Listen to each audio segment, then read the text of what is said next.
Hate using that thing. Good morning, everyone. We're going to call the meeting to order. Today is Monday, June 17th. It is 9:01. All council members are present. Town manager, town attorney, town clerk. If you please rise for the invocation, followed by the Pledge of Allegiance.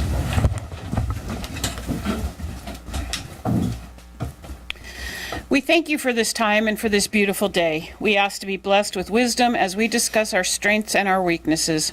Help us to work as a unified team as we listen politely to others' points of view, celebrate our diversity despite our differences, and boldly steward Fort Myers Beach towards a bright and healthy future as we work together on our shared mission. Amen. I pledge allegiance to the flag of the United States of America and to the republic for which it stands, one nation, under God, indivisible, with liberty and justice for all.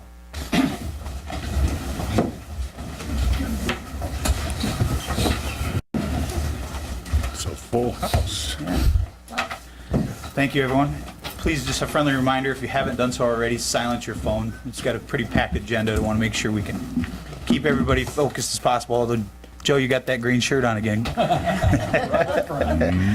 Monday. Next is the approval of the final agenda. Is there a motion to approve the final agenda? Mr. Mayor, I'd like to pull B from the consent agenda, please, for further explanation. Okay. I would, Mr. Mayor, like to pull A just so we can highlight that for the public. Okay. Any other changes to the agenda? And is there a motion to approve the agenda as amended? So moved.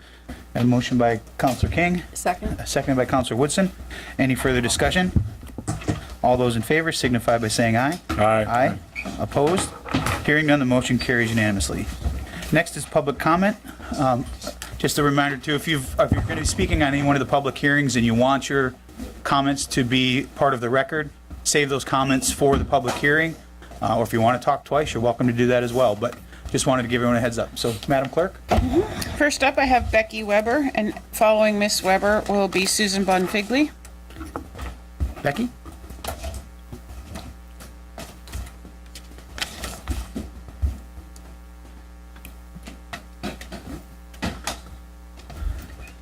Good morning. Good morning. I'm a midget, so here we go. My name is Becky Weber. I live at 266 Curlew Street, and I'm here. I had a meeting this morning with the engineer from Tetra Tech regarding the flooding on Curlew and Egret Streets because our houses have flooded, it'll be now 3 times since Ian. We have stormwater issues, and Tetra Tech, Bob Ferguson has been great to work with, and he's been speaking with Mark. And it looks like that they may be requesting of council that additional monies be set aside because more work than I believe was budgeted may be needed for Curlew and for Egret Streets. Our current storm drainage is not adequate. We have one. They're going to be adding a duck bell. It hasn't been there, but all the water just flows into the streets and up the driveways and into the houses. And they're recommending some additional work. So I'm here to ask City Council for that comes through for approval on that. Actually, I'm AKA begging that it does. I really can't deal with flooding yet again. I also wanted to mention that we had some water line work done by the city right before the storm, of course, that crossed our easement that we use as a driveway for 3 homes. And that whole thing has sunk, and we can barely get out of the easement. And we're asking that someone from the city can come by and fill that in because we don't want to break a water line. And I wanted to say thank you all for all the great work you're doing. Thank you. Thank you, Becky. Susan Bonfigley. After Miss Bonfigley is Robin Capella. I'd like to withhold till the public hearing. You got it. Robin. After Robin will be Mike Miller. This is my first time I have notes because I was told you guys are intimidating. Make sure you say your name for the record. I'm please. Robin Capella, and I live on Bay Beach Lane, 4223. mayor told me that if I really cared, I should get involved, so this is my first getting involved. So I have a bunch of questions and a bunch of pleas. My first questions are, does the council, any of the council or all the council know how many people this island could have accommodated before Ian? And then, do you know how many people it can accommodate if everybody builds what they're right to build without any amendments, without any asking for anything extra? And what is the vision? What is each of your visions for that? Because I don't see where we're like, okay, we can have 40,000 people that can sleep here at night. I don't see that. I'd like to know from all of you what those visions are and how many people. And are you making decisions with statistics?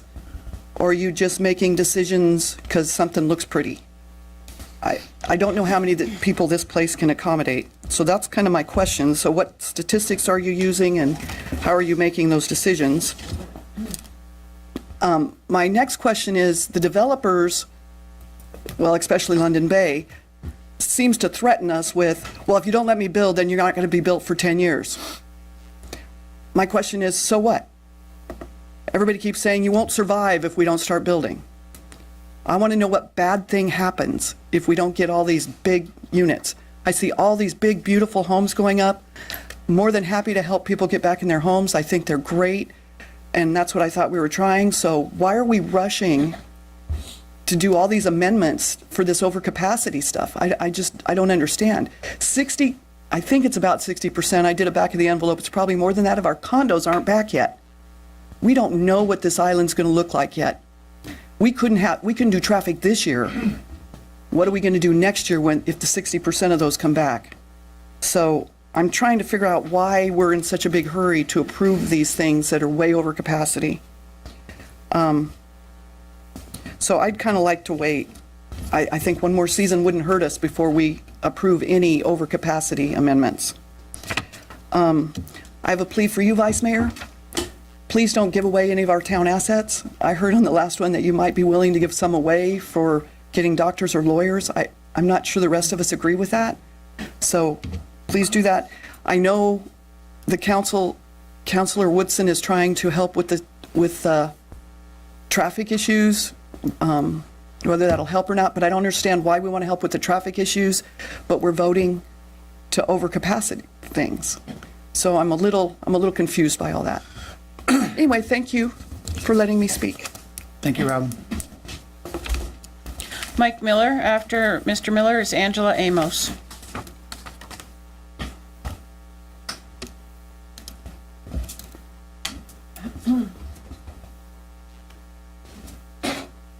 Morning, Mike.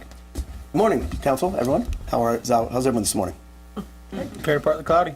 Yeah, better, I tell you.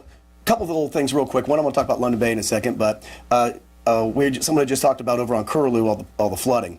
We just had our flapper valve near our house replaced, and it doesn't work. Also, the new drainage that they just installed does not drain. We had well over 2.5 feet of water at the end of our driveway, and we couldn't get out for at least a day. And Mike, just for the record, you're on Bahia Via. Yes, I'm on Bahia Via. Curlew is just right next to us. Okay, the reason I'm here today is because I want to talk about London Bay. I had already done it last time, but there was no audio for like the YouTube and things like that, so I'm going to go ahead and just reiterate, do some cliff notes on what I had spoke last time I was in front of council. London Bay intends to bring 20 to 30 people a day down a narrow canal, which is 29 to 30 feet wide. It's a residential canal, and it is not made for commercial traffic. They want to take it from their resorts on mainland to the old Charlie's Boathouse Grill, of which they don't even know what they want to, quote, do with it. They want to do this about every 30 minutes to an hour, depending on the time of year. And, the canal just cannot support commercial traffic. London Bay is going to take everyone to their property with no benefit from this town, for the town or the local businesses. We have a solution here. They acquire a dock at the Fishtail Marina. Fishtail Marina has a 90-foot to 130-foot wide commercial canal. And all they have to do is shuttle a few hundred yards down the street, an open-air shuttle or, golf carts or whatever it is, to London Bay. And And how are they going to do this? They're going to do it right in front of Santini Plaza. Santini Plaza is going to be loaded with local businesses of restaurants, bars, shops, flip-flop places, T-shirts, trinket shops, where people are going to notice that there's something on the mainland other than just London Bay when they come here. And it's only going to support the community and help local businesses. If you don't do that, then what's going to happen is they're just going to hoard the people in and hoard them right out without anyone knowing what's going on. And then once these people find out what's going on, they may not even want to go to London Bay. They might cruise down, come by boat and hit Santini Plaza, check out the, use dinner shops, and may even rent some golf carts and go cruise the island because they don't have to worry about parking, paid for parking, what they're going to be doing. All of this is going to support local businesses. There'll be no traffic on the island from that point of view of them coming over by boat. And again, this is all about supporting local businesses. I just feel London Bay needs to come in to play here and figure out how to support the local businesses and not just themselves. And that's it. Thank you, Mike. Have a good day. You as well. See you soon. Angela Amos. I have no doubt. Sounded foreboding. Angela Amos? Okay, that's all I have signed up. Okay, is there anyone else that would like to speak in public comment that hasn't already signed up? Wait a minute. Angela wants to speak about short-term rentals, which is not a public hearing. Okay, Angela, there's no agenda item for short-term rentals? Okay. Well, there is. Well, for public hearing anyway, so this would be your only opportunity to speak on. Yeah. Thank Madam Clerk, she's the one. Well, I just looked at what she wanted to talk about.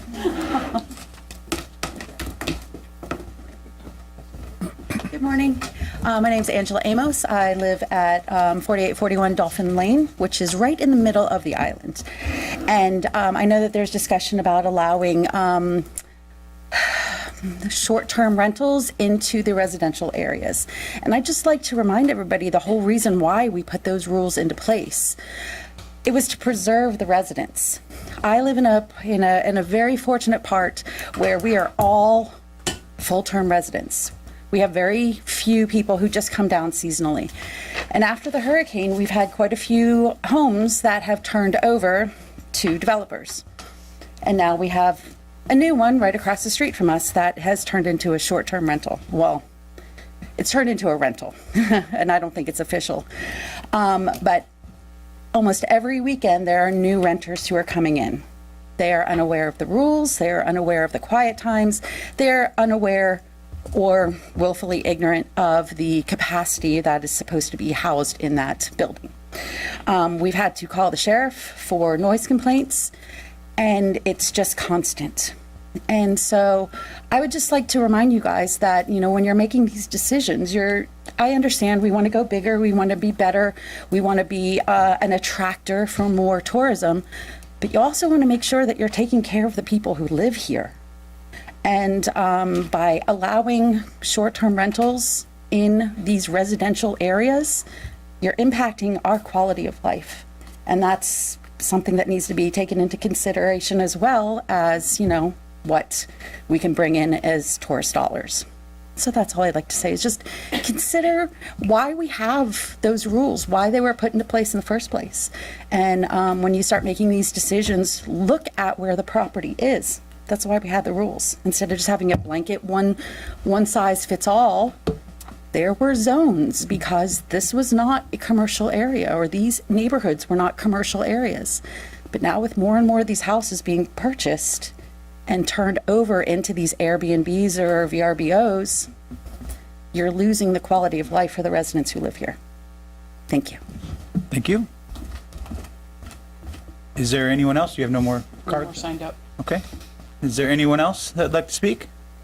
If not, we'll close public comment. Next is local achievements and recognitions. Councilor King? I'll start with thanks to Beach Talk Radio for their pub crawl over the weekend. It was all to benefit the Fort Myers Beach Community Foundation. I think they'd raised about $3,000. I think they're keeping the till open until they're doing it on Facebook now to try and reach 5,000. So good luck with that, and thank you. Also, congratulations and best wishes to Megan and Mayor Allers on what will be their 5th wedding anniversary this week. And congratulations last week to Vice Mayor and his wife Brenda for their wedding anniversary. Very nice. Thank you. Vice Mayor Earl? Thank you, Councilor King. Checks in the mail, right? A couple of weeks ago, a couple Sundays ago, Brent and I had a chance to attend the inaugural grand opening of the Beach Baptist Church, where they put some trailers together and had their first air-conditioned service in a long time since the storm. And a lot of volunteers helped to put that together. It's a beautiful service. Their services are at 10:30 on Sunday, and they're just off Connecticut and Estero Boulevard. I want to just commend them for their and recognize them for all the volunteers and hard work and all the struggles that they've gone through, and obviously all the folks that they've helped in the process. This past Sunday, Brent and I were invited to attend the St. Peter Evangelical Lutheran Church at 37051 Estero Boulevard, and had a beautiful service at 9 a.m. They are open in their parking lot under a tent. They're currently rebuilding the existing church.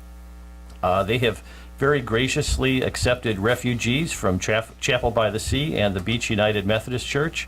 And so saw lots of folks there from both of those churches, as well as the Lutheran Church that's located at that location as well. So again, beautiful services there. They're again out in the tent in the parking lot at 9 o'clock.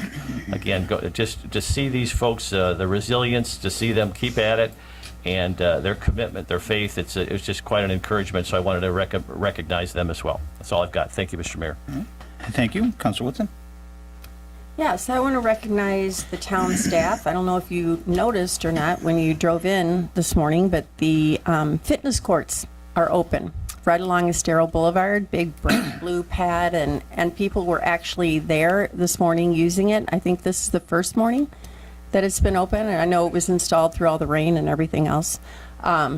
But great job. We've been talking about this fitness court for, I think, about 3 years now. So If not longer. yeah, if not longer. It's finally in. And I just want to say congratulations to myself and my husband, Mark, for 24 years today. Congratulations. You should have let my personal assistant know that.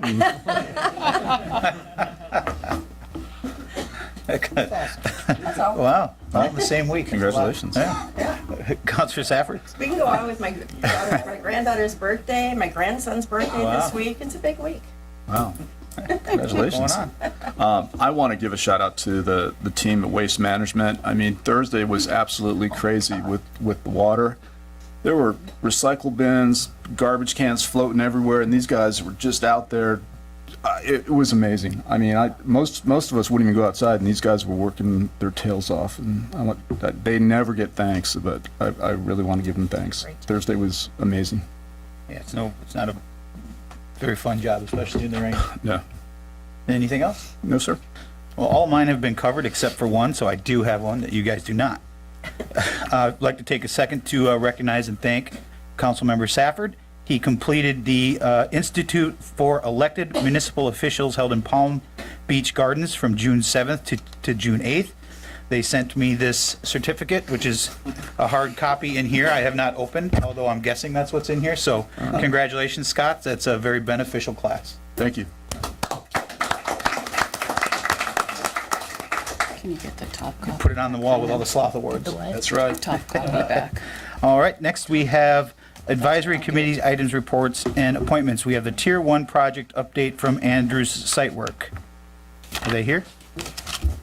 Coming around. That paper copy back.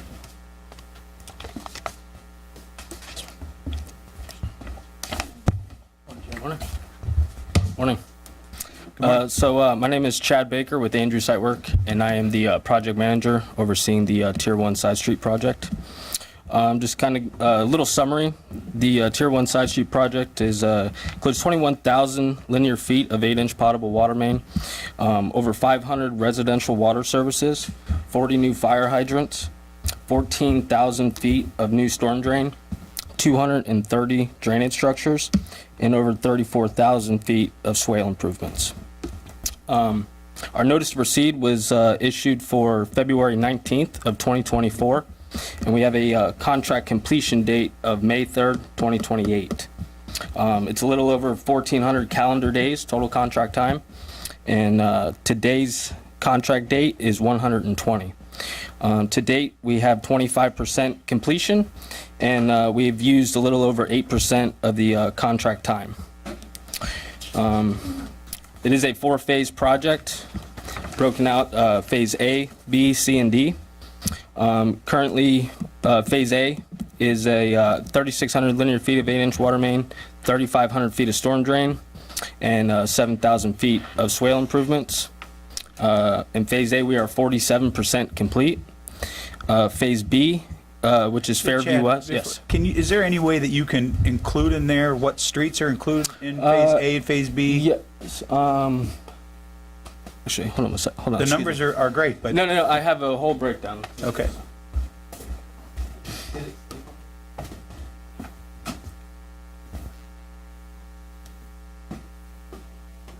I got it up there. Maybe I don't know if that's being seen by everybody. But, It should be. okay. Probably pretty hard to see, though. It's little. Well, it's hard to tell what street. I mean, if you live on the street, you know what it is. But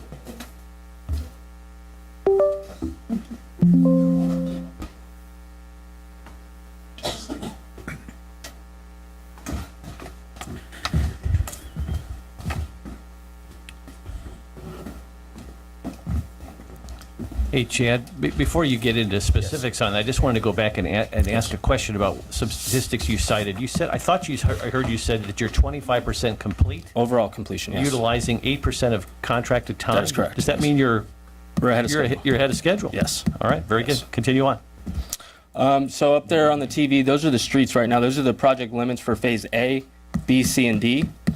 A has the largest area, with the main improvements being Williams Drive. You have, let me see here. You have Williams Drive, Bahia Villa, and Estrelita Drive. Those are your main improvements. The remaining streets, they do have drainage improvements, but it's minor improvements compared to the actual scope for each phase. Phase B, which is Fairview Isles, that has all drainage and water main improvements on it. Phase C, with Shell Mound, Madison Court, Andre Chad, Mar. sorry to interrupt again, but can you go just a little deeper into it? Like, when do you expect completion of Phase A, Phase B? So Phase A, we anticipate November 2024 being complete. So we're at today's contract day 120, and we are at 47% complete, and we are projecting a final completion for Phase A by November 2024. Okay. And Phase B, currently we are at 32% complete, and we are projecting a final completion of March 2025. Phase C, currently we are at 12% complete, and we are anticipating a completion date of February 2026. Phase D, we are 22% complete, and we are projecting a final completion for October 2025.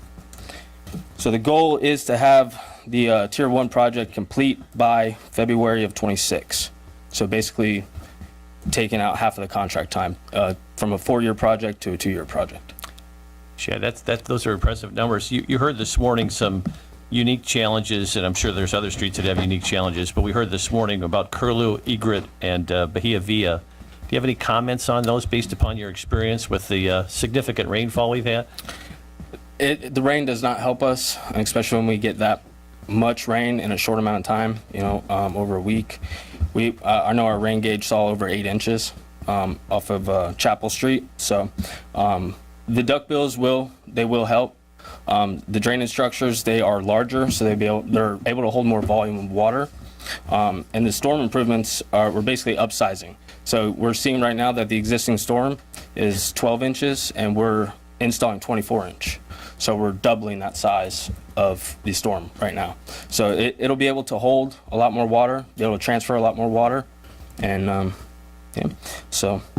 But there is drainage issues, and we don't think that maybe the plans captured all of the improvements that maybe should have been captured.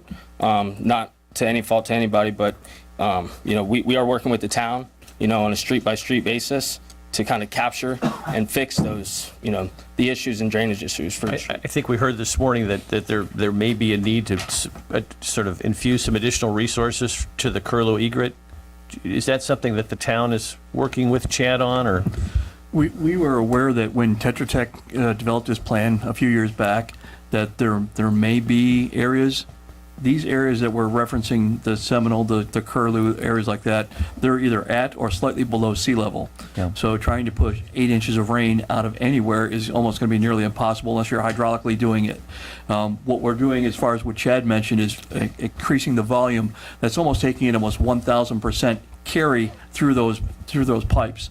Under normal conditions, when everything is hooked up and the system is running, you are going to see a vast improvement as far as water being carried. To your point, Vice Mayor, as far as adding additional structures, I know we've talked with Mark and we've mentioned to Chad and the folks, Eric Fay at Tetra Tech, that we are going to have to go back and maybe add additional drainage in areas there. But those are things that you come to once you get to that point. Again, this was an extraordinary 4 set days of rainfall. Yeah. You're going to get that during a tropical storm. You're going to get that during a rainy season, with a good download. So we are aware of that, and we are currently trying to pinpoint those areas that are pinching. If folks have concerns like we heard this morning, procedurally, what's the best avenue for them? Should they reach out to Mark, yourself, Brent? We have limited people out in the field, and Chad and his staff are actively going. I would just appreciate if they would just reach out to me, and we can get that to the appropriate party that way. Okay. Yeah. Thank you. Chad, continue on. So that's pretty much, as far as status and the progress. Our milestones, we have received Department of Health approval for Williams Drive, Bahia Villa, Sterling Ave, and Seminole Ave, so we can proceed with tying in those water mains and getting the residents connected to the new water main. And then once the connections happen, we can begin the storm improvements. So that's a pretty big milestone for this project right now. We are currently working on the Phase C and D water main, and once we get the water installed there, we will begin the storm improvements. So right now we've had to start the water first because the proposed storm is in the same trench as the existing water. So we've had to put in the new water line first, get it cleared, connected, and then we can begin the storm improvements. So that's kind of the sequence for all 4 phases of the project. I'm sorry, just one more. Chad, did I hear you say that this was the timeline was originally 4 years and you expect to be finished in 2 years? That's correct, yes. And is that just because you guys are great, or are things going better than normal? Or what do you attribute that to? So we've had crews available, so we've kind of just staffed the project, all hands on deck to start, and we've gotten ahead of the schedule, and so now we're kind of at the point now where we're kind of following back, going to get up restoration complete, and then we'll have the crews back on site, and we'll keep chugging along. That's very good news for the island. Thank you. Yes. Mr. Vice Mayor, to that point, it is because they are that good. They're one of the best around, and it shows. But to Chad's point that he mentioned, the water line service on Bahia Villa, when we're putting these potable water and storm sewers, what you've seen the work on for the last month or so, they've been basically digging those trenches to put those water lines in, get them ready to go to hook up to the mains. We have yet to come back in a lot of these cases and actually do the stormwater portion of that. So it's not just doing everything all at once. That has to be done in stages. The water obviously takes a number of days to get that approved through the health department. So like Chad just mentioned, once that's done, they can go back now on some of these streets and really button up the stormwater portion of it as well. John, questions for Chad? None, but thank you for your hard work and efforts. Councilor Woodson? So, yeah, I do. I'm confused. So is it safe to say that on Bahia and Curlew and all of those streets that are flooding terribly still, that it's not done, it's in process, and... That is correct. So Bahia Villa, we are not done with the storm improvements. Okay. The storm improvements don't really capture the entire Bahia Villa limits. You kind of have at the Estero Boulevard, and then it's kind of in between, the middle of Bahia Villa. So it doesn't really capture the whole thing. But what we're hoping is that we can capture the improvements with some of the paving, and allow, build the road elevation up a little bit to kind of promote, positive drainage, to allow that water to run off into the swale instead of sitting on the road and building up.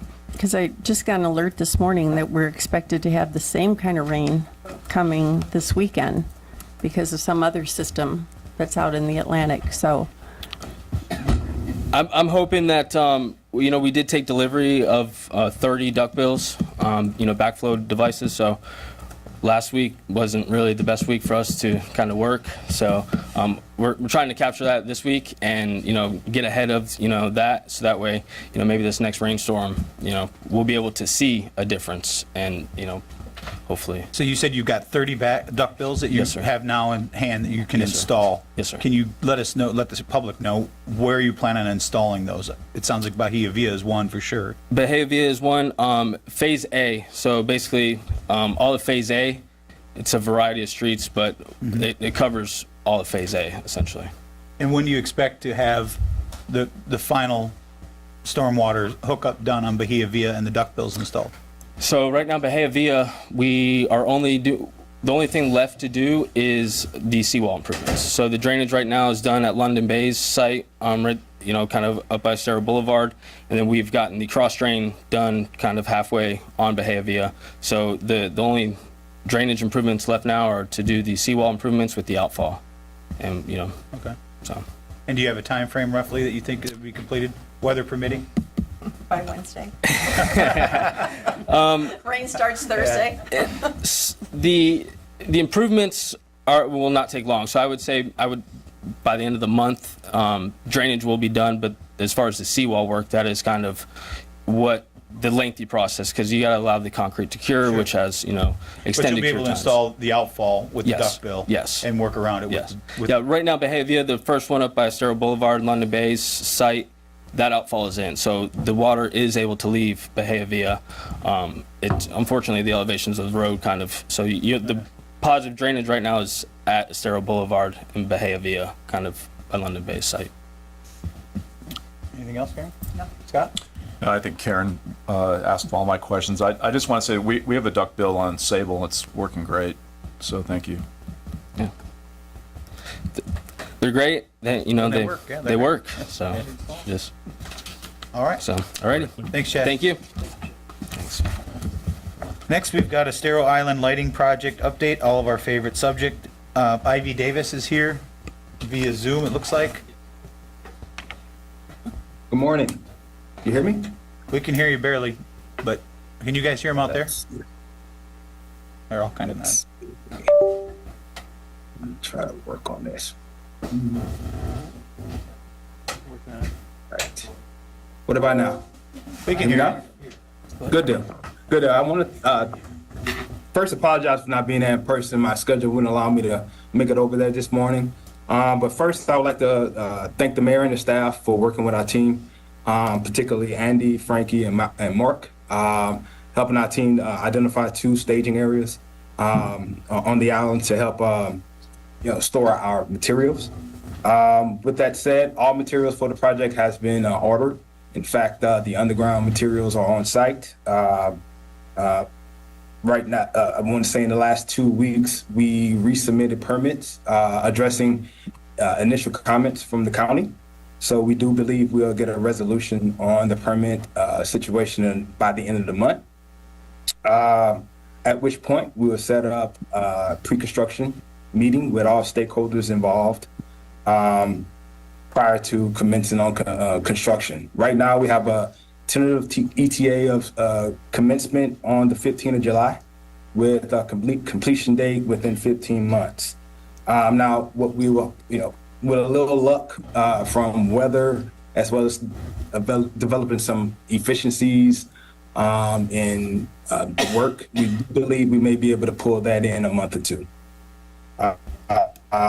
To minimize the impact to the local area, we decided to commence the project on the south side of the island at Estero and Estrelita Drive and work north. Again, right now we have it estimated from July 15th through about September 12th, 2025 with a completion.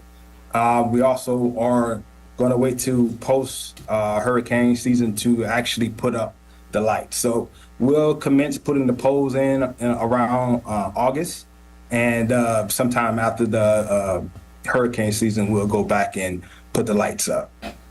With that said, I'll open up to the floor and address any additional questions. Councilor King? None. Vice Mayor Earl? Thank you for being with us this morning. Just to prepare the public for what's coming, obviously FP&L has lights and power poles there now, or power lines and poles. What should the public expect in terms of all these new street lamps and poles that are coming up? How many are there? How far apart will they be? Just give people a little sense of what's coming. 1 second. So I can tell you off top of my head that it'll be close to 730 lights on Estero Boulevard, as well as the side streets, and I guess in the town center as well. We have a few Hall of Fame amber fixtures going up down there as well. So about 405 on Estero Boulevard, another 300 or so on the side streets, and then like 30 downtown. As far as space between the poles, I don't have that information off the top of my head, but I can get that to you. But I believe it's about somewhere around 100 feet between poles. But and just to be I can get that information. Just so folks understand, these are 400 on Estero Boulevard, for example. This is 405 new poles that don't currently exist. Is that a fair characterization? Correct. We are not allowed. Correct. Go ahead and explain why. You're going to explain why they're new poles. Well, it's more or less to address the what is it? The foot per candle, for the county, because it's a DOT road, and as well on the DOT road we have to have breakaway poles. So we're addressing that.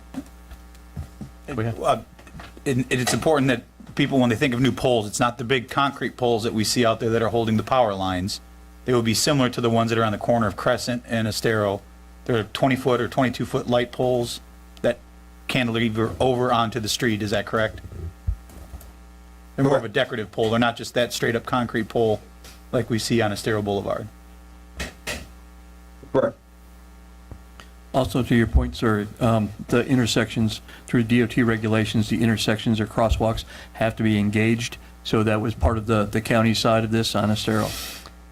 And this, just again for further clarification, the 405 new poles on Estero, the existing lighting system, whatever there is left on Estero, that goes away. Is that a fair characterization? That is the plan at this point. So we'll have 405 new poles replacing. Do you have a sense as to what's currently there? So just so people get a sense of the dramatic difference there'll be? Not off the top of my head, but I can get that information. Yeah, I want to say it was like 178, something like that. Yeah, so it was quite a bit less. We'll be doubling, at a minimum, we'll be doubling the amount of street lights on Fort Myers, or on Estero Boulevard. Is that fair? Yes. Okay. Yes, that is fair.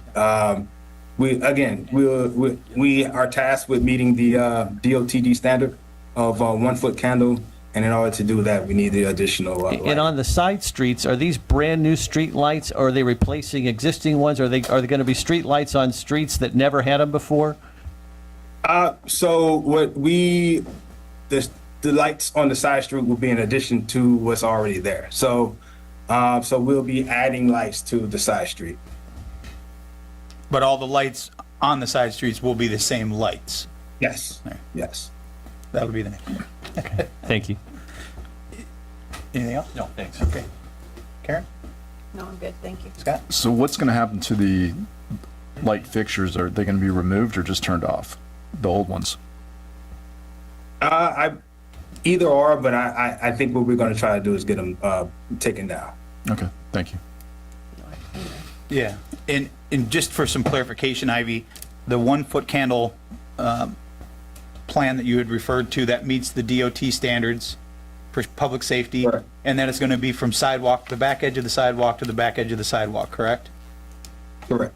Could you do us a favor, if you haven't already, can you provide us with the plan of where the lights are going to go, on what sides of the street they're going to go, so that we can push that out to the public so they can get a better understanding of, when the poles start going in someone's front yard, we're probably going to start seeing some emails, so I would just as soon get it out there ahead of time and let them know what's coming. Might be just easier for all of us. I know that you had sent us one in the past, but there's probably been some changes through the county permitting to set these up, because I know you were waiting on their plan as well. So if you could send that over to Exactly. staff so they can get that out for everybody to see, that'd be great. Any other questions for Ivy? Just, if I could, just to repeat once again, Ivy, there's 405 new poles going on Estero Boulevard, and the total, including the side streets, is how many poles did you say? 700. 700? Total, well, no, that's total for Estero and the side. Right. If memory serves me, it's 440 poles on Estero and 268-ish on side streets. Okay, now he's, just so we can be clear, I think he said 405 on Estero. You say 440? Yes. Well, it could have changed, but Yeah, it's, 400. the number right now is 405 and 295 on the side streets. 295 on the side streets. All right, thank you. that's how much it's changed since the last time. All right. Thank you, Ivy, for your input, and keep us posted on when, that July 15th, if we're still going to make that with the county's permitting, how that goes. Will do. All right, thanks, sir. Thank you. Next is the Oh, approval. I'm sorry, Mr. Go ahead. Just so we can get a sense of just in a 10,000 foot level, we're going to be doubling the number of streetlights on Estero Boulevard. The 295 on the side streets, the new streetlights that are going in on the side streets, will that, what is the existing number on the side streets? Do we have any idea? In other words, is it safe to say we'll be doubling the number of lights on the side streets as well? Easily, yes. Yeah, we lost, especially on the south side of the island, excuse me, the east side of the island, we lost a tremendous amount of coverage there because of Ian. Yeah. All right, thank you. Okay. Anything else? All right, next we have the approval of minutes. We have the town council minutes from June 3rd, 2024, and the management and planning session from June 6th of 2024. Is there a motion to approve? So moved, Mayor. Got a motion by Counselor King, Second. seconded by Counselor Safford. Any further discussion? All those in favor signify by saying aye. Aye. Opposed? Hearing none, that motion carries unanimously. Next is the consent agenda. All of those items were pulled, so we will move on to the items removed from the consent agenda. Item A, special event, was pulled by Jim. I just very briefly, I don't see Linda here. Is Linda here this morning? She she's sent on an email vacation. saying She couldn't make it That's today. right. So I just wanted to, just for folks who are listening at home who may not have an agenda in front of them, this is to approve the farmers market to go back into Santini Plaza, which is exciting, from November 5th, 2004 to April 4th, 2005, and Times Square from September 9th, 2004 to May 2025. So great to see Santini Plaza back, and obviously the Times Square in addition to that. I just wanted, again, since folks watching sometimes don't have an agenda in front of them, just want to let people know that the farmers market's coming back to Santini Plaza as well as Times Square. And with that, I would move the approval of special events farmers market item A on the consent agenda. Okay, got a motion by Vice Mayor Adderholt, Second. seconded by Counselor Woodson. Any further discussion? All those in favor signify by saying aye. Aye. Opposed? Hearing none, that carries unanimously. Next is Resolution 24-130, Town Hall Trailer Contract Amendment. John? Looks like I just would like an explanation. We've gone over the contract and had to increase the amount by over $15,000. That is correct. We had to get these trailers hooked up. Originally, the contract was just to do some of the work at the rec center and some of the work in concession stands. Then we added this to it, and anytime you go over a contracted amount that we do, we got the work done under the emergency order, and now this is just, going to approve that so we can move on. Keep the Thank you. lights on. Thank you. Any other questions? Mayor, I'll move 24-130. All right. Is there a second? I'll second. Got a motion by Counselor King, seconded by Counselor Safford. Any further discussion?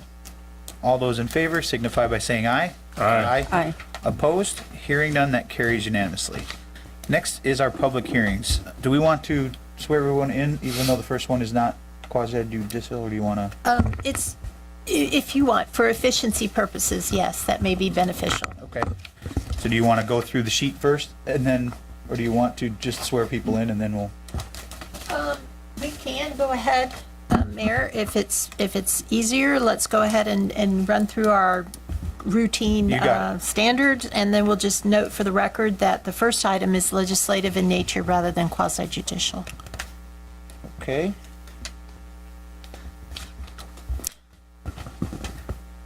Let's see, where am I, Ari? The next 8, with the exception of the very first one, item A, items on our agenda are public hearings for review of various land use requests. For the benefit of the public, please be aware that these items are quasi-judicial in nature. Our attorney will further explain. Thank you, Mr. Mayor. So zoning revisions, special exceptions, and variances, these are all quasi-judicial in nature, which requires our public hearings to comply with procedural requirements established in Florida law and in our land development code. Quasi-judicial proceedings are less formal than proceedings before circuit court, but are more formal than the remainder of our meeting and will follow the basic standards of due process, requiring that certain notices be provided, the application of the correct standards, and decisions to be made on competent and substantial evidence that have been presented to the town council, either in written documents or through oral testimony. The town council will evaluate the testimony and the information for each item and draw a conclusion regarding whether the criteria in the land development code, the comprehensive plan, or state law, as may be applicable, has been satisfied. Pure speculation or mere opinion, not based on competent facts, cannot legally be considered by the town council in evaluating the agenda item. Testimony by professionals who are qualified as experts in a particular area has been considered to be competent substantial evidence by the Florida courts, as well as testimony by neighbors and residents who have fact-based information such as minutes, surveys, engineering reports, or testimony that's based on their current personal knowledge. So if you intend to speak, please keep these matters in mind. When you come forward, please state your name clearly for the record, whether or not you've been sworn in, your qualifications, if you are an expert, or your interest in the matter. So for purposes of efficiency, we need to go ahead and dispose of a few housekeeping items. My first question will be to the town clerk. Have all agenda items been properly noticed pursuant to our land development code? Yes, they have been. Next, we will go into a disclosure of any conflicts of interest. At this time, does any council member have a conflict of interest that would prohibit them from voting on any of the 8 items? And if so, please disclose this for the record at this time so we can assure that we have a quorum present for each item. John? None. Vice Mayor Earhart? None. I have 2 with item E and item F for the Pink Shell Resort. I have a business contract with them for our golf carts, so I will be filling out Form 8, I believe it is, with the town clerk. Karen? None. Scott? None. So in view of the mayor's disclosure, we still have a quorum present and we can proceed.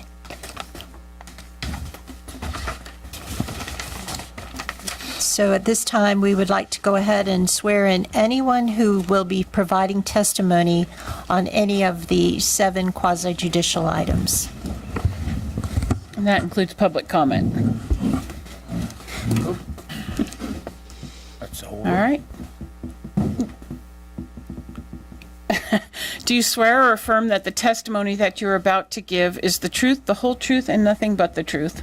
I do. All right, all parties have been sworn. Okay, the first item is, is ordinance 24-17, amending advisory committee requirements.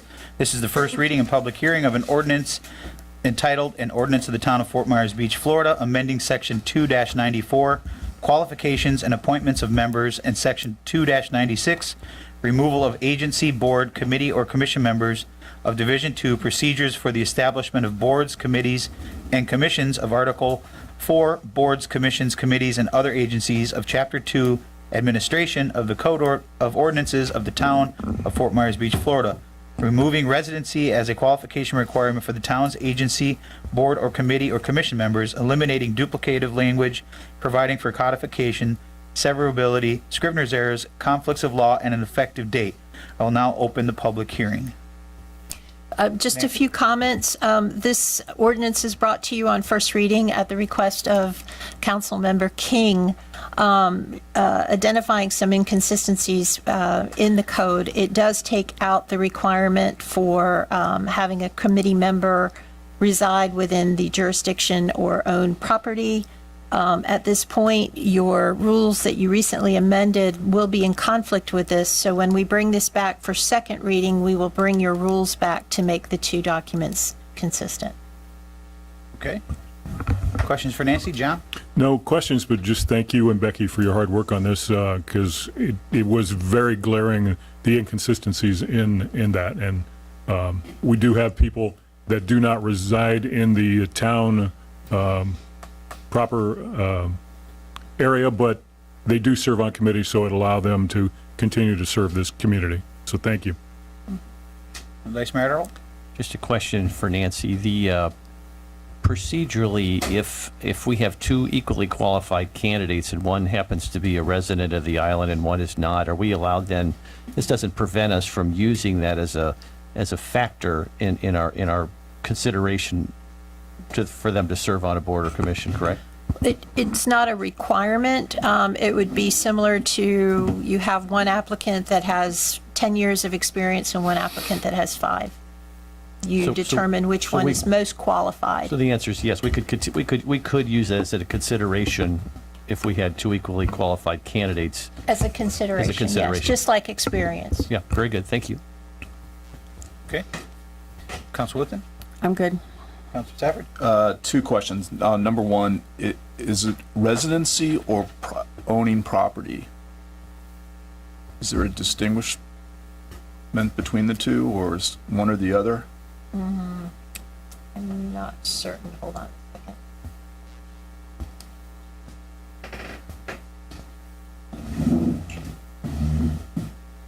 Because I've had some people approach me, you know, on the LPA and audit committee and saying, hey, I own property, but I'm not a legal resident. The removal is no longer a registered voter within the town's jurisdiction or a property owner within the town's jurisdiction. But that's different for the LPA, correct?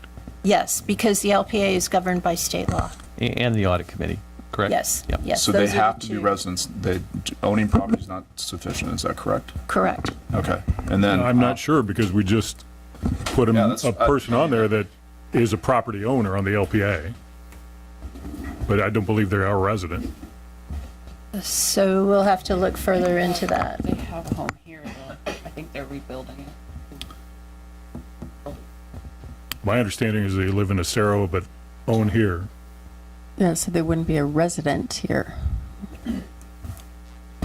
We can take that under advisement and bring it back to you with a correct answer. I thought it was the opposite. I thought they have a residency here, but they own a home in Estero.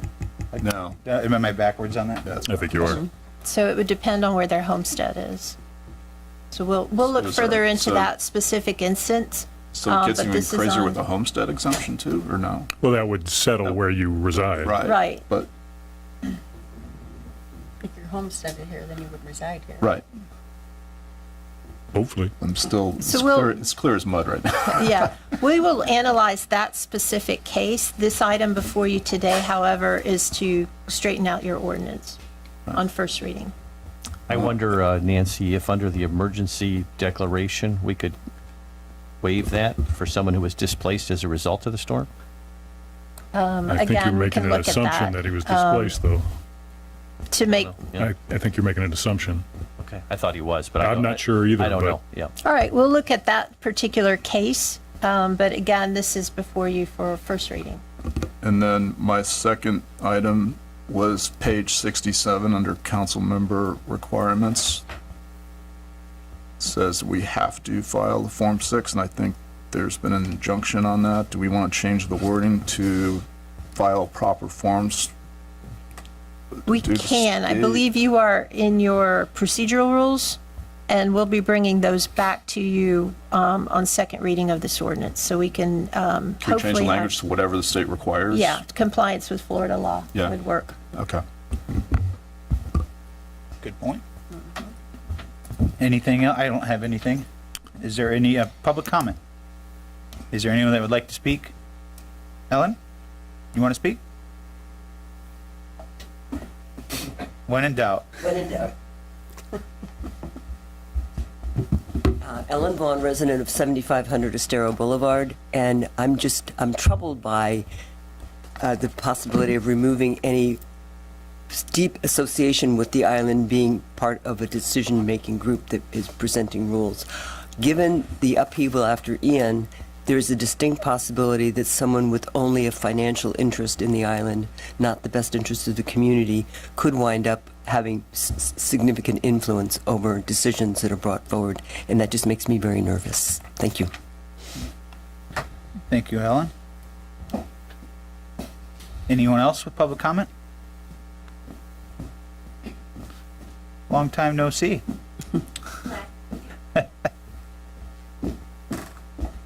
Paula Kiker, 6035 Estero Boulevard. I've been a resident off and on for 30 years this summer.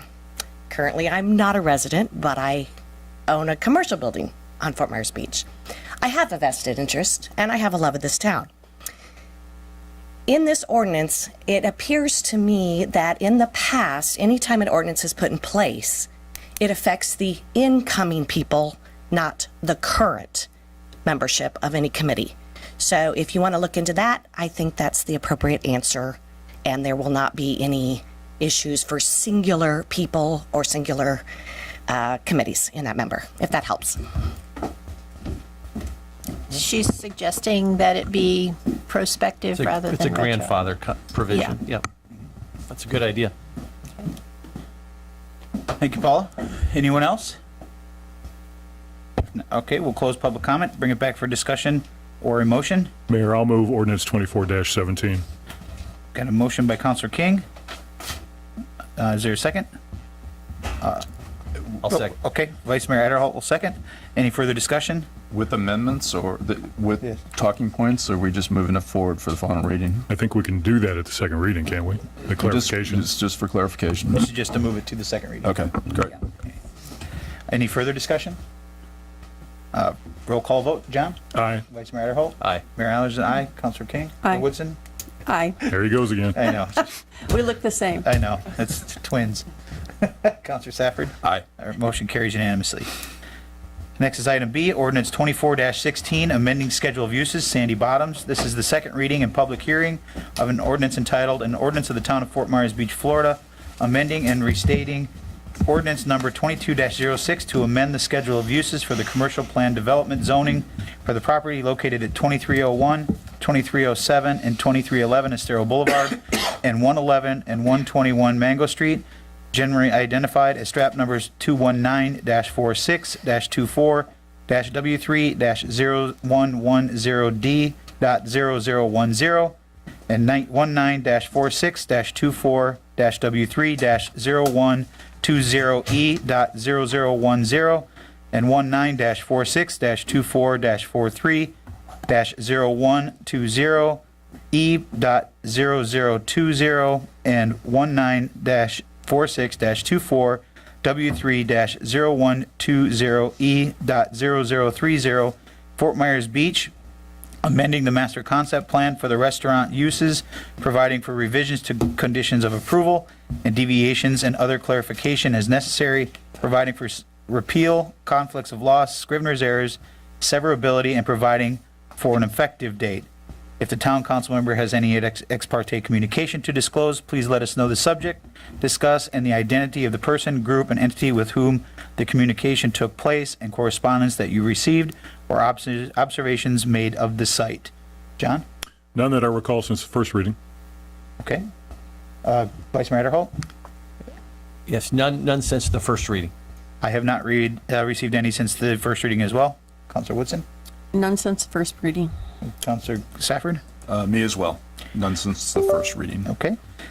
Jason Smalley has been qualified as an expert already by this town council, and based on his education and experience has been accepted as an expert in the field of land use, planning, and development in the town of Fort Myers Beach.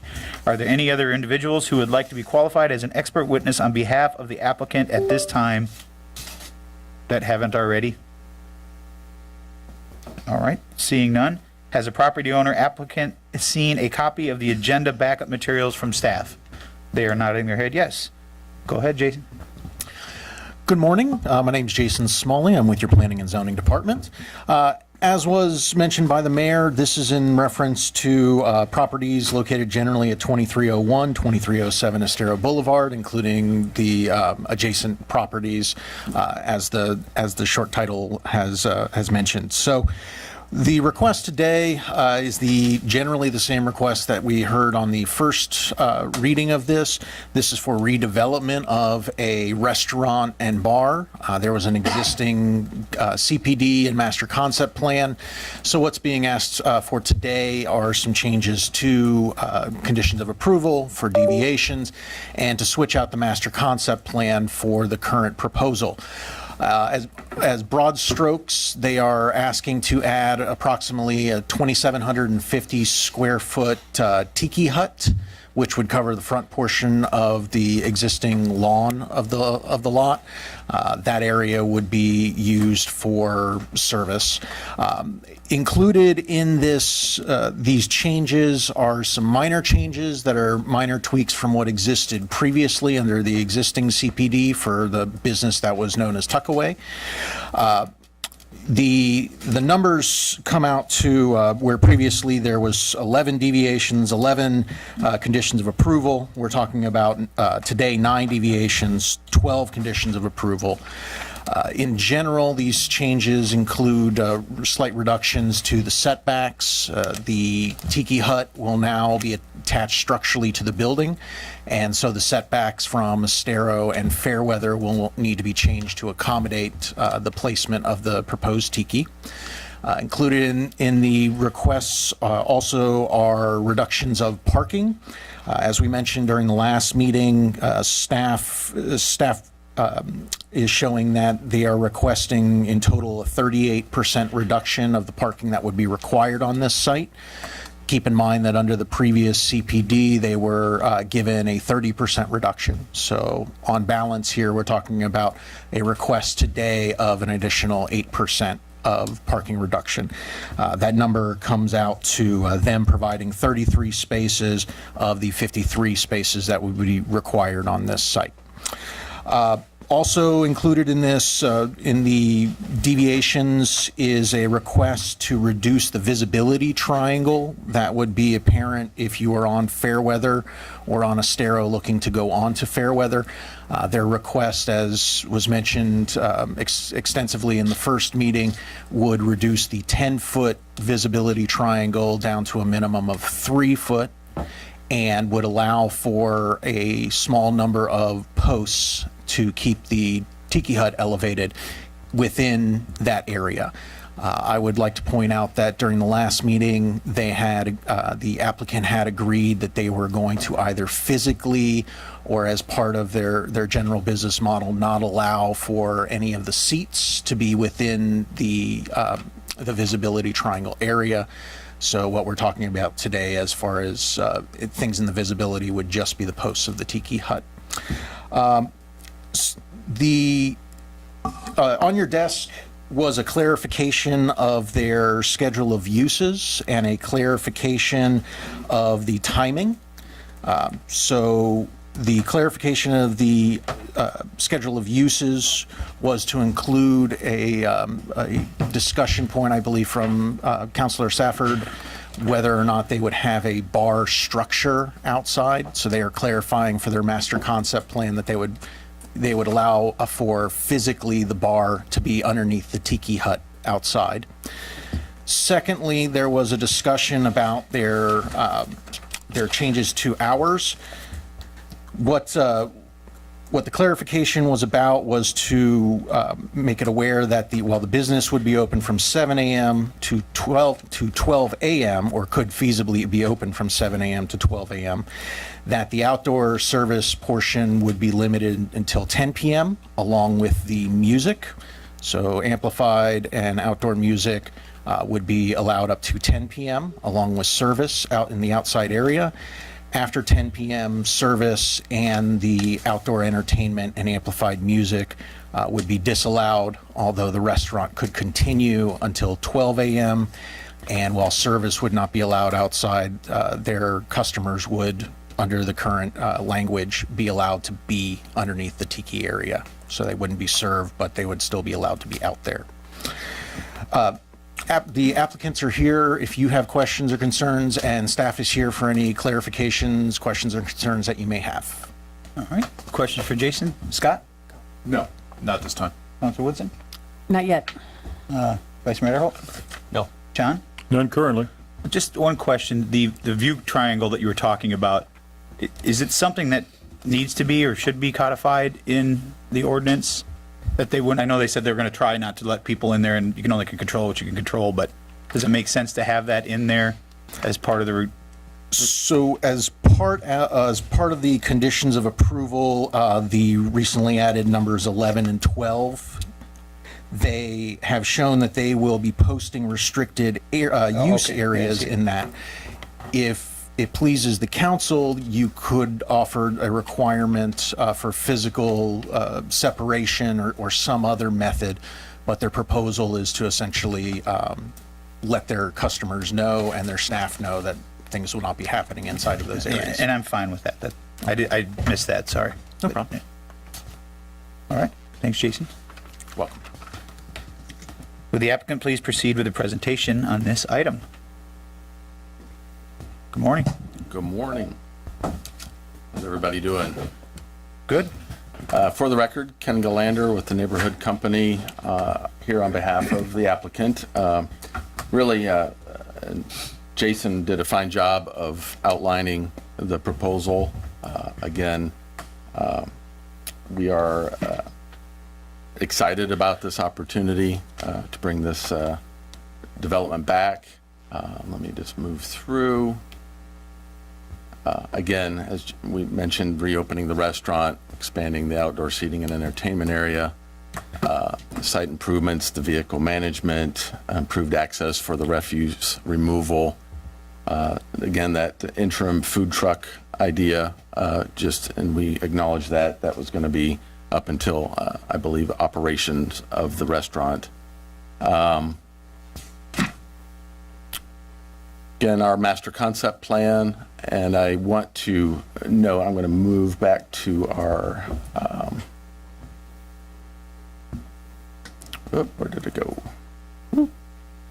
That also on the master concept plan, which is incorporated as part of the ordinance, also identifies that specific area that would limit the ability for those chairs and whatnot to be, and that's that area that's outlined within the hatch area and further identified with that the yellow circle there. Also to go over, we are wanting to and agreeing to that, which may include a bar area, which was part of the testimony at the prior hearing, that may include a bar area underneath that tiki hut area. And the condition 6 is also provided for you with a handout. The restaurant operations from 7 a.m. to midnight, and for the outdoor seating area, that's limited to 10 p.m. So with that, we're full agreement with this staff report. We appreciate and thankful for the unanimous approval on first reading, and be happy to answer any questions that you may have. All right, questions for Ken? John? None. Vice Mayor Holt? Nothing. Councilor Woodson? No, I just want to clarify, it looks to me that the things that were in question on the first reading with the hours of operation, those have been addressed. Yes. The music for the outside has been addressed to 10 p.m. That's correct. So all of the things that we brought up are now in the update. That is our understanding as well, yeah. Okay. Yes. Thank you. Councilor Safford? This might be a question for the Millers, but temporarily until it's open, did they get everything squared away with the Neptune across the street for parking? Because I know that's been an issue. Looking at conversing with the Millers, he's just want to make sure that confirming that. Yes. Yeah. Okay. Fantastic. Okay. All right. Thank you. Thanks, Ken. Next, we'll open it up for public comment. Is there anyone that would like to speak on ordinance 24-16? Yeah, come on up.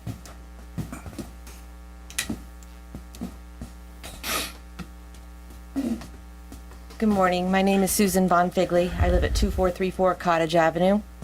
My husband and I reside on Cottage Avenue just across Estero Boulevard from Sandy Bottoms. Initially, I was enthusiastic about Sandy Bottom's opening as a restaurant, but now it appears their focus is on becoming an entertainment venue and bar operating well beyond typical dinner hours. They actively promote monthly musician schedules to attract patrons.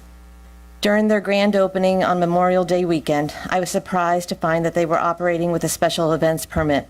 We knew nothing of it. The music was so loud that we couldn't enjoy our seaside deck, and even indoors my couch vibrated along with the floor beneath my feet. We had to increase our TV volume just to watch the evening news. Since returning from a much-needed vacation and with good weather permitting, we find ourselves constantly subjected to Sandy Bottom's live music. On more than one occasion, I liken the microphone usage to that of a carnival barker. Musicians have encouraged patrons to make noise, exasperating the disturbance. I find myself at the mercy of Sandy Bottoms. With poor weather, they won't be playing music, but I can neither enjoy our deck or pool. With good weather, we are guaranteed unwelcome music and noises coming from Sandy Bottoms, thereby reducing our outdoor enjoyment again.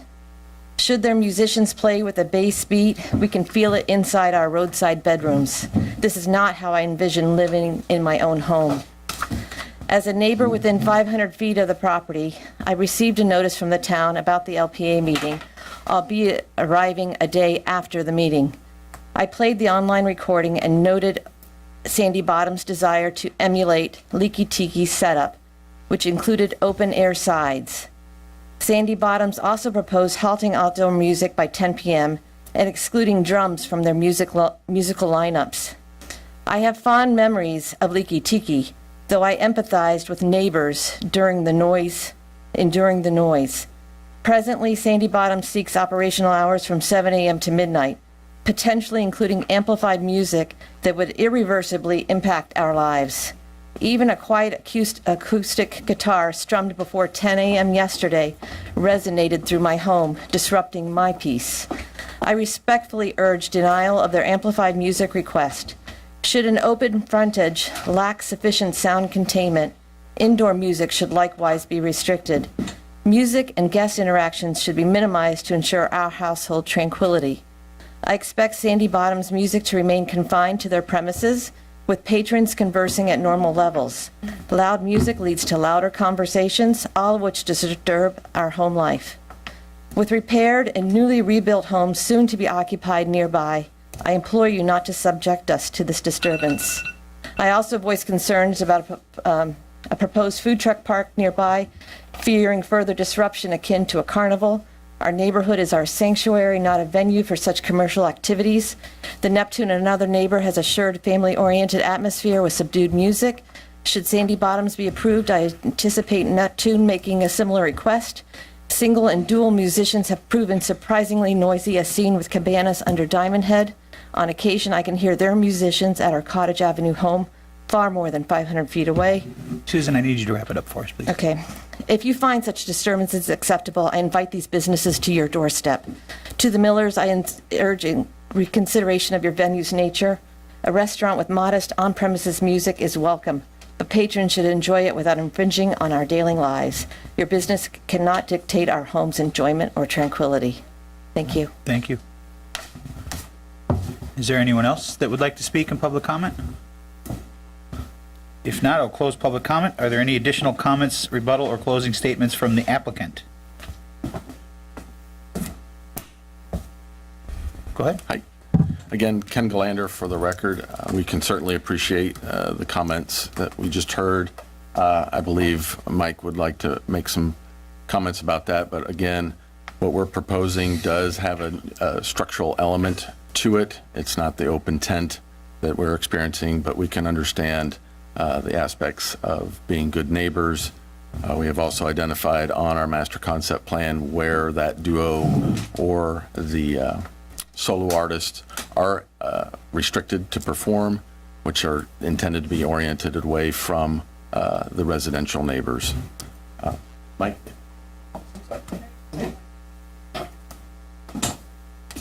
Hello, everyone. Michael Miller again. And I want to just hand out a few things here, if you don't mind. Just hand it in. You I do understand her concerns, 110%. We've also done under our tent is we've put a decibel monitor that is visible. So not only do we go around and check the decibel levels, but right now that inside the tent shows, was it 81.7 decibel levels? Okay, now, bear in mind, the town of Fort Myers Beach is 72, but that's at the property lines, okay? Now, that is under our tent with the musicians are facing that decibel level. So usually it's a little under, sometimes it might be a little higher at 85. And what that does is we've also gone around and checked decibel levels regarding. And one of the things I want to just mention, and this is just for reference only, and when the Cottage was up for their LPA meeting, the LPA had stated this. When they're in front of the LPA meeting, Anita stated, asking them, the Cottage, to having that be completely enclosed area eliminates the idea of being the Cottage bar. Jane mentioned, as I'm asking them to be responsible for their noise, Anita said, and that would be their responsibility, period. And Jim added, and there are decibel requirements. Anita said, agreed. Now, I'm just bringing this up as reference, okay? It has nothing to do with the Cottage bar or what they're coming up to next, okay? And the reason is we are well under your codes, okay? And as you can see, the decibel levels on there reflect that. And, on the edges of our property is anywhere from 45 to 60. I'm using the Cottage as a reference, okay? It has nothing to do with what they're doing. I 100% support the Cottage, and I hope they get a unanimous approval today. Residences, condo owners, hotel guests, they have all rights, just as she does right there, 110%, okay? All we're doing is we're following the rules and regulations that the town put in place. And we're actually doing it well under what you guys have put in place. And that's pretty much it. Mike, one of our concerns was that you're going to be operating as a bar. At the first hearing, can you reiterate what you said as far as the requirements for being a restaurant versus a bar and how that relates to your food sales? Yes. Well, I want to jump back one real quick. The Whale is a bar restaurant, okay? The Cottage is a bar restaurant, okay? They're on the north end of the island, or we're on the north end too, like Sandy Bottoms is. But Sandy Bottoms is a restaurant bar. It is a place that's going to be serving food and also liquor, obviously. But we're not here to have bands playing loud or anything else. What attracts people to a restaurant is, number one, a tiki hut. Okay, that is very, very big for people literally get attracted to tiki huts.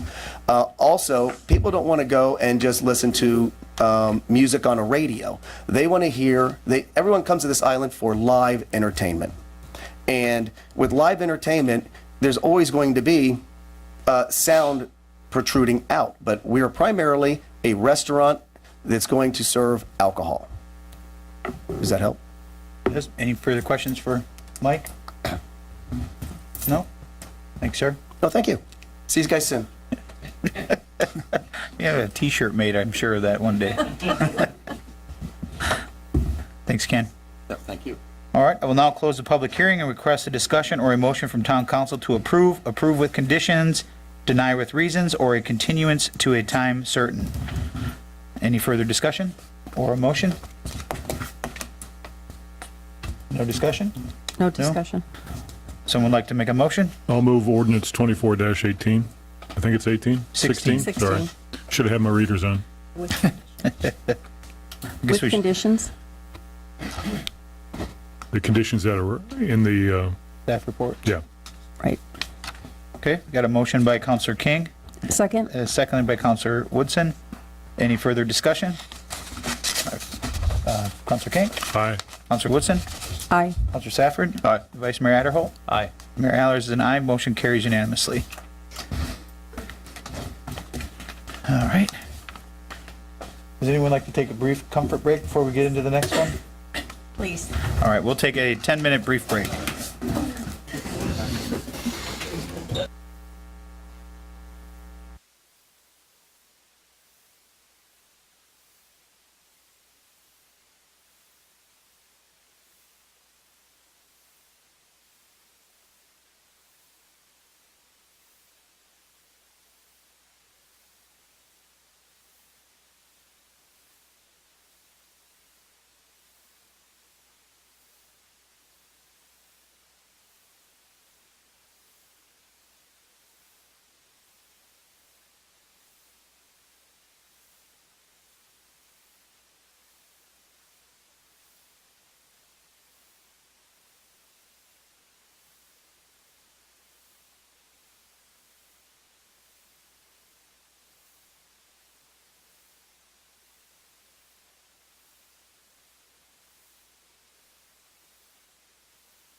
Hate using that thing.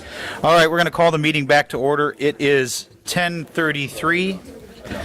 The next item is item C. It's ordinance 24-15, DCI 202-30246, 125, 131 through 151 School Street, and 2661 through 2681 Estero Boulevard, Myerside.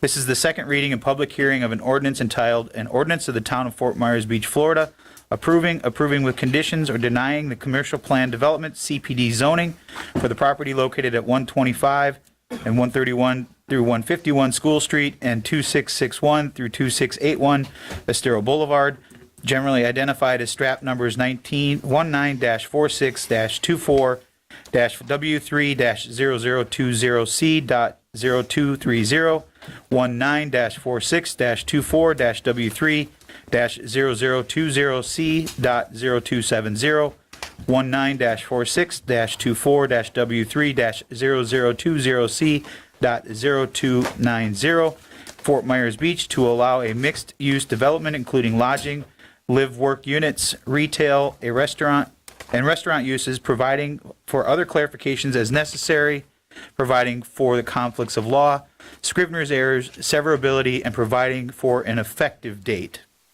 If any town council member has had any ex parte communication to disclose, please let us know the subject discussed and the identity of the person, group, or entity with whom the communication took place, and correspondence that you received or observations made of the site.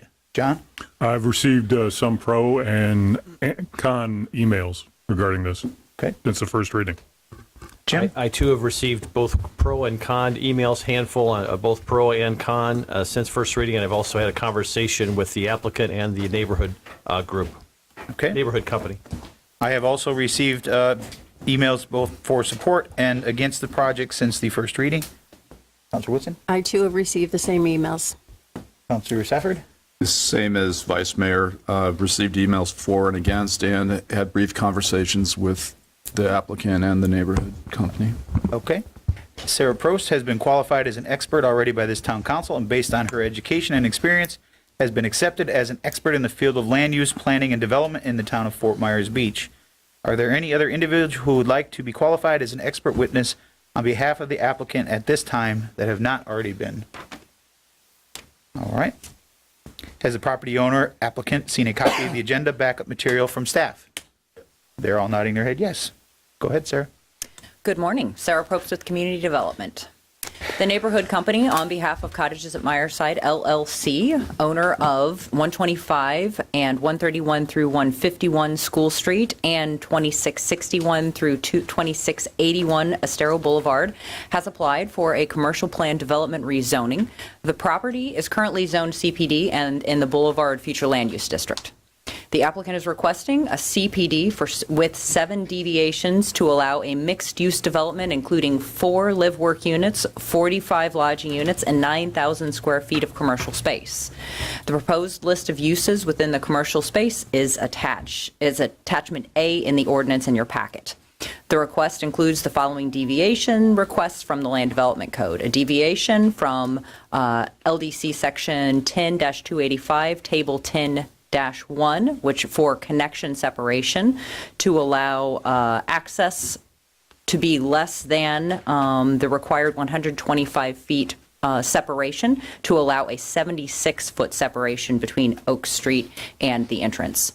A deviation from LDC Section 10-416 to allow an alternative landscape betterment plan as opposed to meeting the requirements contained specifically within the Land Development Code.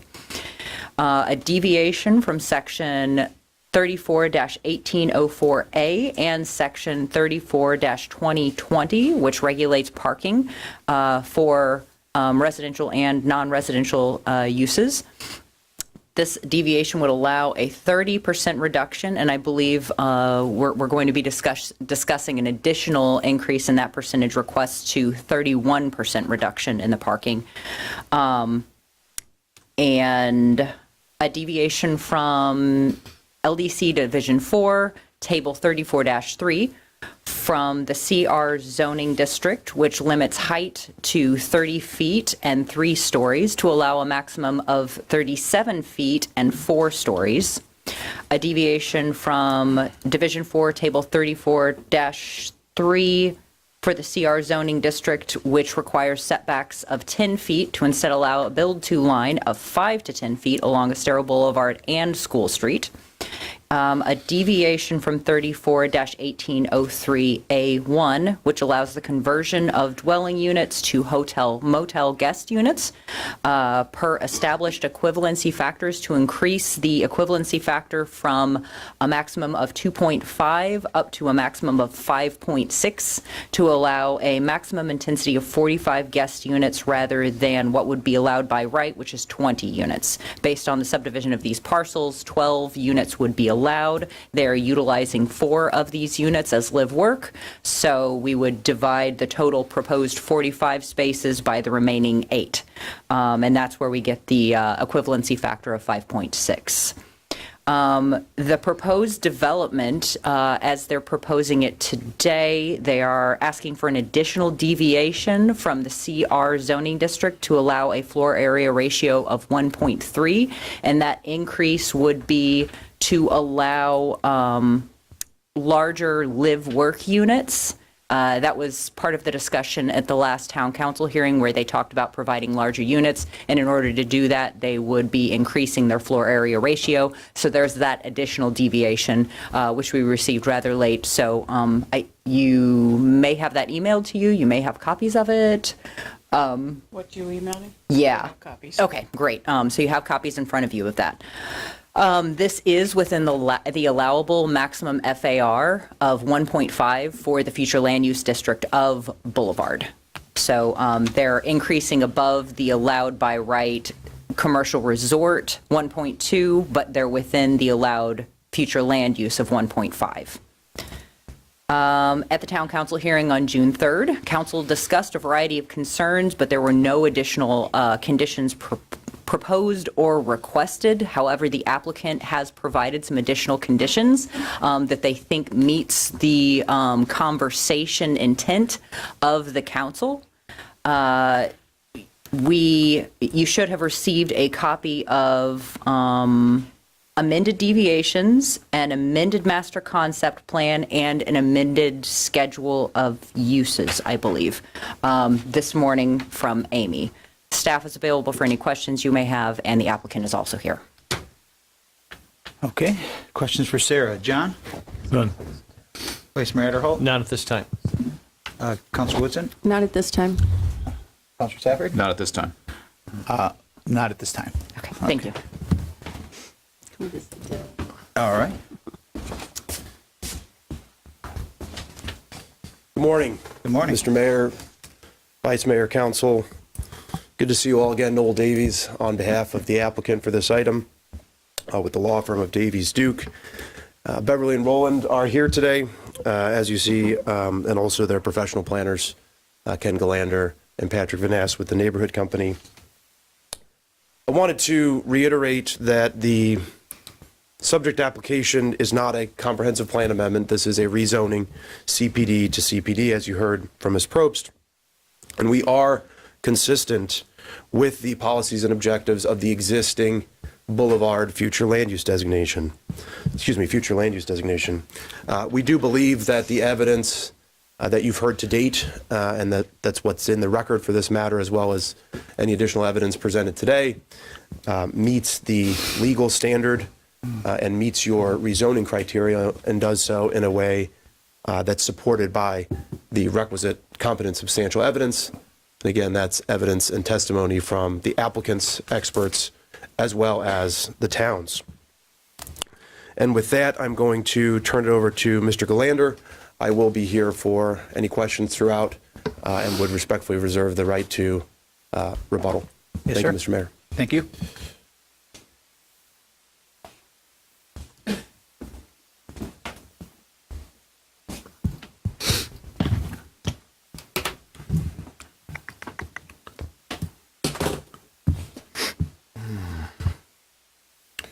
Thanks, Noel.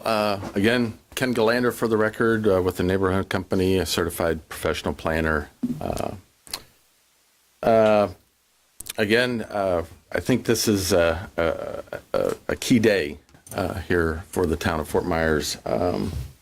Thank you, Sarah, for your work and outlining the project for us.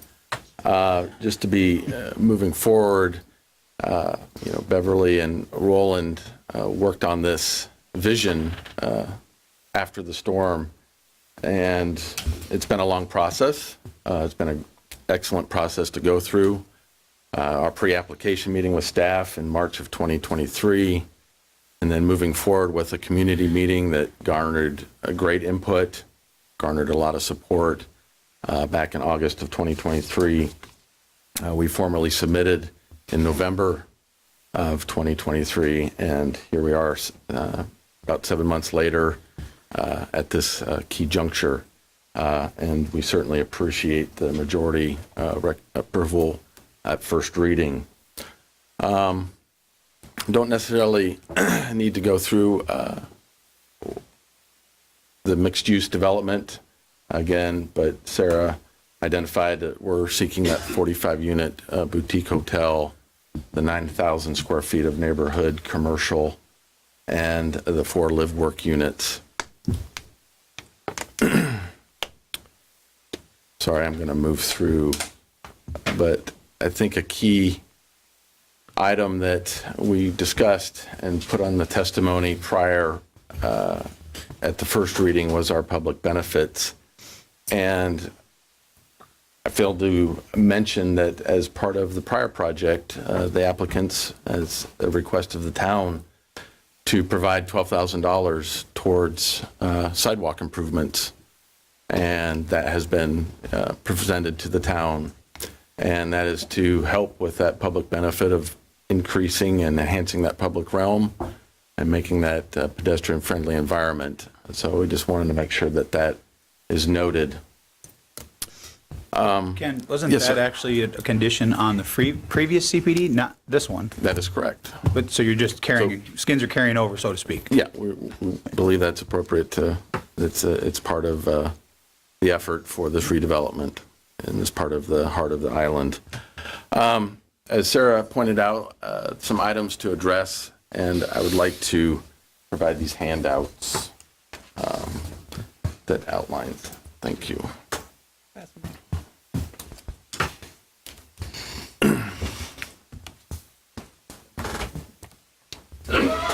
I'm sorry. Yeah. So staff's condition 7, and we already got it. Yeah. Okay. I think it's probably very similar to what you had before, but I just wanted to make sure we're all on the same page. Staff's conditions 7 and 8 focus on the parking, and that was a legitimate discussion that we had at first reading. And what we've proposed as just a combination of just utilizing condition 7. Staff's language is carried forward in our proposed condition, encouraging visitors and staff to arrive without an automobile. The proposed parking exceeds the on-site provided. The applicant shall provide valet and or coordinate with adjacent property owners and or consider other parking options. And those are consistent with your policies and within your comprehensive plan. You're encouraging those alternative ways to address on-site required parking. So we feel that that's an appropriate condition. But along the lines of condition 8 and the discussions that we had, the opportunities to work with the town for a shared agreement with the Bay Oaks campus, the Bay Oaks Center. And what our condition specifically refers to is those opportunities for those health and wellness. We have those listed: medical clinics, urgent care, dentist, pharmacy, rehab, medical spa, chiropractic, massage therapist. And that would be those parking spaces that would be leased would be up to 15. I believe the condition that staff proposed is pretty open-ended, but we feel we understood the discussion is 15 would be that appropriate maximum. For traffic mitigation, that was another discussion that we felt that needed to be formally addressed. And this isn't a existing condition, but on page 2 for traffic mitigation, these are outlined items that the applicant wants to focus on, such as marketing initiatives, supporting and encouraging the guests to use alternative modes of transportation rather than driving their vehicle, utilizing their website and marketing materials to do that effort of helping encouraging not driving, information on the walkability of the area, those business of interest, the bicycle rental, utilizing the beaches, Lee Tran trolley, and the seasonal trans service, making sure those schedules and maps are readily available. Public and delivery of food options, free resort fees, restaurant discounts, and discounts on future days. Additionally, establishing partnerships with businesses on the island, especially those in this heart of the island area, to provide incentives and discounts for the guests. For those guests that do not drive onto the island, will receive monetary discounts or vouchers for future stays, and or with participating local businesses such as restaurants, bike rentals, and tourism operators. And then participate in what we feel is an initiative that the town is moving towards with is looking at this comprehensively, traffic mitigation, such as off-island parking opportunities, transportation initiatives. There's been discussions for the water ferry, taxi, which again is an element that's identified in your comprehensive plan that is desired to focus on in the future. Off-site parking availability, identification systems. There's technologies to use and information that can help visitors and those in the area know where parking is, know where availability of those vacant parking spots are. And then obviously working with your partners at Lee Tran to try and evaluate and improve the transit opportunities, and just understanding what a proprietor is dealing with in terms of they want to use transit, but is it functioning and is it efficient as they want it to be? So with that, we are in agreement with the staff recommendations of approval and the conditions that we've proposed here. We again had the unanimous recommendation of approval by the local planning agency, approval to move this to second reading by town council, and we certainly respectfully request the town council approve this on second reading, and we can move forward with the next steps to get this highly appropriate mixed-use development in your heart of the town. So be happy to answer any questions. Again, we have our full team here, and again, thank you for the opportunity to present before you. All right, thanks, Ken.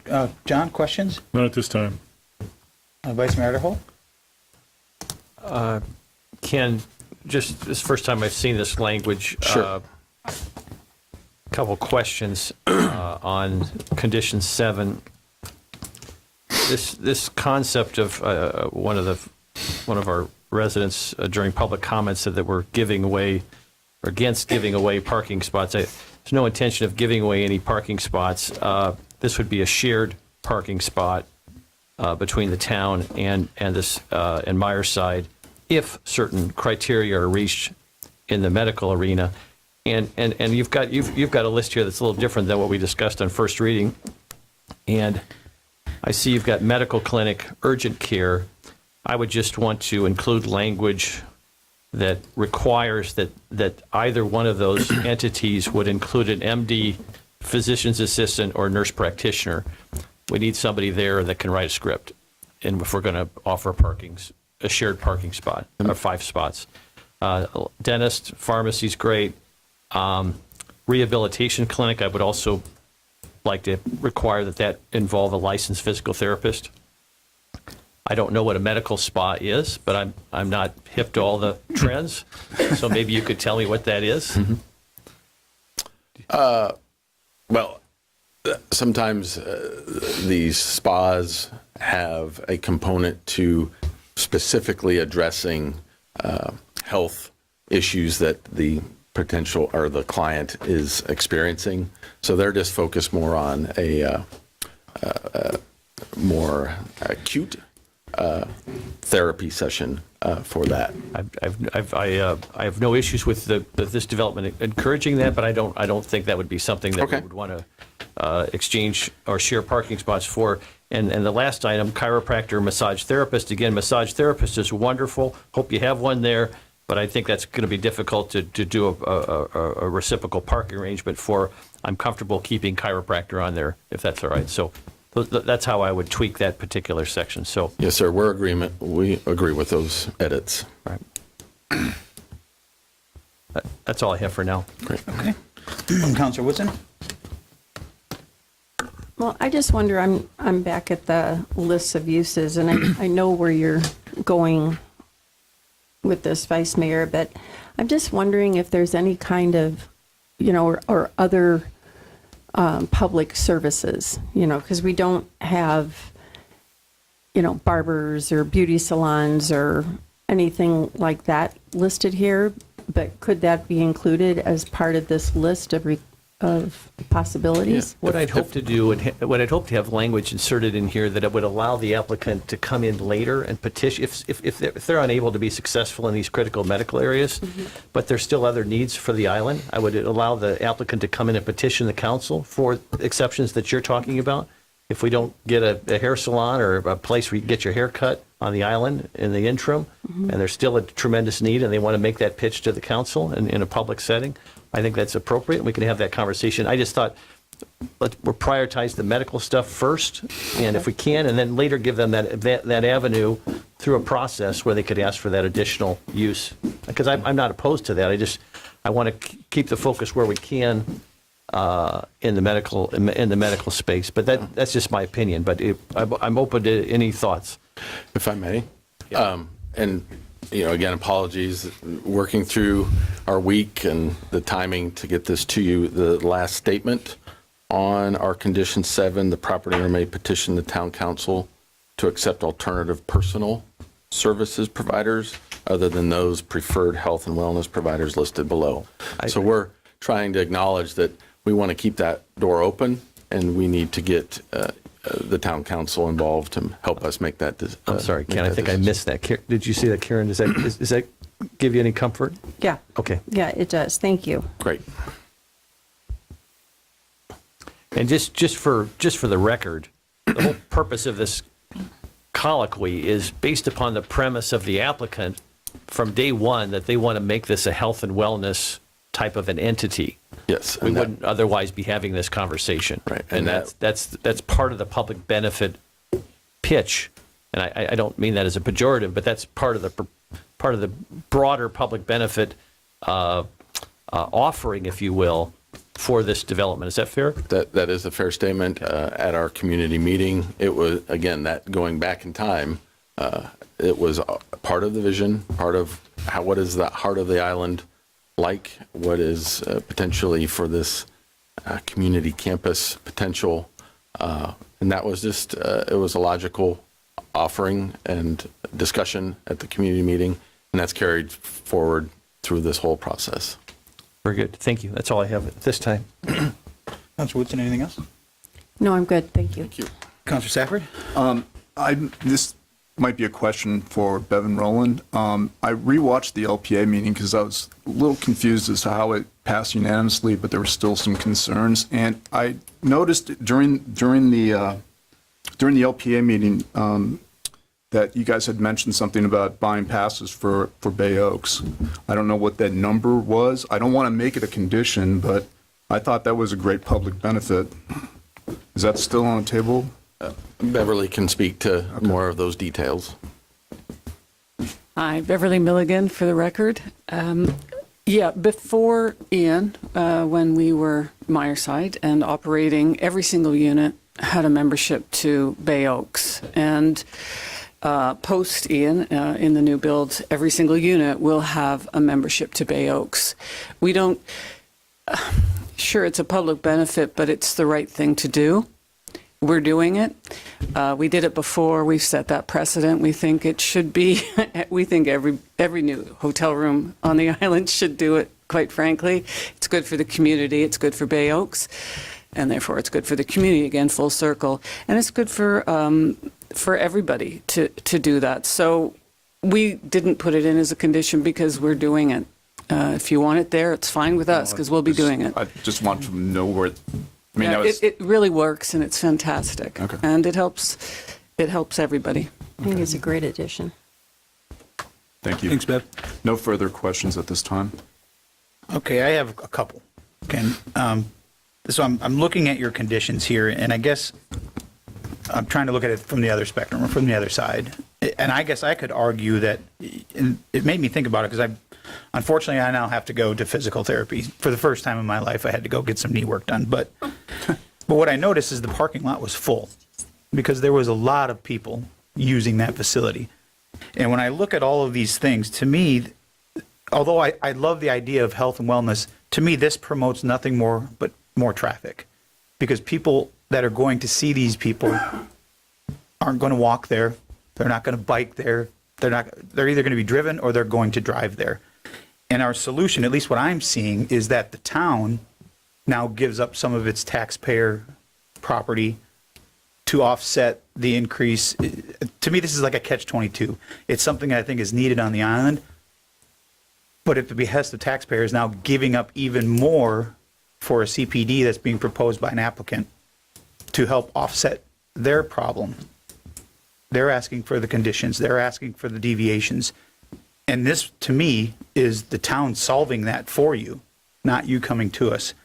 So at the last meeting, I asked a question about why the change from 42 to 45 units from what was presented to the public, and I really didn't get an answer. And now today we find out this morning that you're asking for even more intensity, and you're asking for less parking. So you're asking for more, but I haven't heard any discussion from the applicant or anyone up there in the last two meetings as to something to give back. You know, you're allowed, we'll say 30 units by right.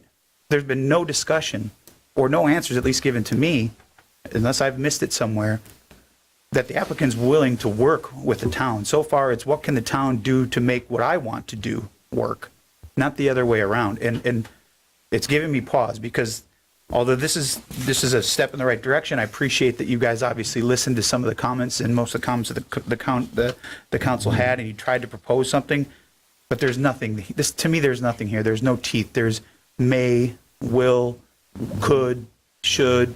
There's nothing here to say other than if we get a doctor in there, the town's going to give us spaces to lease. Am I making sense? So I guess I'm just looking for an answer of why every time there's a meeting, the ask gets more significant than the previous meeting. To start with that comment, I don't believe we've identified more of an ask here. This has been a discussion routinely through the LPA and through your first reading, that this was an idea that the town had an opportunity for us to utilize under your policies to do shared parking. Mm-hmm.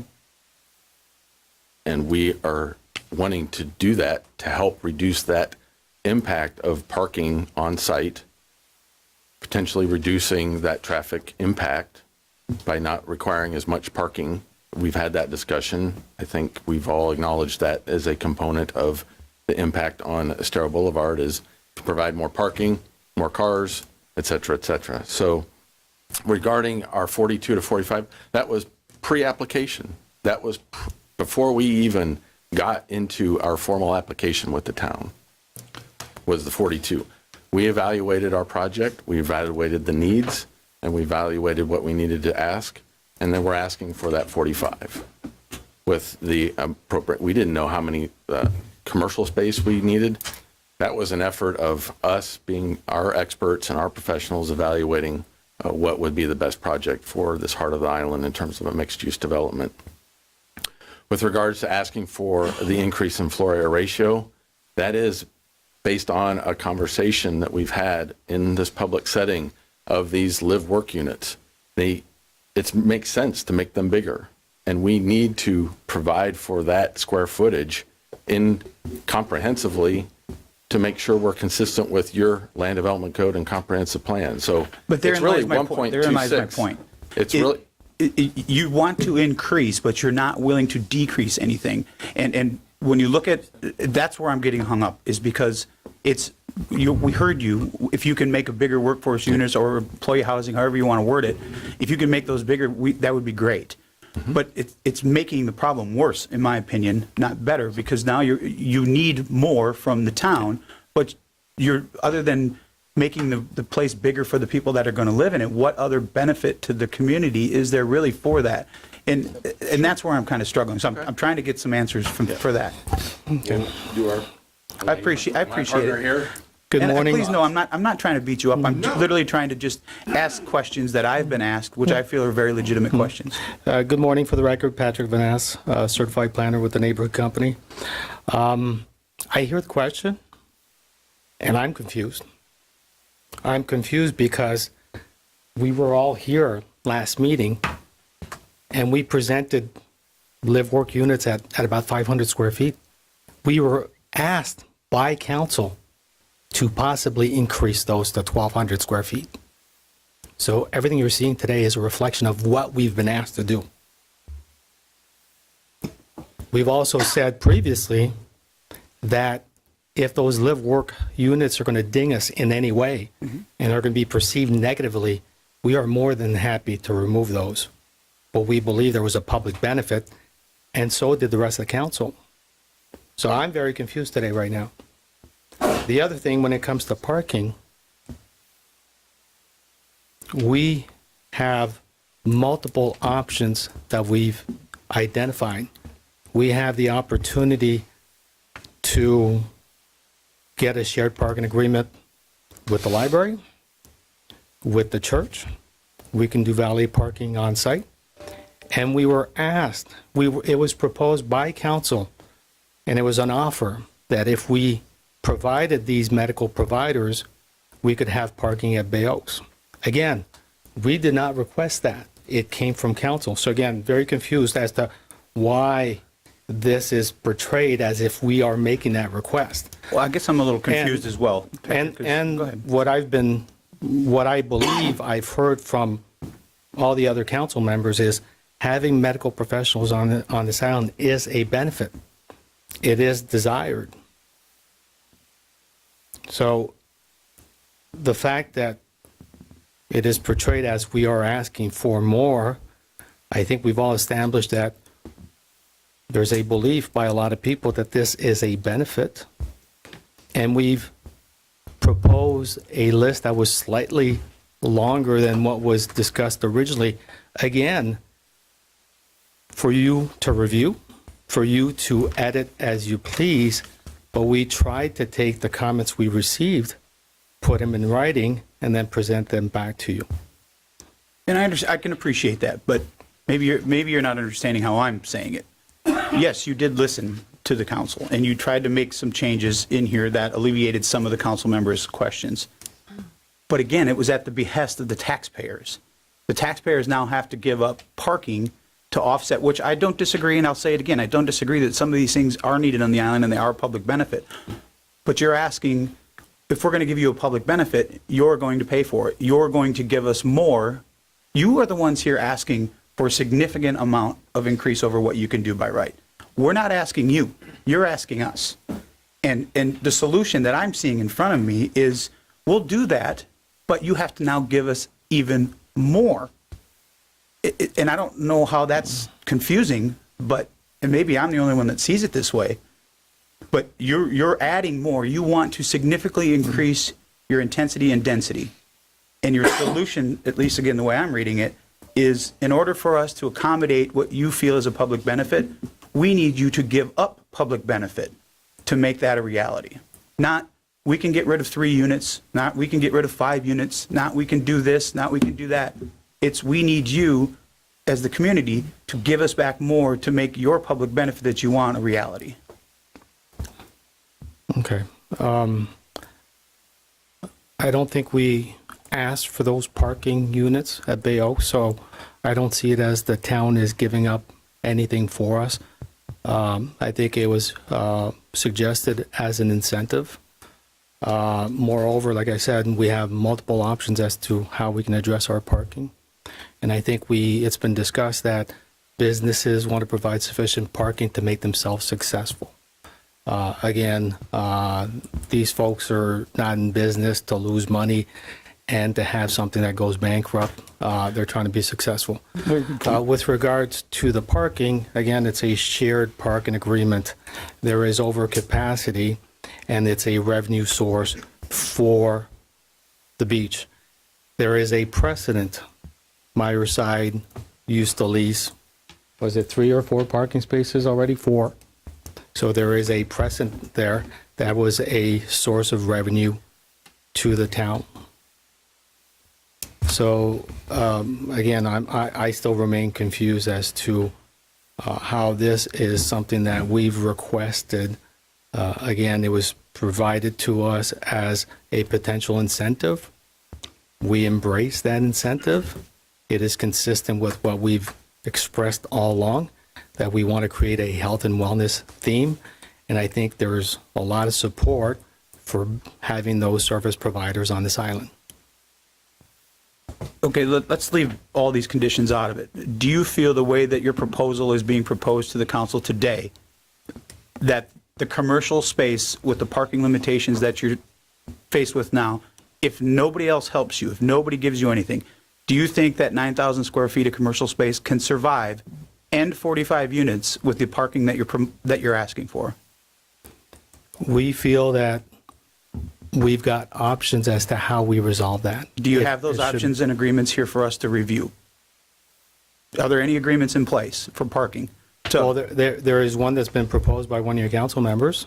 Is there anything here that we should have in record? We can do valet parking on site and gain an extra 10 spaces. Sure. We have a letter by the library saying they are open to having a shared parking agreement. And we also have a letter of support from the church group. But so I do feel pretty confident that any parking shortcomings that we may have, we'll be able to address. Yes, I do. But as of right now, you don't have any agreements with anyone on paper that you get this many spots or you get this much, or you have nothing that we should consider today? I think I've expressed myself pretty clearly. Okay. I think council understands what I'm saying. I think I've addressed the issue. Fair enough. And I think I've made my points as well. But so let's move on to the other thing, the height. As you had said before, Patrick, which rightfully so, 35 versus 37. One of the deviations is saying they're going from 30 to 37. Wouldn't that, because you're proposing a step back solution to the building, that then through code allows you to have that additional 5 feet? So is it really 7 feet they're asking for, or is it just 2 feet? Because the way I look at it is it would only be 2 feet, not 5 feet. We have to ask a deviation from the CR district when we ask for a mixed-use project like this. So the CR district is 30 feet. However, there are other provisions in the code to allow people to go to 35 feet and an extra story. So our deviation is indeed 7 feet from the CR district. Mm-hmm. However, for clarification, I was pointing out that average homeowner, anybody can request that extra 5 feet and that extra story if they meet code requirements. And I'm just trying to help the public understand that what you're asking for is essentially really 2 feet above what you could do based on the way we look at it. I see it the same way. Yeah. I'm just trying to help people understand that we're not talking about a huge number. We're talking about 2 when it comes to height. Yeah. The other question I have that I have not been able to find in here, and maybe I missed it, what are the size of the rooms that are going to be in this development? It was part of our application, and it was part of our parking calculation that was provided to staff. I don't really have that, but I think Ken is looking for it right now. There would be a range of smaller traditional hotel rooms to bigger suites that would be kind of a top-level penthouse. Just kind of scenario. rough idea. I'll let Ken answer this. In our documentation, we identified approximately 25 of less than 450 square feet. Okay. And about 20 of greater than. So there's going to be that mix because you will have some suites and you'll have those kind of units that are available by the desired market. And this maybe is a question for Sarah. If I'm reading the code and the comp plan correctly, if you have units that are 450 square feet or less, you can use a multiplier of up to 2.5. However, if you go over 450 square feet, only a multiplier of 2. So how does that relate into mixed-sized units? I mean, they're requesting 5.6 over the 2.5. How does that get applied to the overall structure? If they're all under 450 square feet, my understanding would be it would be a 2.5 multiplier they could ask for up to. If it's less than that, or more than 450 square feet, the most they could ask for by right would be, or at all according to the comp plan, would be a 2 multiplier. They're asking for a 5.6 multiplier. So I'm just trying to understand how we're getting from what the comp plan says to double what's being asked. Through the deviation process, which is allowed through the Land Development Code. So it's what we'd included as a maximum of 2.5, but you are correct. There's a range in there depending on the room size. So that's why, I mean, we're just asking for the multiplier of 5.6. So we could say rather than having the deviation say from 2 or 1.5 or 2 or 2.5 to 5.6. But by asking for the 5.6, they have accommodated their request.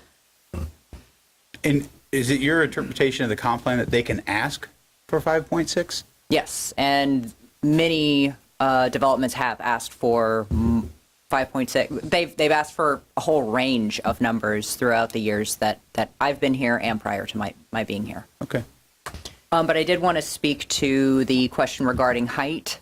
So they may be eligible for the 5 additional feet, but they are, it could be an increase of only 2 feet that they're asking for.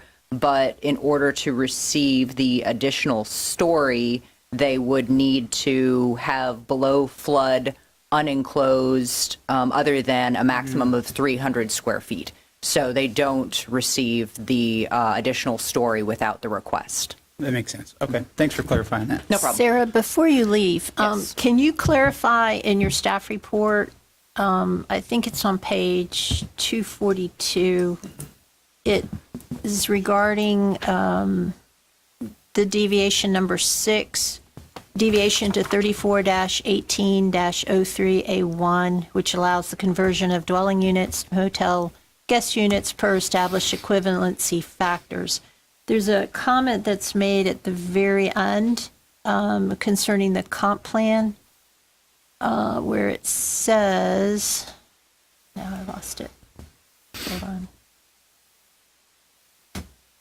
on. The staff comment, the request would increase the density multiplier from 2 or 2.5 up to 5.6. However, staff notes the proposed development meets the FAR allowed in this district by right. While the current comprehensive plan utilizes the multiplier, the new comprehensive plan that has been transmitted to the state for approval applies only FAR to commercial uses. Per the not yet fully adopted comprehensive plan, this request would be appropriate. So it's a little confusing to me, but is it your testimony that it is compliant with the current comprehensive plan, not the one to be adopted? Yes, it is compliant by them requesting the multiplier, which was the way it was done previously. And according to conversations that we had at the last meeting, that may be a change that we're looking to ensure that we keep that multiplier. I'm not sure. That'll be something to be sorted out in the future. But I believe that what they've requested is appropriate. I do note that the deviation that we received today for the 1.3, it is still within the floor area ratio allowed by the future land use district, but they still need the deviation because of the zoning. So they would still have to ask for that increase. So that's something that's not discussed in this staff report because it wasn't information that we had at the time the staff report was written. So, but I do agree that it's appropriate that the way they asked for it, they asked for the multiplier, and now they've also asked for the deviation for the floor area ratio. So they've covered their bases on that. Thank you. That clarifies. There was a timing issue that came up, and I really appreciate you putting that on the record. Okay, yes. I guess the reason I was asking is I was going back through the previous CPD, which I disagree with staff at the time on that one. In bold letters, it said, under no circumstances can an applicant request more than what the 2.5 multiplier stated in the comp plan.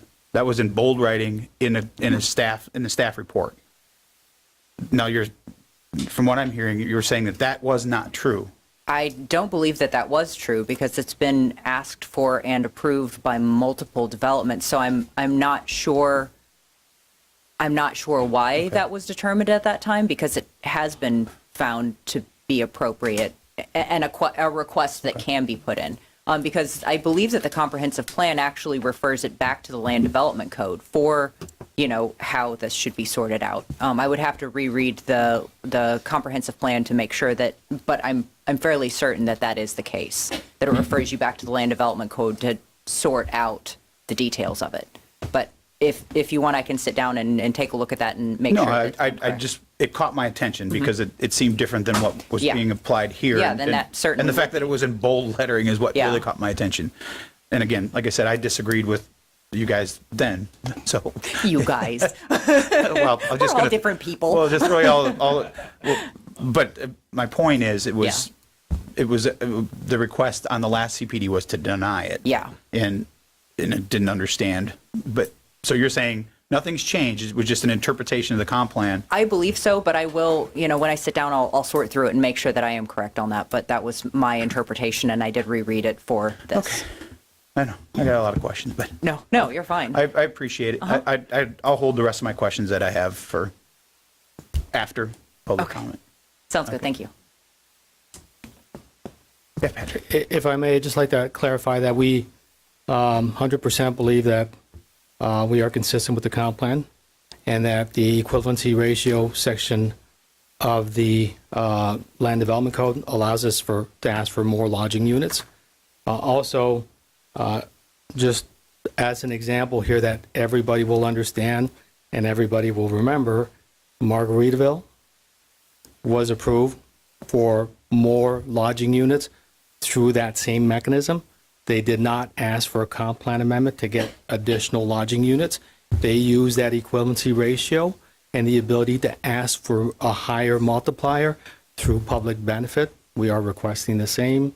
I did go back after our last hearing. I believe I had stated in there that they had gotten an equivalency ratio of plus or minus 12. I stand corrected. That was their initial request. And as part of the review and approval process, they obtained a little less units than what they had requested, but they did obtain 9.5 as an equivalency ratio. And again, we are much lower than that. So Patrick, before you run out, just one more question. Is it your ask that, because you use Margaritaville again, you used it at the first one, you're using it at this one, is your ask that we follow the precedent that was set with Margaritaville to justify you asking for what you're asking for? No, I'm not asking for a precedent.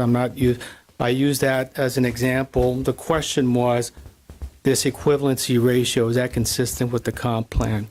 Can we approve additional lodging units based on this equivalency ratio?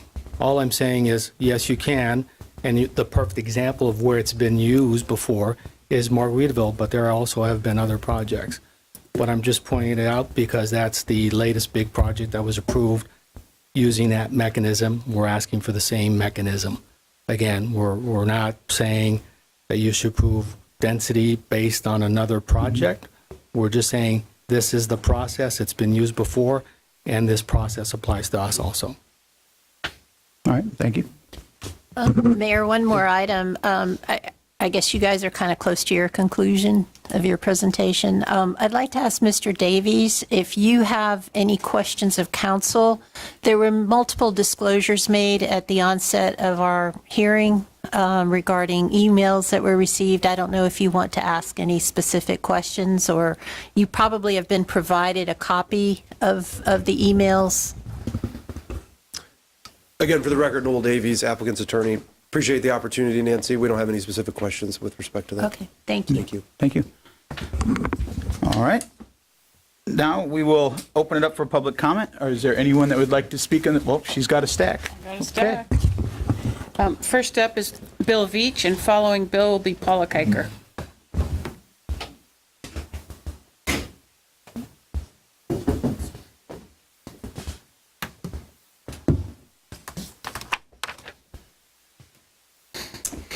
Hi, everybody. Bill Veach for the record. I feel for Beverly and Roland here because they're kind of the first ones that I would consider to have a big ask.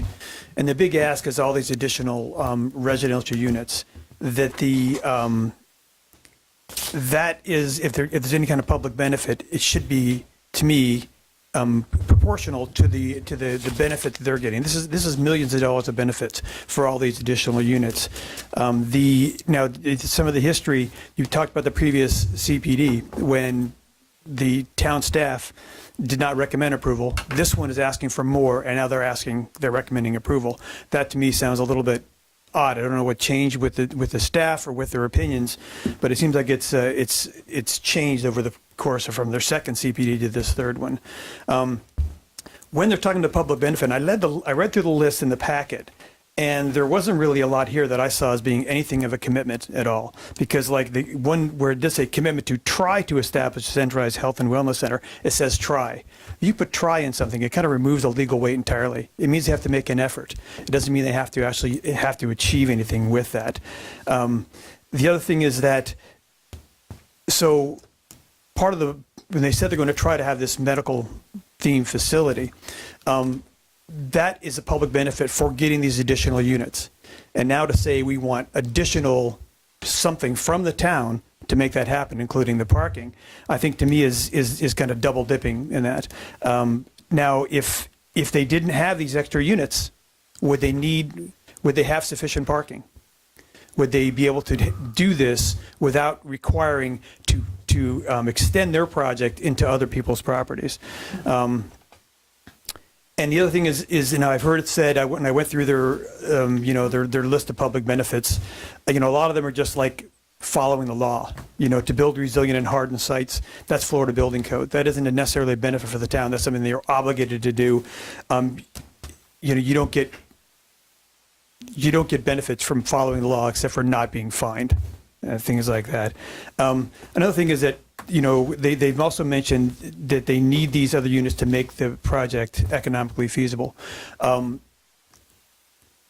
That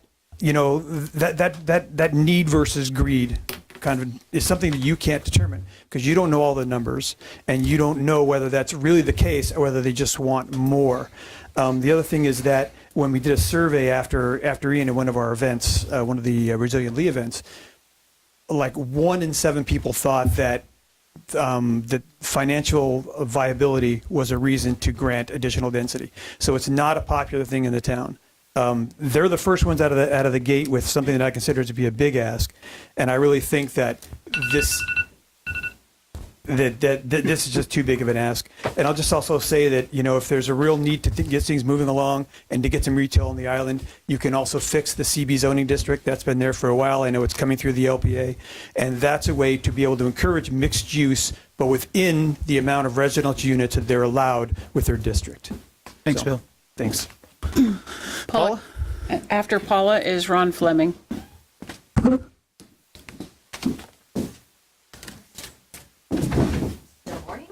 Speech is intact then. Good morning. Good morning. Mayor, Vice Mayor, council members, and staff.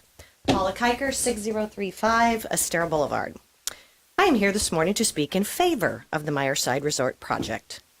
Today is monumental for most of us. Monumental because today is the day that the first new resort development since Ian comes before us. Today is the day that with your favorable vote to approve, moves us forward to the next chapter of Fort Myers Beach becoming a vibrant town again. Your decision will divide most of us. Some of us in our opinions, whether the allowances or deviations should be allowed or not, but at the end of the day, that decision falls in your very capable hands. We're going to be a different town, and that's okay. We are going to be okay. We must rebuild wisely, and rebuild quickly. Fort Myers Beach has always been and will always be a tourist town. We will always have traffic. We will always have a two-lane road. We will always have a divide between commercial businesses and residents, wants and needs. We will always be that small town with that tourist town vibe because of its people, not how small or tall a building is. This project is a boutique gem for the island, but is a huge financial investment. And in order for this project and many others that are going to come before you, is the financial piece doesn't work, we will remain a wasteland of parcels of dust and weeds. And on another note, just a very, very big thank you for everything you have all done to bring our town back. Your time, your dedication, your knowledge, your strength, and your love for Fort Myers Beach is so very much appreciated beyond words. Thank you very much. Thank you, Paula. Ron Fleming, and after Mr. Fleming is Robbie Robinson. Oh, okay. After Ron Fleming will be Ellen Vaughn. Okay, thank you. I'm Ron Fleming. I live on Delmar where the Shamrock is. Council, mayors, staff, thank you for the opportunity to address you. I don't know how Paula did it, but she stole my speech. So I'll be brief. I'm wholly in favor of this. As Paul stated, you have so many difficult decisions. This is just one. Again, thank you for, the island looks great. I mean, we have some places that need to be cleaned up on Estero Boulevard, but it's coming. I think the Myerside Resort, I liked what they were doing before. Of course, the storm changed everything. I know there are some people that said, well, we don't want this because I remember back in the day that was where I grew up and it was wonderful. Well, I remember when Myerside had people literally living in the trees. I know a retired deputy, now this is hearsay, but it's true. He told me at night, we never go in there unless there's two of us. Well, they bought that property, they cleaned it up. They're your neighbor. I mean, they're my neighbor. I live very nearby. The change is coming. But this is a good change. I wish the storm never happened, but that's beyond us. We have to move on. I encourage you to approve this project. Thank you. Thank you, Ron. Ellen Vaughn. That's all I have signed up after Ellen. Okay. Always the most colorful person in the room. Of course. Ellen Vaughn, resident of 7500 Estero Boulevard. And I, too, want to speak in favor of Myerside. And Paula said it so eloquently, and I won't repeat any of the things that she said, but I agree with them all wholeheartedly.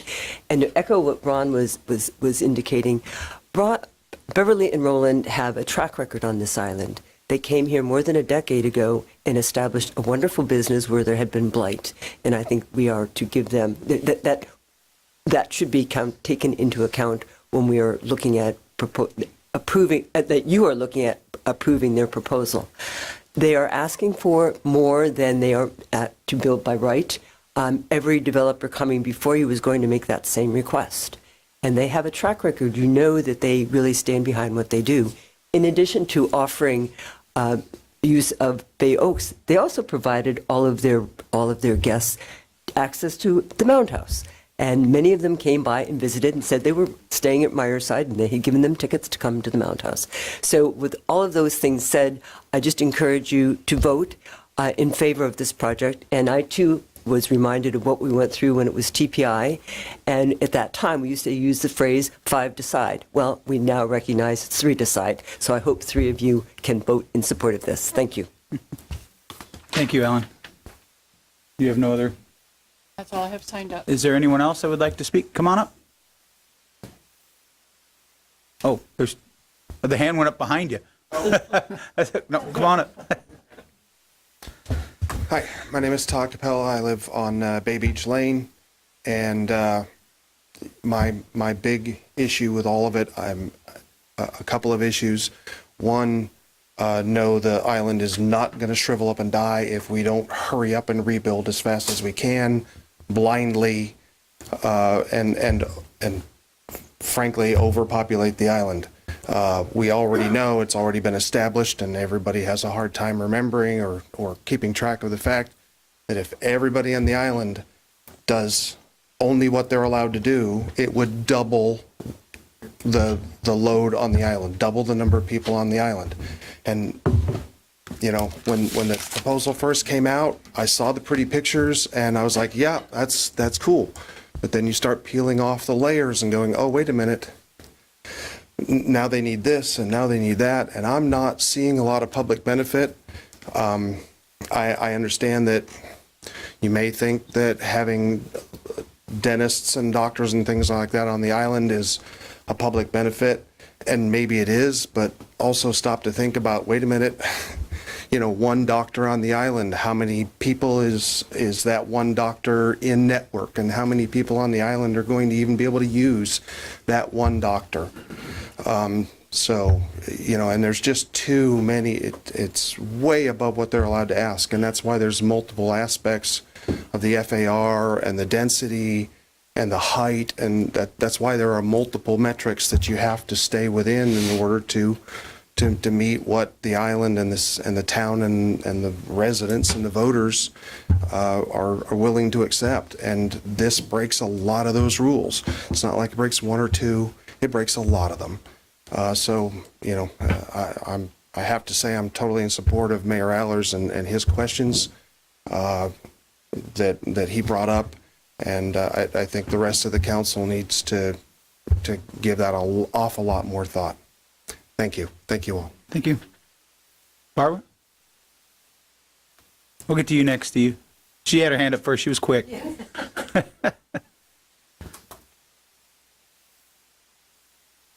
It's still morning.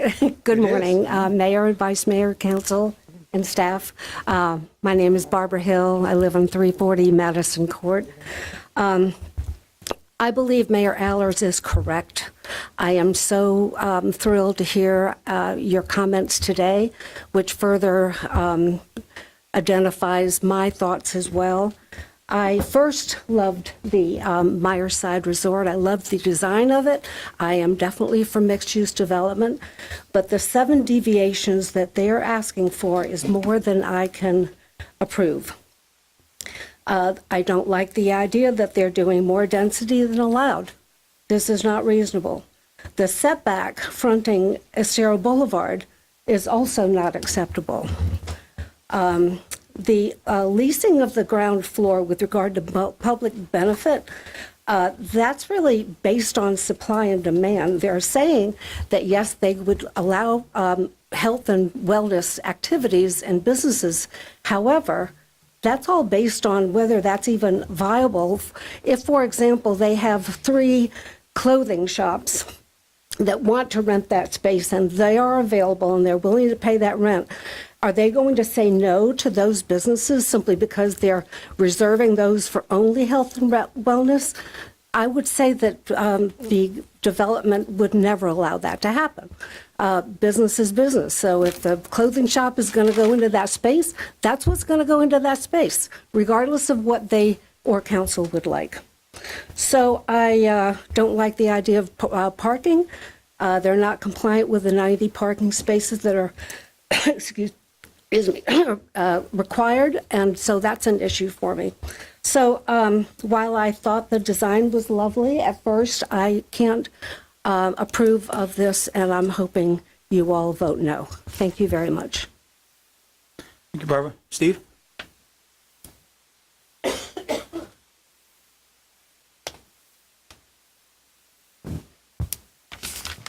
Good morning, Steve Johnson, Seminole Way, full-time resident of Fort Myers Beach. I think Mr. DeLander maybe said it best. It's a key day for Fort Myers Beach. And the reason I say that is because it essentially opens Pandora's box. Whereas I would prefer it to be a faceless developer, since Roland and Beverly have been outstanding, really, citizens of the community, I have to contribute that I think just the project is just much too intense. And what it does is it opens door to more intensity. Although I've come and spoken before for different projects, one thing I've always heard is that each project stands alone, that nothing creates precedent through the LPA or even town council. But that's all we hear, is that for parking variances, the whale got to do that. I mean, it's builds. Even today we heard, well, if Margarita got this, then we get this. I think as we move forward, the recommendation would be to stay as close to our comp plan as possible. Now, I find out that there is a new comp plan that's been submitted, apparently, to the state, but where have the shreds been? Where's the community input as to this the comprehensive plan? I mean, it's been literally done in a vacuum. The future of this rebuild is a real big deal for the town. And as elected officials, you can give variances, as it's brought up constantly, that you have this right. It's written into the LDC. You can't ask for this. That doesn't mean you have to grant it. I mean, you've all been elected, maybe except for Scott. You've been appointed.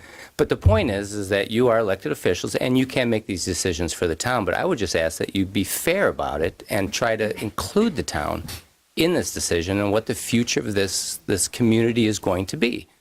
So again, unfortunately, it was our friends Roland and Beverly, but it does, to me, represent Pandora's box in just how self-interests will drive, the commercial self-interests of this town will drive our future. And I'd hope that you would open your ears and minds and use independent thought, critical thinking as to what really this community needs, and include the community members in those decisions. So thank you.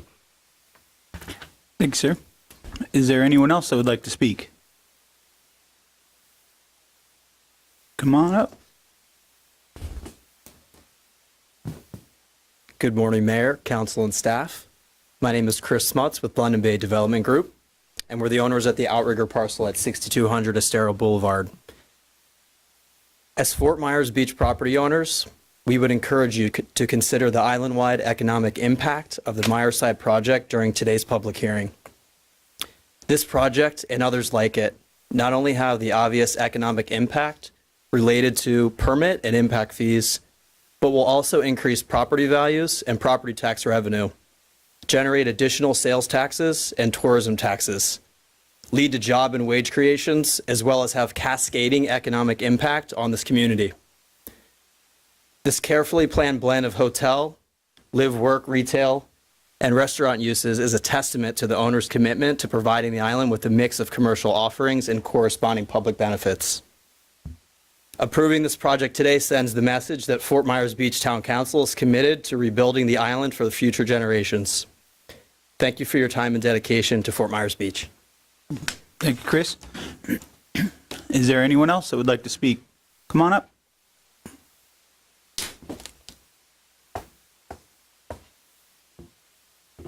You get to hear me again. Robin Capella, 4223 Bay Beach Lane. I'm sure he's going to say that, London Bay, and they want to rebuild. But I want to reiterate again, and I really appreciated Barbara's elegant speech, and I think it was really good. But I took umbrage to the fact that we're a wasteland. We are not. Things look a lot better. We can slow down and think about things. We don't have to give 5.6 over. They can give up a little. I've been a financial VP for years. They can give up a little. And I'm with Dan. What have they given up? There is no public $12,000 for a sidewalk? Come on, guys. And I disagree with you, Vice Mayor. We are giving up parking spots. We are giving them away. Anytime we let somebody else use them, that we're giving them away. Please rethink this. Let them go back to the drawing board and give us something back, please. Thank you. Thank you. Is there anyone else that would like to speak? Can't see around the poll. Don't see anything. No? Okay, with that, we will close the public comment. Are there any additional comments, rebuttal, or closing statements from the applicant? Thank you, Mr. Mayor. Again, Noel Davies on behalf of the applicant. Just want to reiterate what you've heard a number of times now since we're at second hearing, but you have testimony and evidence before you from not only the applicant's expert planners, but also the town's. The comprehensive plan has been analyzed. As I mentioned in the opening, we are consistent with your comprehensive plan. That's accurate. That is supported by substantial competent evidence from experts, both from the town and the applicant. And for those reasons, it's appropriate, it's lawful, and it's correct to approve this project. And we're respectfully asking that you do that. Thank you. All right, thank you. Bev, come on up.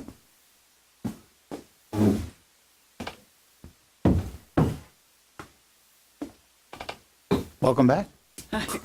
Thank you. Bev Milligan for the record. I just want to mirror, first of all, the what Ken started the presentation with. And he started the presentation with, that we started this project in March of 2023. If we can just go back there for a time, it was a really, really difficult time for the entire community. And quite frankly, we're pretty proud of ourselves that we're standing here today. It's taken this long to be standing here. And, we in August, we had an event at Diamond Head and invited the public, and we have been very, very public and open with this. And because we participate so heavily in the community, we've met with many of the people in the room and many of the people that are listening and talked about and with about the project. And I just really, really want to thank everybody for their support. This has been such a long journey, and I don't know that we would have made it without town staff and walking hand in hand with this community. They got us here, and I just really want to thank them. I want to thank our neighbors. I want to thank the LPA for their unanimous vote, and especially, did I say staff? Because it was a journey before Ian, and they've just been very, very supportive, and thank you to you for your consideration, allowing me and my husband to get this far. So thank you. Thanks, Bev. Anyone else? Patrick? No. Roland? No? Okay, then I will now close the public hearing and request a discussion or a motion from town council to approve with conditions, deny with reasons, or a continuance to a time certain. We'll start with Scott. You want a discussion? Yeah, so I've got a question about two things. Number one, Mr. Mayor, you talked about you're going to rehab now, and you think you're going to Physical therapy. Physical therapy. It's not what I heard, but okay. For the record, he's going to physical therapy. So I'm rehabbing my knee. Rehabbing your knee. So I can already see the news calls. So I had my hip replaced a couple years ago, and you had said that if they have a chiropractor there or a rehab facility, a physical therapy facility, that it would create traffic. Now, where I used to go is Island Fit, and they used to be on the island, and now they're over the bridge.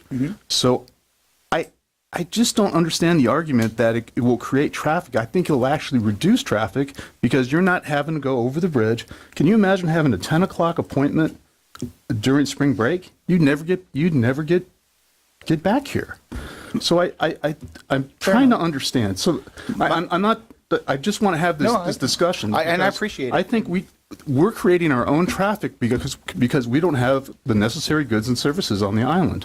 And I think every day you go over that bridge and back, that's creating traffic. I think if something's local, you're not going over, now I understand you have to drive, but I don't think that's causing traffic. I think not having the service on the island is causing the traffic.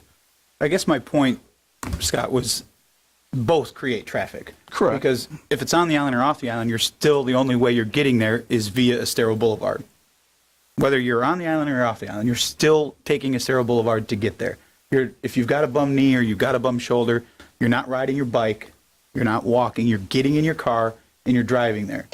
When Island Fit was on the south end, did you get on your bike and ride down there for therapy? No, I drove down there, but I wasn't going over the bridge. We all know my point where the was it was traffic on Estero Boulevard. Okay. And if that's the number one quality of life issue that we've all been told ad nauseum that this island is facing with, my only point was I appreciate that those are being here, and I'm not disagreeing that it's important that they are on the island.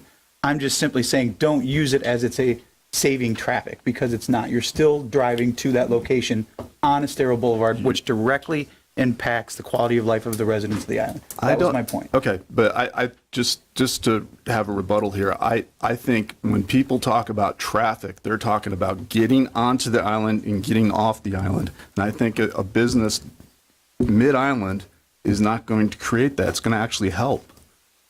Okay. So, and then, with the parking, I'll reiterate it again. I don't know why the government is involved in telling somebody how many parking spots they need to have. They're investors, the people building their building, they're going to require them to have so many spots. ADA requirements going to require them that they have so many handicap spots. But I don't think it's government's job to dictate how much parking they have.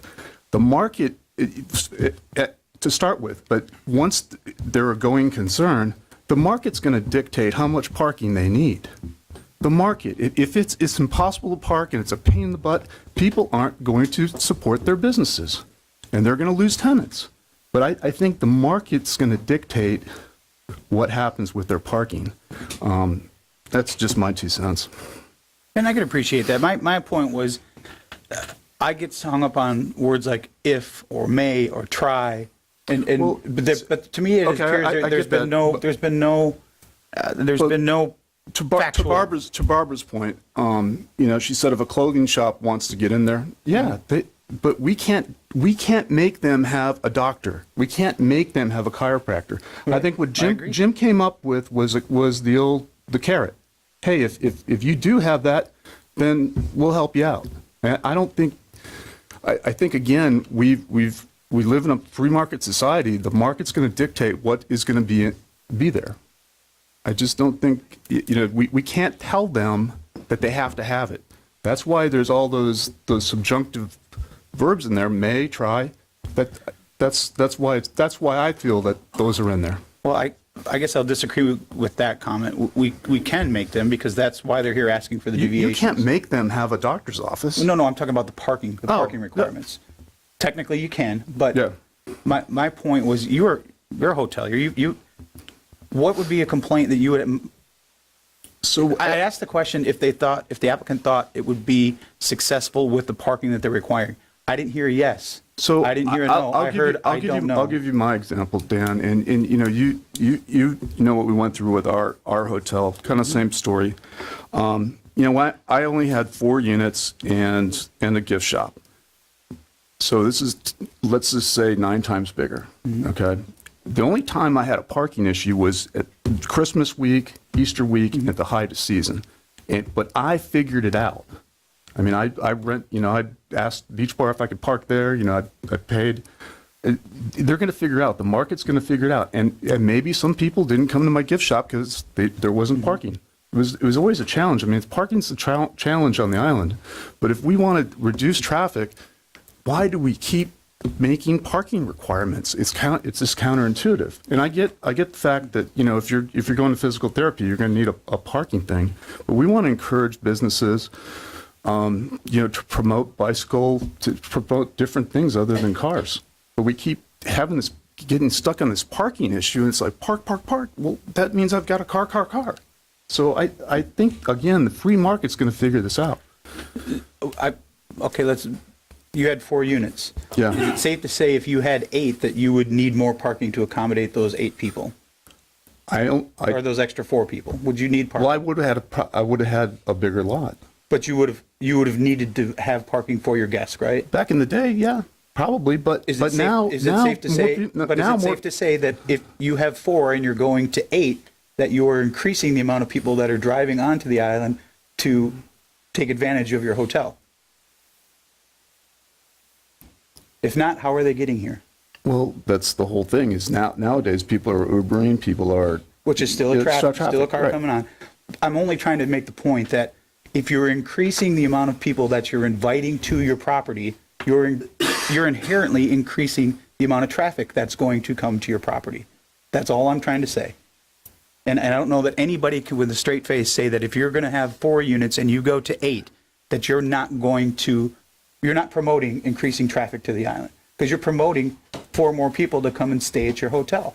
That's the only argument I'm trying to make. Okay. What else you got? For right now, that's all I have. I want to hear everybody else, what everybody else thinks. Okay. Councilor Wilson?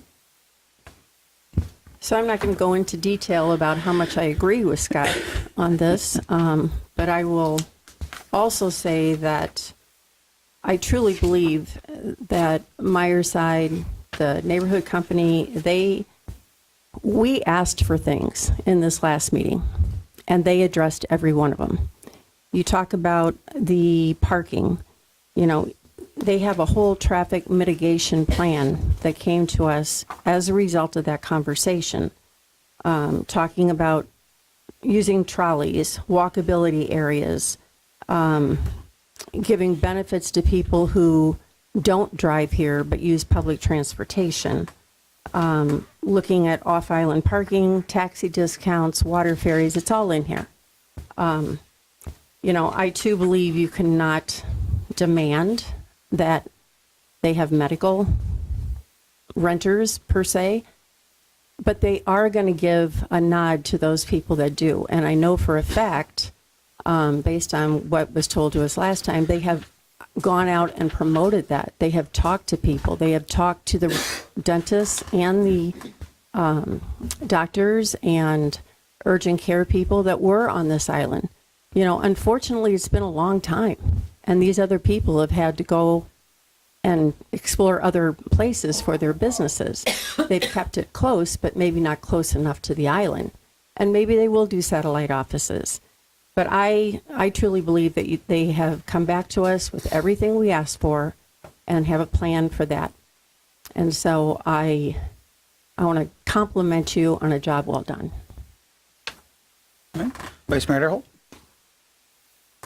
Yeah, I don't want to belabor a lot of these points, but this is such a great conversation, and it's going to foreshadow a lot of conversations we're going to have in the future, and I think it's healthy, and I appreciate the civility on both sides, as I know folks are very passionate about this issue. For me, essential goods and services are a key part of our quality of place here in Fort Myers Beach.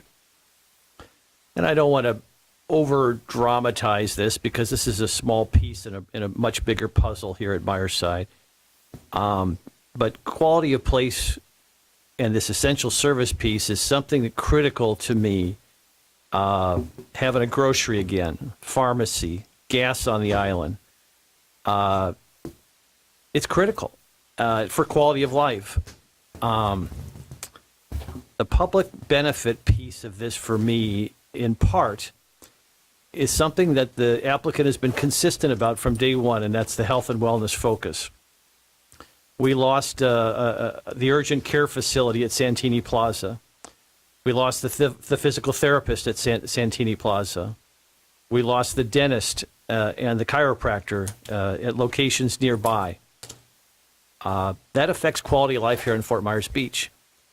To my knowledge, none of these entities that I just referenced are coming back. We've got serious challenges in some of our other retail space at Kia Stero and Seagrape Plaza. I thought Barbara Hill's comments were prescient in the sense that if the T-shirt shop offers the applicant the right price, they're going to be tempted to take it. That's why I suggested these parking places, that is incentive to further incent them from their already stated purpose to encourage critical medical service providers to come to Fort Myers Beach. Is this binding in this application? It's not. Fully acknowledge that. Is it a risk? I think it is a risk, but I think it's a risk worth taking, and it will have my support. But I do respect all the input that's been provided thus far. That's all I have. Okay. John? I just would like to clear up a few things. I know folks want us to slow our roll, I guess, but we don't control what comes before us, and it would be very dangerous for us to attempt to do so because it would create legal issues. Density, I hear that a lot, and mixed with intensity. It just seems like it's a buzzword. I'm not sure everybody knows what it is. Maybe I don't know what it is because I'm dense between the ears, and maybe I'll go to rehab for that. But I'm a newbie to this island, and I can tell you we've got less population than what we had in 1990. We're almost probably about half, and that's pre-storm. So I take that into consideration. And then I see over the weekend that Lee County has us at 42.9% of open hotels and rentals on the island. And then the chamber broke it down even further that less than 1,800 hotel and vacation rental rooms available, and that's down from 4,315 pre-Ian. So that's a factor to me. Also, I think some of the emails I received of folks that were against this are also against a tax increase for the millage rate. And I think that's kind of talking out of both sides of your mouth, because I see this as a big positive of increasing our tax revenue once this project gets completed. So that's where I'm coming from. Okay. That it? That's it. Thank you. All right. I guess I'll add my 2 cents for what it's worth. As I said at the last meeting, Bevan Rowland, I have great respect for you. I think you took a piece of property that nobody else wanted to do anything with. You cleaned it up. You made it a place where people wanted to go, wanted to hang out. You did everything that this community asks of you, and you play a vibrant role in assisting nonprofits. And I mean, you guys do a lot. And I really respect for you for that. And as I said in the last meeting, I really want to get a yes on this project. I really, really do. But I look at things a little bit different, and I've said it 1,000 times, and I'll continue to say it. I'm okay with whatever decision comes down from the 5 people up here. When it's done, it's done, it's over, you move on to the next thing. As long as everybody understands and goes into it with an open mind. So what I've tried to do in this case is just present things in an open mind. I understand that the neighborhood group has to do what they have to do, and I commend them on the tactics in which they did that. I would have done the same thing. I would have put out a pretty picture to get the support. I've always said if you can walk into a room and 50% of the people or 49% of the people already love it based on what they see, you're already ahead of the game. So I think the way that you did this was spectacular. I think you got a lot of support behind it. But it doesn't, to me, change the fact of the numbers. It doesn't change the fact of what this is going to do, not just this one particular property, but in general. You know, I'm not a big fan of using the word precedent, but in your presentation, you brought up another development that used the same process for a reason, and for you to get the same process, which the next person is going to do if this gets approved. They're going to say, you did it for this one, you did it for this one, why aren't you doing it for me? And to just give you an example, since we all like to talk about numbers, there's a property just down the road. If you apply the same numbers that we're talking about today, the 5.6% to what they can build by right, that's 840 hotel rooms. 840 next to a residential neighborhood. If this gets approved, how do you then tell them no? Because your argument was you did it for this person. Now their argument's going to be you did it for them, you use that process for them, we want to use the same process, they're going to do the same thing. Whether they do or they don't, I would be shocked if they don't. Let's just put it that way.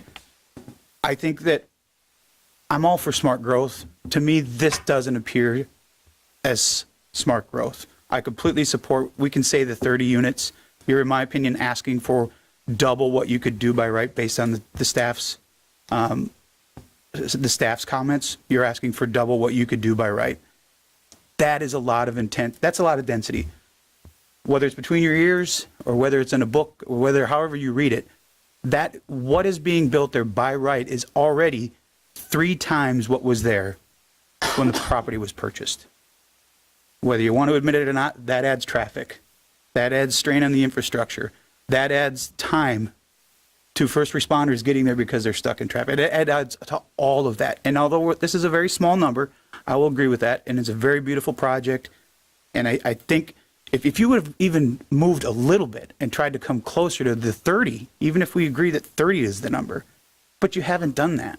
There has been nothing that you've said, and the public benefits, we can go back and forth. To me, there's nothing on there that's a public benefit other than one maybe thing that maybe you can argue these things if you try and make them come to fruition, that you could use it. Architecture is beautiful. I think that's great. I just think putting a 54,000 square foot building on a 1 acre piece of property without sufficient parking. I don't know how staff, no offense, Sarah, I don't know how staff got to a yes on this and was a no on a much smaller scale on the previous one. To me, that just baffles me. Obviously I can count. I'm going to be in the minority here, which I'll live with it. I'll move on. I will congratulate you if it gets approved because you are great people and you do a lot for the island. But I think this is it's going to have an adverse effect on the area in which it is. And I don't think people are really looking at, I know I keep saying infrastructure. It's a thing that nobody likes to talk about. But all we've heard over the last week is, why is my street flooding? Well, you build a bigger house, you build more cars, you put more things on there. The tube's only so big. It can only take so much water. And if I'm going from a 2-bedroom unit, 1-bath place, and now by right I'm building a 4-bedroom, 4-bath unit, that's 3 more toilets that are flushing. That's 3 more showers that are running in the height of season. That's going to put a strain on the infrastructure. So although this may seem modest and small because of the size of the project, this, I agree, is probably going to start a snowball effect. And it's going to start very, very quickly. So with that, I will stop talking. I won't be supporting this project, but I do congratulate both of you and the neighborhood group for going through the process. And I know it takes a long time, but I certainly wish you the best. So with that, is there a motion? I'll move ordinance 24-15. For approval? Okay. With or without conditions? As listed in the packet or the town recommendations, staff recommendations. I guess that confuses me because it's already in there. Why should I have to reiterate that, I guess? Because when we do the draft ordinance, we give you that option. So we're just making sure that that's what the intent is. It makes the record a little clearer. If we may, I'll go with that, clarity. okay. For clarity, the applicant had provided additional conditions, and the council had discussed a change that would, sorry, I'm trying to find my way back to them, remove medical spa, massage therapist, and after medical clinic and urgent care, include an MD or practitioner who can write a prescription. Include an MD, a physician's assistant, or nurse practitioner. Must include.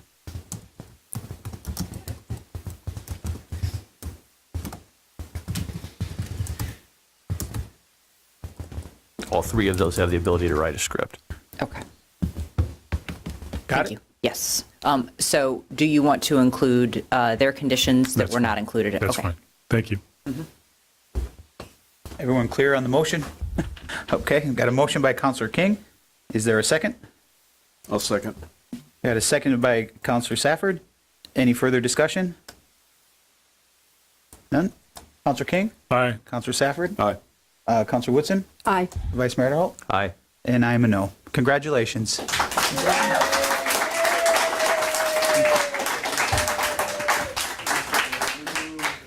All right, next we have item, We take a break, Mayor. oh, you want to take a 5-minute break? Could we please? Yeah, take a quick 5-minute break. Oh.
Look at that, getting this ready to, now we're, there we go.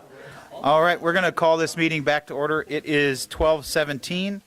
The next item is item E, Resolution 24-133, VAC 20D. Oh, did I skip one? I'm sorry. Let me start again. Item D, Resolution 24-131, VAR 2024071, 1250 Estero Boulevard, the Cottage Shuckers. A resolution of the Town Council of the Town of Fort Myers Beach, Florida, approving with conditions VAR 2024071, consisting of 5 variances from the following LDC sections. Section 34-674 A1B, build to line maximum setbacks. Section 34-675 B3, building height. Section 34-676 A4, parking spaces. And Section 34-676B, rear parking. And 5, Section 34-676D, location of entranceways for property located at 1250 Estero Boulevard, also identified by strap number 19-46-24-W4-0070F.0010, to allow for redevelopment of restaurant/bar and providing for an effective date. If any town council member has any ex parte communication to disclose, please let us know the subject discussed and the identity of the person, group, or entity with whom the communication took place, any correspondence that you received, or observations made of the site. John? Just familiar with the site, but I don't recall any emails or anything. I had a conversation with the neighborhood company, and a long time ago, had a meeting with the applicant. I also had a meeting, discussions with the neighborhood company. I've also talked by phone with the owner of the property, and have not received any emails for or against. I have not received any emails. I did watch the LPA, and months and months ago saw the first renditions of the plan. Scott? I'm very familiar with the site, and I had, Who needs it now? Rehab now? Yeah. Who needs rehab now? Yeah. yeah. I also had a meeting with the neighborhood company. I'd like to amend it. Folks, jog my memory. I did meet with the developer a long time ago, as I think Don McLean would say. Okay.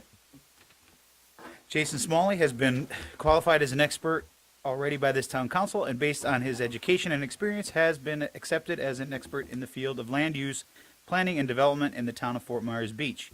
Are there any other individuals who would like to be qualified as an expert witness on behalf of the applicant at this time that have not done so before? Anyone? Okay. Has the property owner applicant seen a copy of the agenda backup materials from staff? Yeah, they're nodding yes. Go ahead, Jason. Good afternoon, councilors. Again, my name is Jason Smalley. I'm with your Planning and Zoning Department. Before you today is a request to approve 5 variances for the property located at 1250 Estero Boulevard, generally known as Cottages and Shuckers. The 5 requests I would like to briefly go through. I know that the mayor has quickly mentioned them. I would just like to wrap it up for anybody that perhaps didn't see the LPA meeting.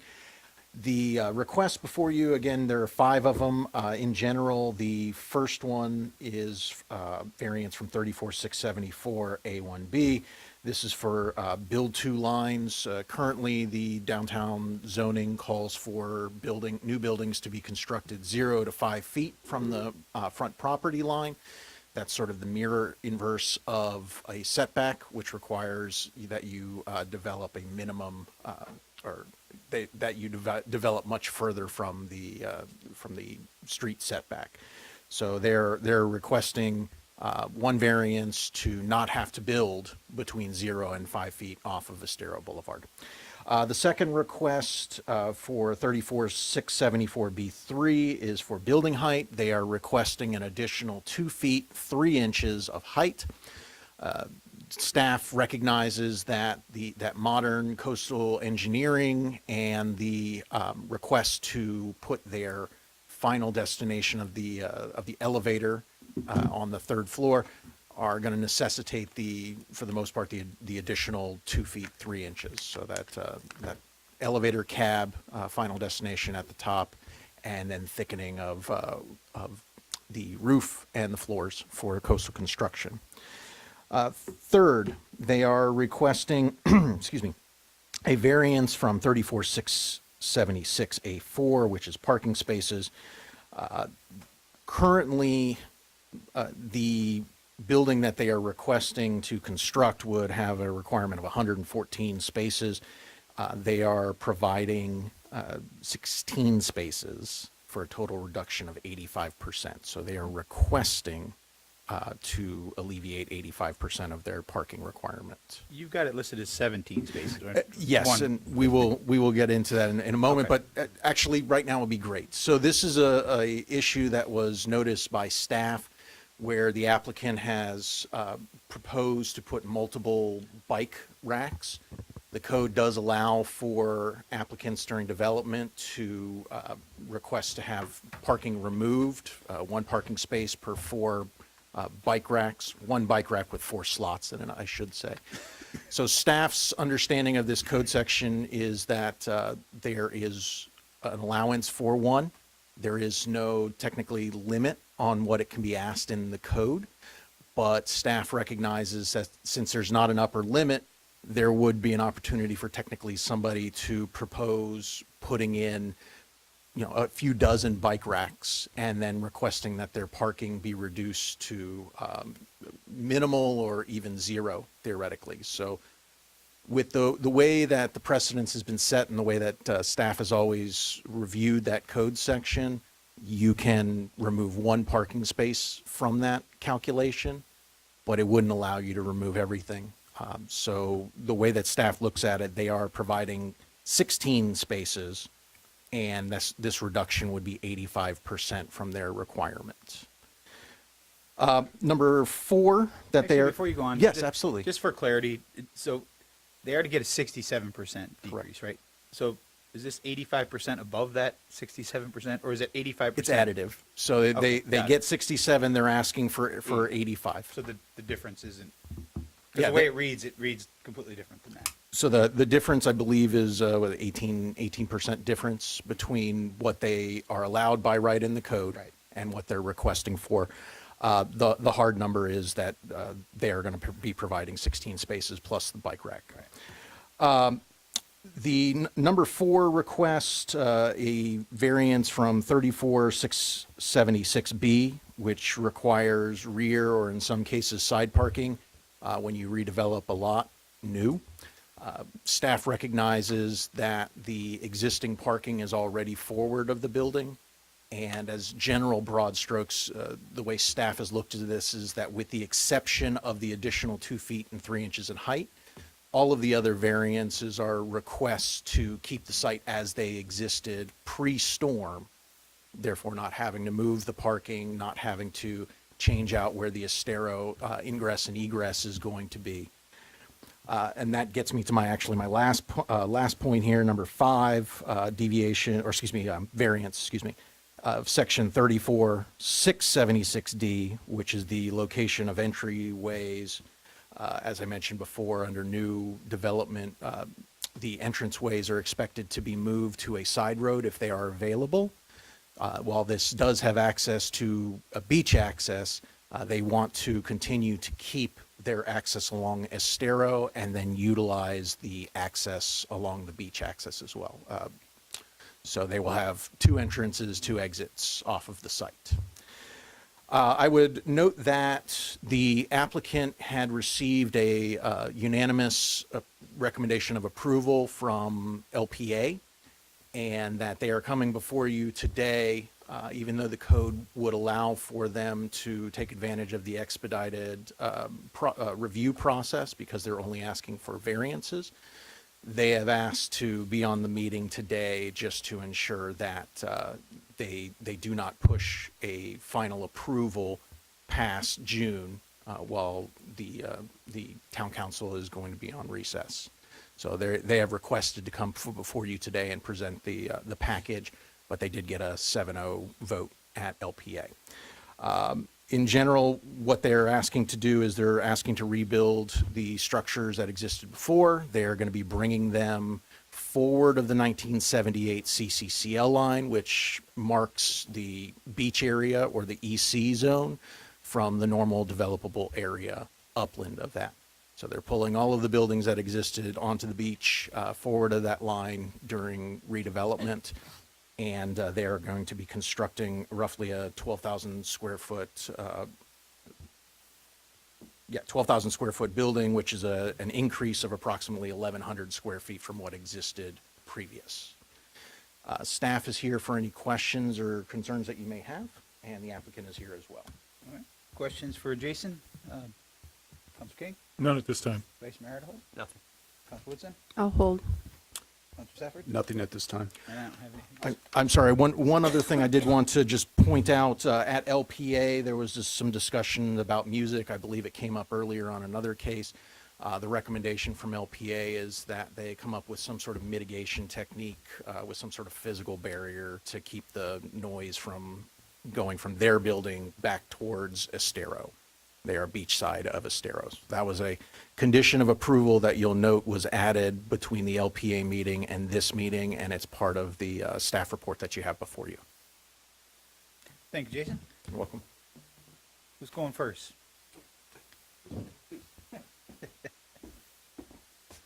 Thank you, Mr. Mayor.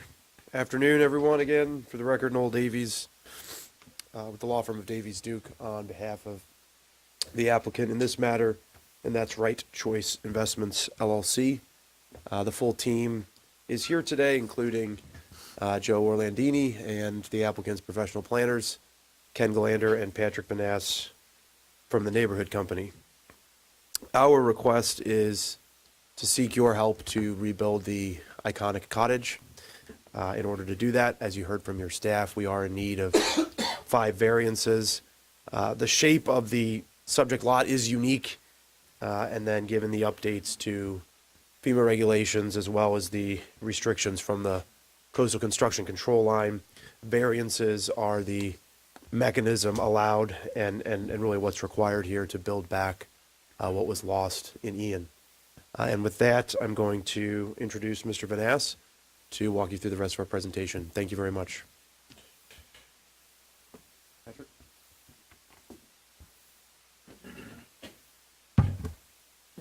Good afternoon. My name is Patrick Benass with the Neighborhood Company. I'm not going to belabor things. I know we've had a long meeting already. I think most of you, if not all of you, listened to the LPA meetings. We went into a detailed presentation during that meeting. The only thing I'd like to do is clarify a little bit why we're here today. As mentioned by staff, the LPA has final agency approval if it's a unanimous approval and there are no objectors. So in this case, we had no objection. It was a unanimous approval. However, if you recall, we were hoping to be at the LPA last month. And unfortunately, we had to be at the LPA this month. It went very well, but you're taking a break in July. And our new process with the possibility after something's been approved unanimously, we give a 10-day grace where someone can provide a comment or an objection. And if someone does within those 10 days, it goes before you for final decision. In this case, we were at the LPA the 11th. So the 10 days is going to be after this meeting, 21st. Should there be someone that objects, we can't go to hearing before you in July. You're taking a break. It would delay us till August. The applicant is trying to redevelop this property as soon as they can. They have been waiting for these variances to get their building permits in and reviewed and approved. So that's the clarification as to why we're here today. As I mentioned, more than happy to provide a presentation, but if you feel that you know the details of this, and staff has provided an explanation for all the various variances, we support their findings, their conclusion, and their recommendation for approval. Questions for Patrick? John? None. Vice Mayor Holt? I did have a chance to see the LPA's hearing, and I thought they did a nice job of scrubbing the proposal. I would, if the applicant is comfortable, we heard all the nuts and bolts of the proposal at the LPA hearing, but I'd love to hear from the applicant. I know the applicant is trying to preserve the iconic nature of the cottage, but I'm guessing he has a few rabbits in his hat with respect to the menu and maybe some things that if you want to just do some marketing today to give a little sizzle, additional sizzle to the project. Jim, you put me on the spot. Thank you. I appreciate being here and everybody taking the time to look at our project. You got to identify yourself. Oh, sorry, Joe Orlandini. We have taken a lot of time with the architects and the design. We're going to do the best we can. I'm going to start with the building, Jim. But we're going to do the best we can to keep the character of that original cottage. One of the things we've somewhat figured out is if you actually looked at the prior building, it actually had rectangles. So we were able to take those rectangles and stack them together and reuse them in a sense. The shapes, how the bar will somewhat have its function, will be very similar to the prior cottage. We want that feel. The ground floor, I think, is going to be probably one of my more favorite places in the building. We are planning to actually put the wood floor back in the lower level on top of the concrete so that we have the sand and that original feel in the cottage. We're going to try to do some cosmetic lowering of the ceiling. We do have to have a taller building. We've taken a lot of awareness of what that will feel like.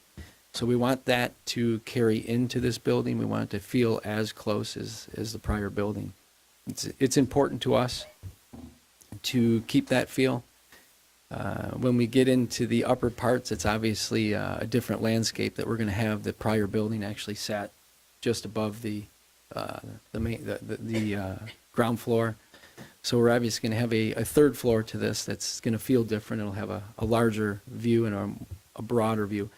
We are set back, so it is going to look different when you take a picture from the water from what it's set forward from the Lani Kai. Unfortunately, the layering of this is because of our coastal construction line. We respected that line. We held the building back beyond that line, so we're upland of that line. And hopefully everybody enjoys the new building. When it comes to the menu, Jim, I don't know exactly what we're going to do, but we're going to try to carry on the favorites is what we will do. We've listed those what they are. We know that we want those to stay there.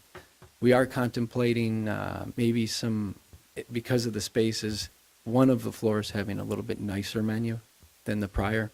Hopefully that broadens the clientele that will come in. But we want the cottage to remain the cottage. And Mike, hopefully our sound, and we definitely intend on containing it. We do not get you in trouble. But we want to play fair with everyone as far as the sound. I have met with all the neighbors, and uniquely everybody has bonded together and wants to work together as the prior ownerships did not. So we feel that we have a great future ahead of us with those bonds coming together. We want to be part of the community and do great things for the community. Thank you. Thank you. Anything else? Council Woodson? Joe, you should have stayed up there a minute. I have a couple questions. Sorry. I was so quick to get away from that microphone. So your first floor level that you talked about with the sand and all that still is your ground level, and it's going to be open, correct? It is open. Okay. On that ground floor, we actually have two stairwells. We have an elevator. The contained garbage, what you will call the dumpster area, is actually enclosed so that you visually don't see the dumpster outside. Those areas of the lower level, if you've seen in the rendering, people are confused what's on part of the exterior and the lower level. It's vegetation. So I happen to like that on some of my prior buildings. I want the vegetation to grow where the closed walls are, and then where the open spaces are, it's completely see-through. So from the beach side, if you've seen the rendering, the beach side would be completely open. And then from the roadside is where we utilized the closed areas. Now, if you look at how we positioned it, we did position it to the left side, the closed area, with the intent that another building would go in front of us. So that way you never notice that closed area. So a couple other questions. So I haven't seen the inside, well, I have seen the inside detail. There's a stage for music? It's not necessarily a stage. Okay. The floor isn't going to have a raised area as you do with your floor here. We're literally going to leave it flat. Where we actually place the actual band and people, we're still a little bit in a planning stage of where that will finally lie. We're running into some kitchen issues that is making us move things around ever so slightly. What people don't realize in designing these buildings that were dealt with on these small properties, it's difficult. It's difficult to fit a stairwell, a bathroom, 2 stairwells, a bathroom, 2 elevators. And you still have to function in this building. It's tight. So it's been very, very, very difficult. So to lock in where that space is going to go, it's probably close, but it's definitely not a raised stage. Because the LPA made the condition in between here that the back of the 3rd floor would be enclosed for sound. We've to a got stereo? So one of the things I have to make clear is the architects who've drafted this have drafted the top floor as open. 4th floor, The 3rd. 3rd floor. So On that floor, Ground +2. the openness that they've left is something that we did not actually want. We want it to be able to enclose during the day or during any periods of rain, but then also at that 10 o'clock hour if we do decide to have live music. So we had the intent for that. They did not show the enclosures, what would be glass garage doors, something decorative in that sense. So that's what we do intend to do. So you mentioned 2 elevators. So one is service and one is patron? Correct. Yes. One's the main elevator for the people, and then the elevator is for food delivery up and down. Obviously, we don't have the ability to have a kitchen on the ground floor. We will have a bar serving area. No kitchen that will service bringing the food down. Okay. All right. Thank you. I guess I just got a little confused in that. You were saying the top floor is open. Is that what you're talking about for the elevator and all the mechanicals on the roof? Essentially, the rear part of the building, which faces the water, it's an open structure with doors that physically close. But again, that's not the top floor. You said the top floor where I guess what I'm trying to get at is there's going to be a rooftop deck up there, or is it just going to be? I didn't think so. I was a little confused on the way you said it. There is only a 4th floor that Karen kind of mentioned. It's only actually to access mechanicals. So what we did is we created the resiliency in the building in this design so that we put everything on that very top floor, where the elevator would go. Our air conditioners, the generator, panels. So that way, at any time we do get another storm of this caliber that we just had that does flood that floor, we can reopen. Everything will function. We're not dealing with panels and electrical issues. So we've eliminated anything that would come from the ground going straight up to that top floor. That's our access. So to answer your question, that 3rd floor is the top. There is no roof on top of the building. We did keep this building as we used our footprint, but we didn't want it too big so that it did not keep the comfortable feeling that the cottage was. If you remember the cottage, it was cozy. That's what this. It's Depending on who the band was. Well, the feeling in there was tight. So we want that tight feeling to remain so that atmosphere continues and you're going back to a place that has that same feel. We hope it picks up where it left off, and we're going to try to create that space so it does.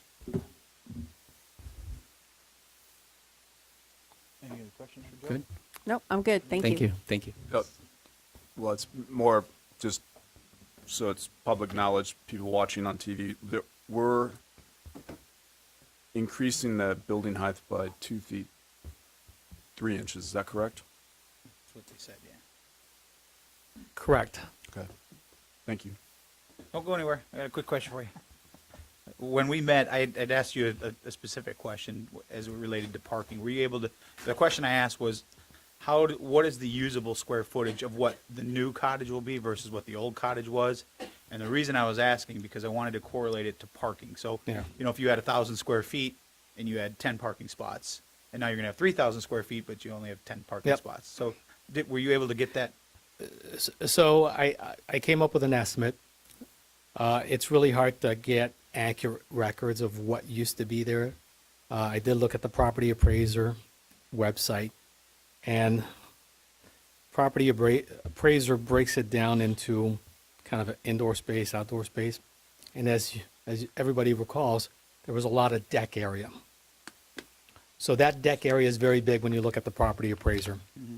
I came up with some estimates, and our estimate is the previous cottage probably had 7,000 to 8,000 square feet of patron space, and currently we are at 7,800 plus or minus of patron space. So the increase in the total square footage really is associated with back of the house ADA issues. compliance things that- Yeah, and above all, if you guys recall, bathrooms were a challenge. We've got much bigger, much better bathrooms. So really, when it comes to patron space, roughly the same square footage. Okay, I appreciate you doing that. I just thought it'd be an interesting exercise to see how that correlates. Obviously, we know bathrooms have to be bigger, the kitchen's got to be a little different compared to what they were, but the square footage is going to be pretty close. The usable square footage. What I mean is people dancing, whatever they're going to be doing there. The amount of people you could fit in there, the occupancy is going to be roughly the same. Roughly the same. Okay. Yes, sir. Jason Smalley again, Planning and Zoning. I just wanted to clarify from our last conversation on the parking numbers, just so that we're all on the same page. They are providing 16 physical spaces plus 1 bike rack. So they are providing the equivalent of 17 spaces. The requirement based on the area calculation was for 114 spaces total. So they are asking for a reduction of 97 spaces, and that comes out to a total of an 85% reduction of the 114 spaces required. Or another way to say it, it's an additional 18% reduction of parking than what is allowed for by right, which is 67%. I was just going to say. Sorry. Because I think that just made it more confusing. So for clarification, the code in the downtown zoning district allows a reduction so that they're providing 67%, not a reduction of 67%. So they basically get a 33% reduction, and they're asking for an 85% reduction. So it's not an additional it's the opposite direction. So I wanted him to clarify that, because you don't get a 67% reduction, you get reduced to 67%, so a 33% reduction. Just so that everybody outside that is listening, their heads probably just exploded. I'm so sorry. If 114 spaces are required. Yes. By right, with the 67% decrease, what does that number come, how many spaces is that? Okay, Yeah, you're so you going get- down to 67%. So you'd be required, if you were providing 67% of the parking, you would have to provide 76 parking spaces. Okay, and they're doing 16. Yes. So 60 spaces essentially is what we're talking about. Yes, And, yeah. and for clarification, I believe it was brought up in the previous meetings, for another thing is the way our code reads that if you have a bar, you have to have this many, but if it's a bar and restaurant, it essentially doubles the amount of parking, even though it's the same usage. It goes from, I believe, like 8 per 1,000 to 13 per 1,000. So yes, that's correct. So a bar space requires a much higher parking requirement than a restaurant space. But why I guess I'm trying to understand why the need for the double. Why go from the 8 to the 13? If it's the same usage, if it's, in this case, the cottage, why couldn't- not stick with the 8 instead of having, say, 8 plus the extra? I couldn't tell you why that was put in our code. All I can assume is that they're assuming that when people go to drink, they have to have more cars, which doesn't seem like a good option. Yeah, I'm wondering if Yeah. this is just for another conversation Yeah, to look at. so we're not dealing with this as much going forward, because I think it gets very confusing to Yes. people when they hear you're getting a reduction of this many parking spaces, Mm-hmm. but the reality is that's an inflated number because You're it's- required to provide more than you normally would because Right. you have a bar and there. a restaurant, but it's the Yep. same place you're going to. You're not Yes. going there, I'm not driving my car there to go to the bar and then going and grabbing another car to go to the restaurant. And I'm assuming this was based on the parking regulations generally seen at that time, but I couldn't speak to exactly why that multiplier exists. But I just wanted to provide a little bit of clarity because Right. it was sort of said reverse of what it should have been. So just to muddy the waters a little bit more, if you were to just take the 8, what would that number be? How many parking spaces? I'm letting you guys do the math. That way, if it's wrong, it's on you. Good man. So it was 11,000 square feet? Ooh, hold on. It'd have to be less than that. Your brain cannot read. Yeah, well, it has to be less than that. 96? Right, but that's now the 67% would come into play at that. That's what I'm getting at. Okay, yeah. So then 60, Yeah, that's 65. 64. Trying to get the real number. Yeah, so 64. And they're Which is asking 60. to have 17? Okay, so And how many did they have before the storm? 28 they're saying, yes. But many of those are because you were on the other side of the CCTL. Yeah, so the building was pushed further back. Right. Okay. That's all I have. Any other questions for, who are we on, the applicant? Yeah, I think we're on the applicant side of it. None? Okay. We will open it up for public comment. Is there anyone who'd like to speak on the cottage / suckers? Come on up, Mike. I can't believe you have anything to say.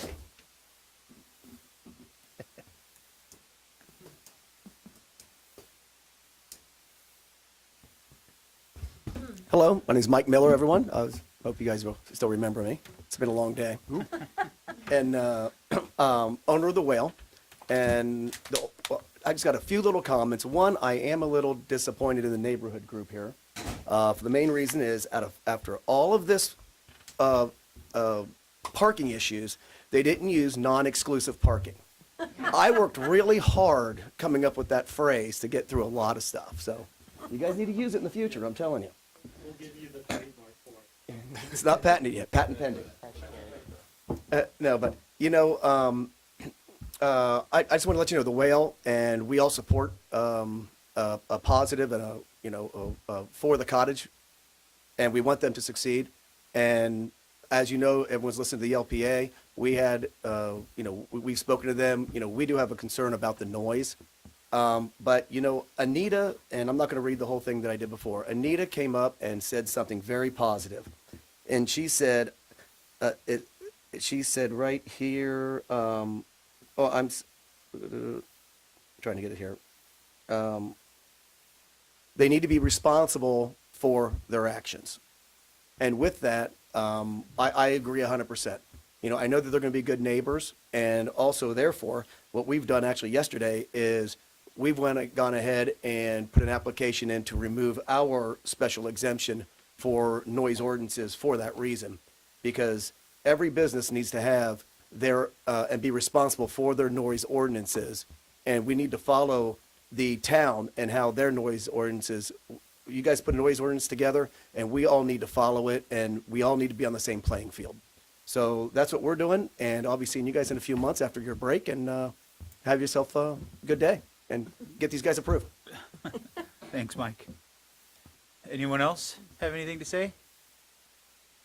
I can remember many, many times walking across the street when I first moved here from the Whale to the Cottage. It's looking a lot more like rehab now. Right, exactly. I'm not too far off. Are there any additional comments? We'll close public comment. Are there any additional comments, rebuttal, or closing statements from the applicant? Nope. Okay, I'll now close the public hearing and request a discussion or a motion from town council to approve with conditions, deny with reasons, or a continuance to a time certain. Is there a discussion or a motion? Well, I got a question. So the parking, is there an issue with the parking on this project? You're asking anyone? I'm asking anybody. Is there a parking, do I have an issue with the parking? Sure. Is it, in this case, there's a lot of things that are outside there. I mean, the CCCL, they got to be behind that. I mean, to me, it's different. It was important to see the square footage, the usable square footage of what they're using, the patrons that they could fit in there before versus what they have now. I'm not a huge fan that the fact that they're having less parking spaces, but in this case, I understand the circumstances. Because I just want to let everybody know, because we are looking at every case individually. And I think, to me, it's never made sense to why the double calculations for parking if it's a bar restaurant. Why you have to have calculations for the bar, and then on top of it, it's for the restaurant. To me, it makes staff's job much more difficult, and for people to understand, it makes it much more difficult. So I would like down the road to look at how we can clear that up to make it a little bit easier for people to understand and not create variances that aren't necessarily needed or requests that are necessarily needed.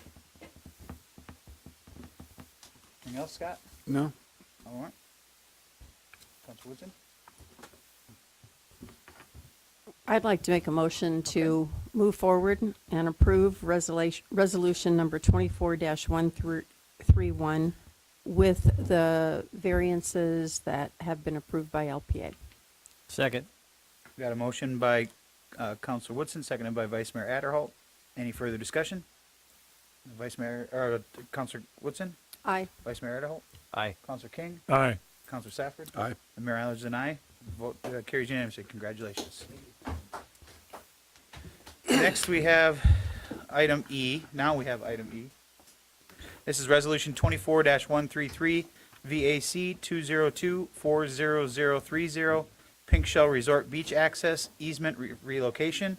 A resolution vacating beach access point number 42 located over real property owned by Captiva Villas Development, LLC, generally located at 200 Estero Boulevard, Fort Myers Beach, accepting and approving a comparable replacement easement to be located on real property owned by Jabo LLC, subject to terms and conditions as contained in a second amended and restated pedestrian location and view easement agreement, directing the town clerk to record the resolution, authorizing the mayor to sign all needed documents, and providing an effective date. If any town council member has had any ex parte communication to disclose, please let us know the subject discussed and the identity of the person, group, or entity with whom the communication took place, any correspondence that you received, or observations made of the site. Councilor Safford? Back months and months ago, we were getting bombarded by emails about this, and it's just gotten real quiet. So I have not. I have none at the present time. Okay. Councilor Woodson? I've gotten many emails on this subject, and most of them have been negative. Okay. Do I have to, even though I'm abstaining from the vote, do I have to? No, Or should I? you're not going to be voting, Okay. so. Oh, Vice Mayor Adderholt?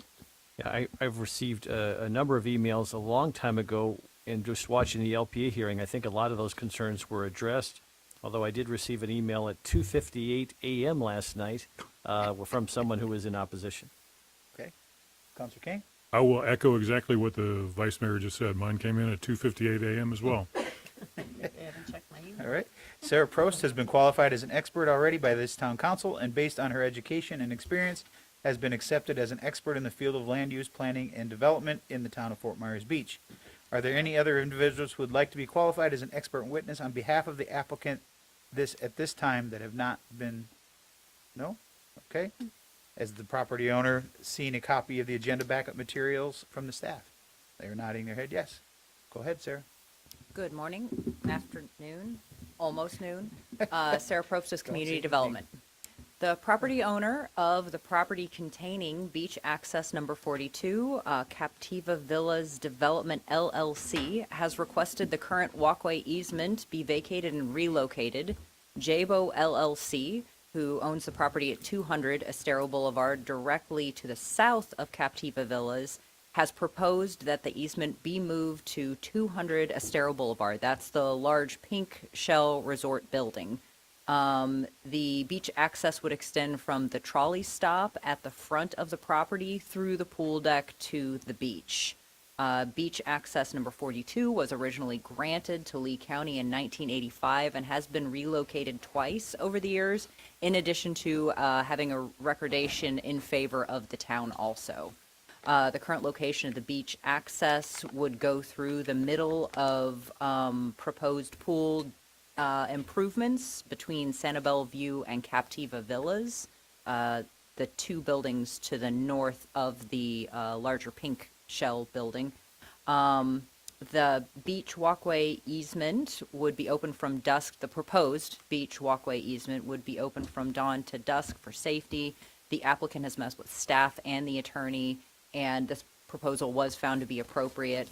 The applicant has provided letters from the county indicating a willingness to move the beach walkway easement also, and they've provided the required letters of no objection from the utility companies and from the town departments who might have a need for that easement, which is a code requirement.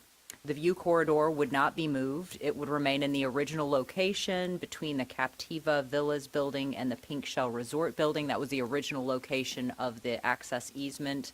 Staff is available for any questions you may have, and the applicant is also here. Okay. Questions for Sarah?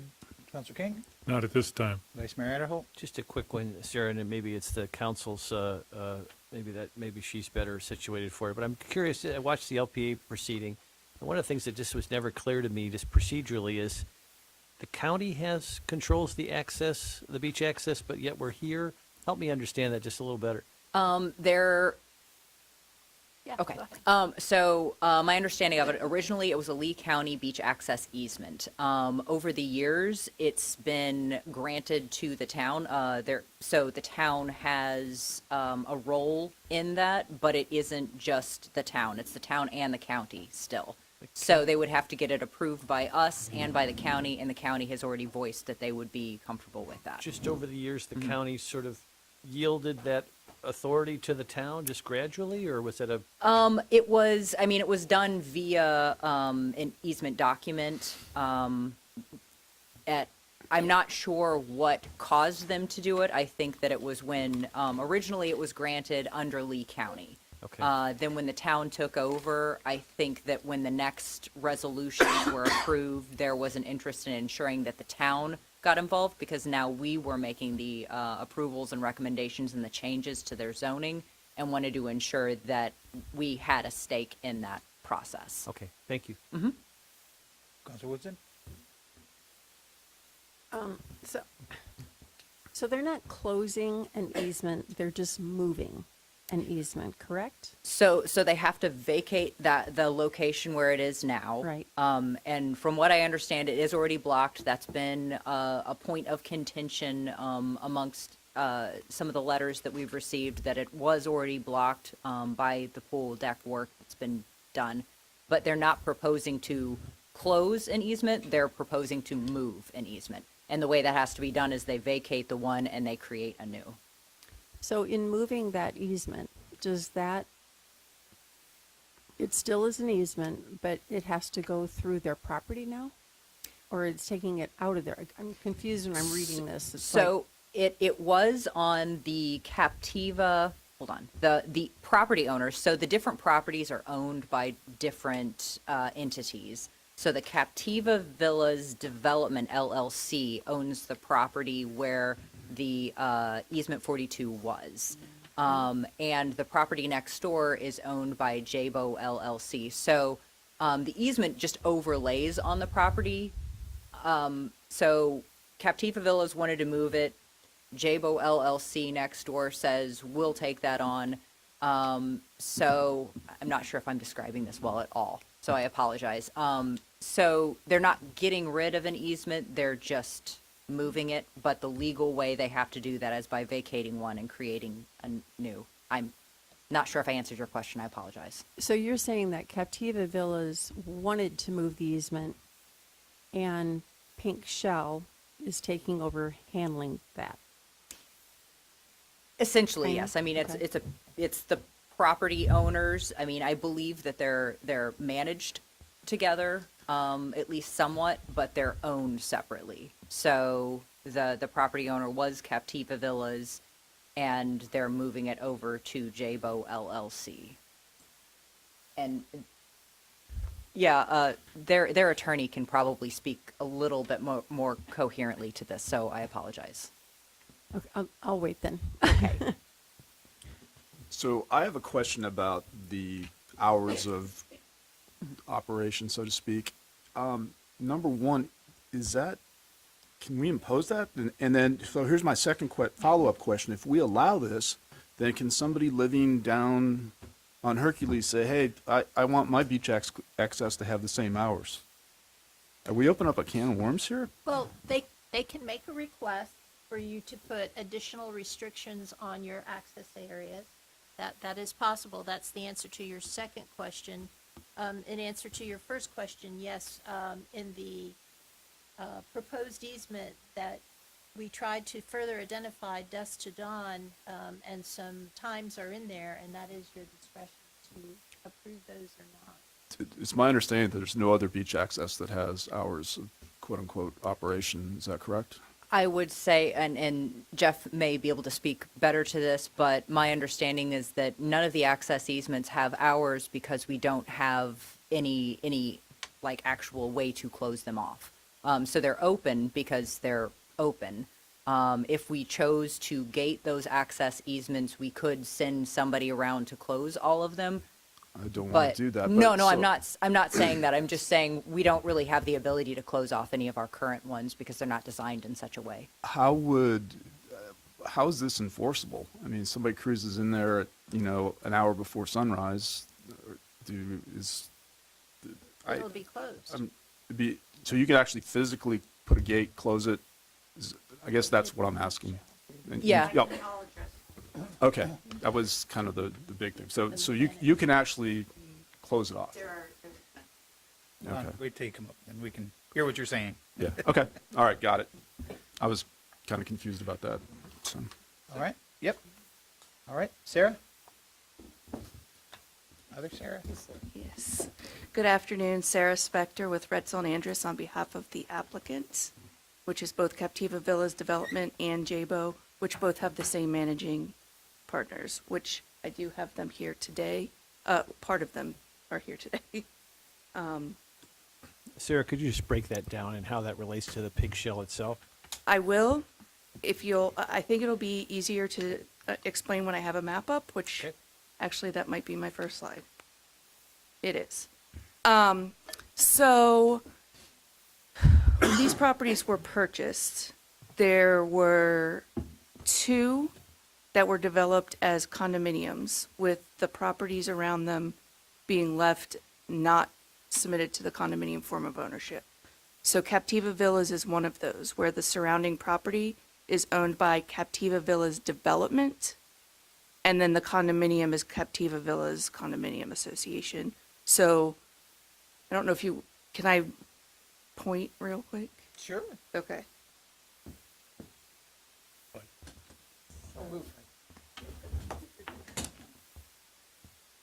So this is Captiva Villas, and then this is the condominium association. The property line is it's a footprint condominium. This is then Jabo, This is a different condominium. And then Jabo. So the only reason it was Captiva Villas development. Can I speak into them? Because I know that from re-listen, no, if you want to point those out, and I'll repeat what you said so that people at home can hear the full thing. I apologize. I just know from listening to these, sometimes you can't. We need a wireless mic. So, Jabo. That's Jabo. Yes. Owns this property, and this property. And owns that. Jabo owns both of those properties. For purposes of, so you know what we're talking about, this is White Sands, That's White Sands. Captiva Villas, That's Captiva Villas. and this is Sanibel View. Sanibel View. Oh. Hey. Thank you so much. Did a good job. No.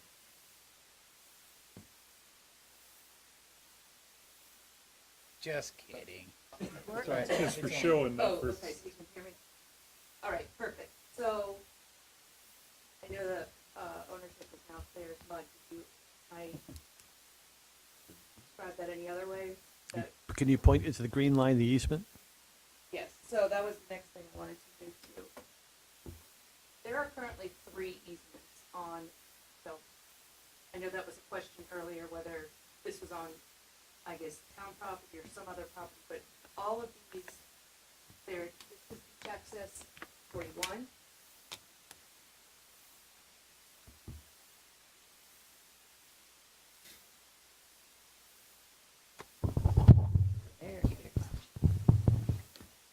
This is beach access 41. This is beach access 42. And this is beach access 43. What I want to tell you at the beginning is I know a lot of you had gotten quite a few letters of objection when we had originally proposed to move this 6-foot easement 42 and combine it with 43. We have since changed that and are now moving it through the White Sands building. So, and I say through, it actually is going underneath the building, through the pool deck, and down to the beach. So, we have since received, again, this is vacation villas and beach villas. Both have now submitted letters of support. There's just one person within vacation villas that has submitted a letter of objection, opposition, to moving it here. And Sarah, the green is the new easement proposed. Which is the one that's actually closing that or being moved? This one right here. Thank you. And the reason for that is this, as you can see, it's a little hard to see. I'll show you on the next slide. But this runs through a pool deck. The pool decks, there was 2 pool decks. They were not even. And for ADA reasons, they made the decks even to address any. There were previously falls in this location. So they've since evened the decks and put a fence around that. So there's a fence around the entire, which we'll get into in the special exception next, but there's a fence all along here, but there's gates here. And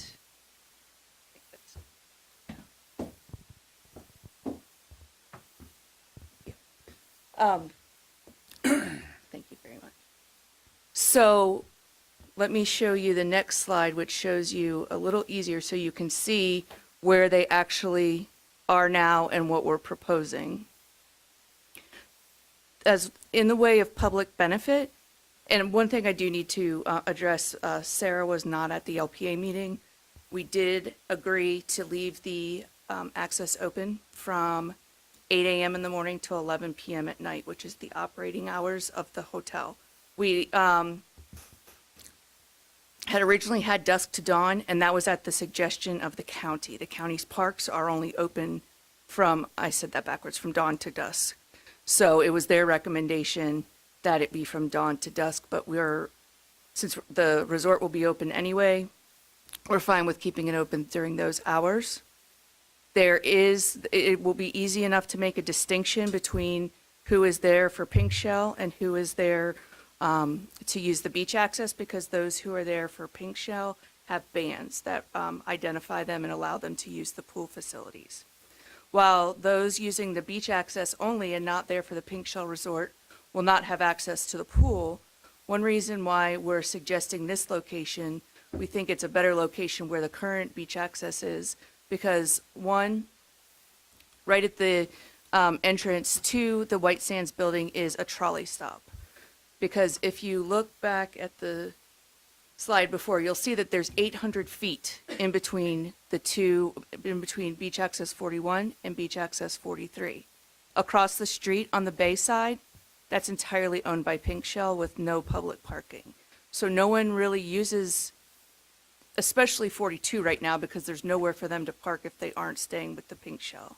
So we're moving it to where there's a trolley stop, so there's a better chance that people will use it.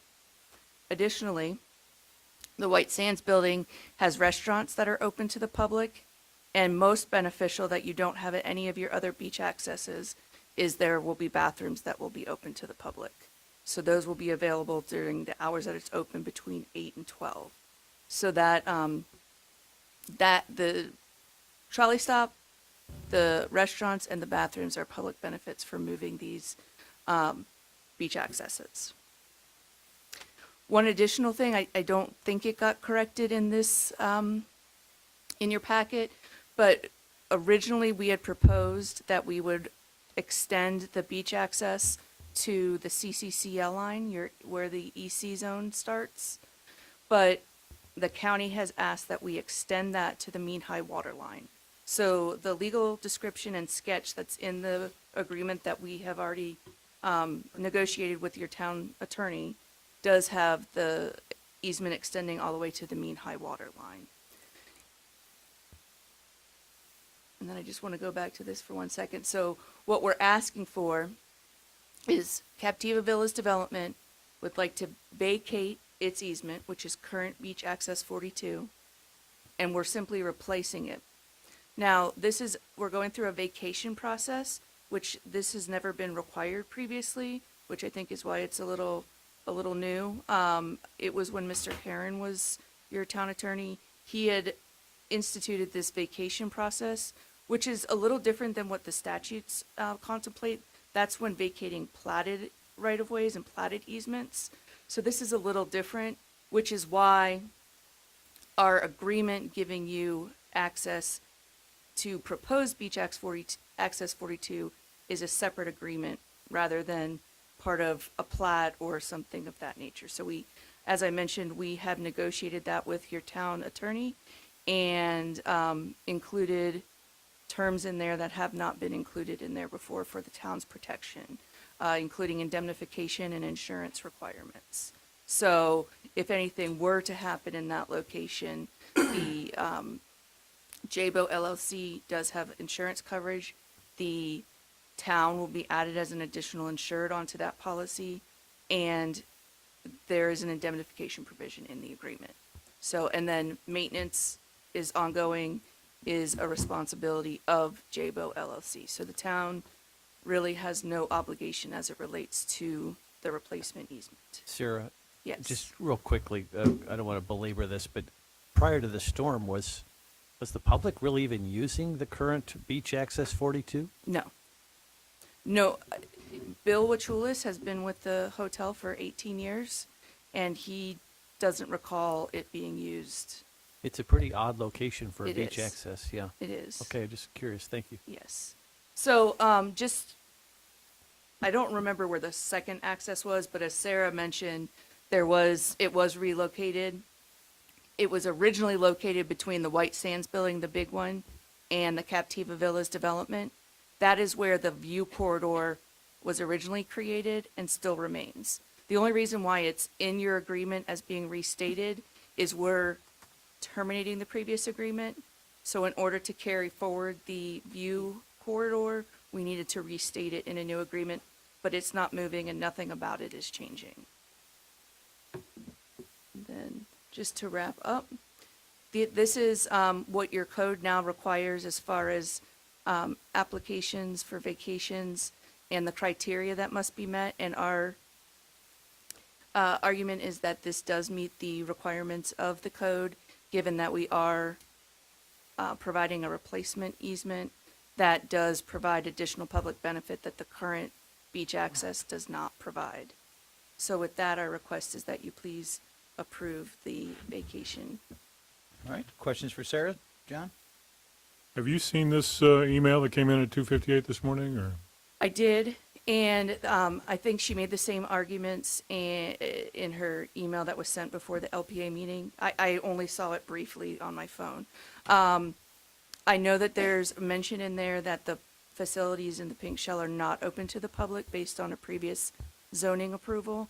That was since changed. The zoning approvals now provide that the amenities within the pink shell, restaurants, spa, all that are open to the public.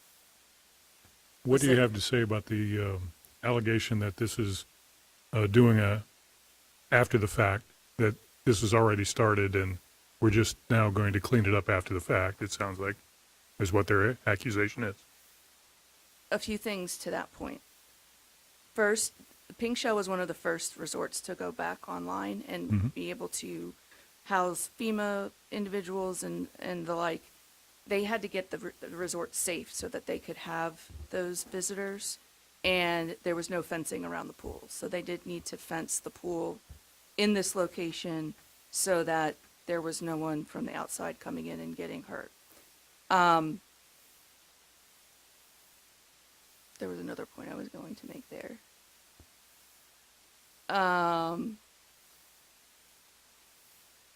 Oh, I know what the other point was.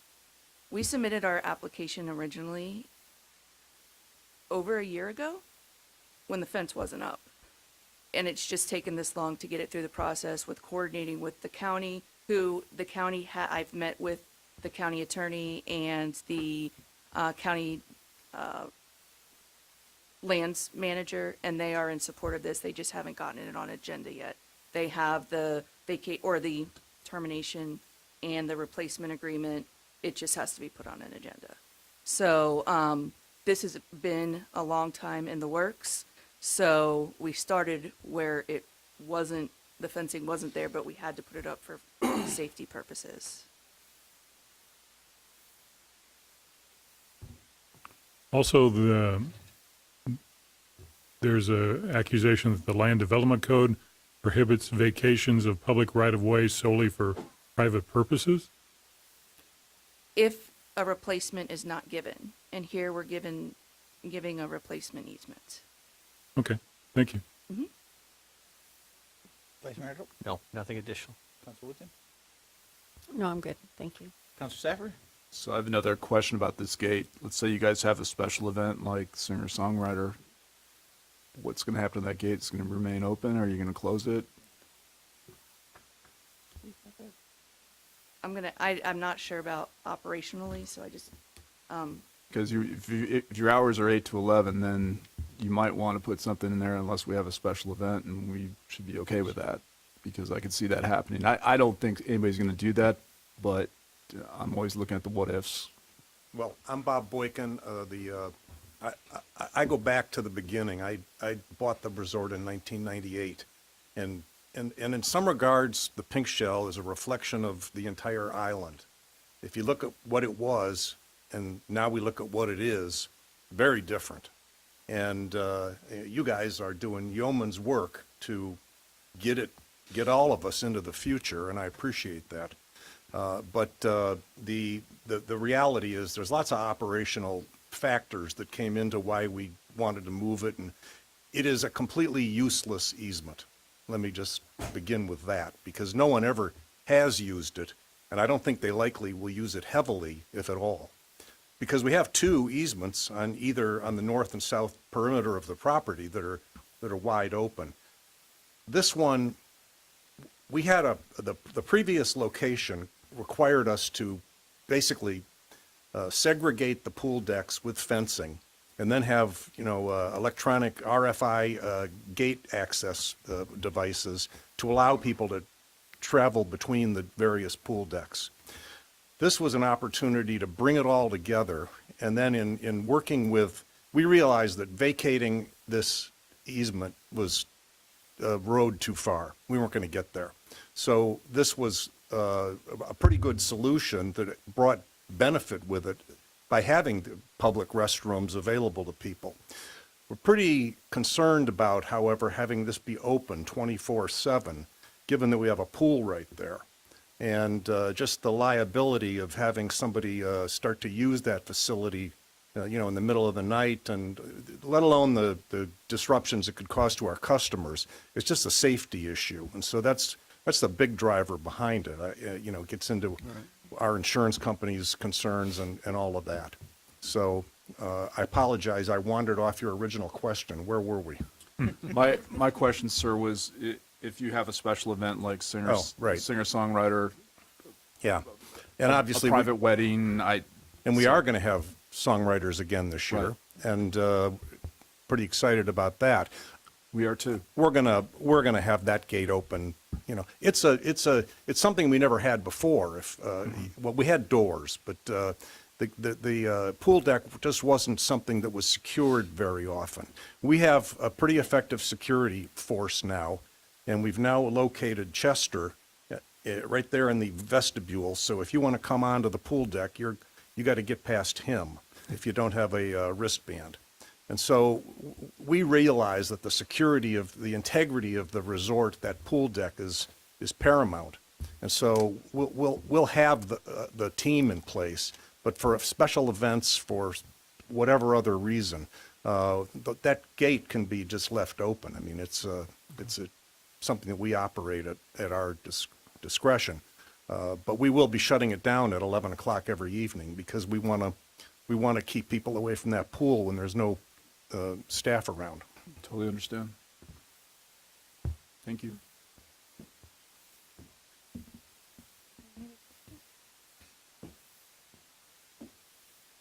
Other questions? Okay.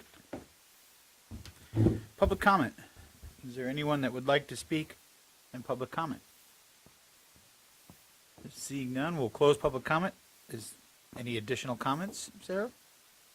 No? Okay. We'll now close the public hearing and request a discussion or a motion from town council to approve with conditions, deny with reasons, or a continuance to a time certain. Mr. Mayor? Yes, sir. I would move approval of Resolution 24-133. Okay, we have a motion for approval by Vice Mayor Adderholt. Is there a second? I'll second. Seconded by Councilor Safford. Any further discussion? Vice Mayor Adderholt? Aye. Councilor Safford? Aye. Councilor Woodson? Aye. Councilor King? Aye. Motion carries 4-1 with Mayor Adderholt abstaining. 4-0, sorry. 4-0. Yeah, with the mayor, did I say? Did I? It's 1:30, so we're okay. Moving on. All right. Item F is Resolution 24-13, SEZ 202-30226, 275/322, 200 Estero Boulevard, and 192 Estero Boulevard Common Element, Pink Shell. It's a resolution of the Town Council of the Town of Fort Myers Beach, Florida, approving with conditions special exception SEZ 202-30226 to allow reconstruction of a pool deck, cabanas, fence, irrigation system, and cheeky huts in the environmentally critical EZ zoning district, with the conditions for the property located at 275/322, 200, and the common element of 192 Estero Boulevard, providing for scrivener's errors, severability, and an effective date. If any town council member has had any ex parte communication to disclose, please let us know the subject discussed and the identity of the person, group, or entity with whom the communication took place, any correspondence that you received, or observations made of the site. Councilor King? None that I recall. Vice Mayor Adderholt? I had some emails long ago, but I think most of those concerns have since been addressed. Okay. Councilor Woodson? Again, emails long ago, but I did receive that one at 2:59 a.m. Ooh. Councilor Safford? I'm so glad people can't spell my last name. I didn't get that email. But my ex parte is the same. Lots of emails way back when, but nothing since. Okay. Sarah Prost has been qualified as an expert already by this town council, and based on her education and experience has been accepted as an expert in the field of land use planning and development in the town of Fort Myers Beach. Are there any other individuals who would like to be qualified as an expert witness on behalf of the applicant at this time who have not already done so? Seeing none, go ahead, Sarah. Good morning, Sarah Probst. Good afternoon, Sarah Probst with Community Development. Jabo LLC and Captiva Villas Development LLC, owners of Pink Shell Resort, located at 275/322 Estero Boulevard, 200 Estero Boulevard, and the common element of 192 Estero Boulevard, have applied for a special exception to allow the replacement or repair of accessory structures that were in the environmentally critical zoning district prior to Hurricane Ian. These structures include a pool, paver pool deck, pool fence, 6 chicky huts, 2 movable huts, and landscaping and irrigation. The applicant is requesting this special exception through the ordinance amendment to section 34-652E that allows reconstruction or renewal of primary structures and major accessory structures partially or fully within the EC zoning district with the approval of a special exception. The EC zoning district is the land seaward of the 1978 coastal construction control line. The resort appears to have been built after the implementation of the 1978 coastal construction control line. However, the amenities may have been in place prior to the buildings. The applicants are not proposing any additional development in the EC beyond what was in existence prior to Hurricane Ian. Staff has received several letters of support and of objection from the adjacent property owners.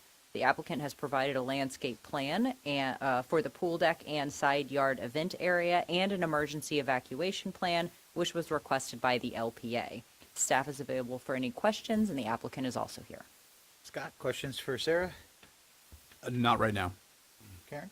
I'll hold. Jim? Nothing at this time. John? None currently. All right. Thank you. Thank you. Sarah 2.0? All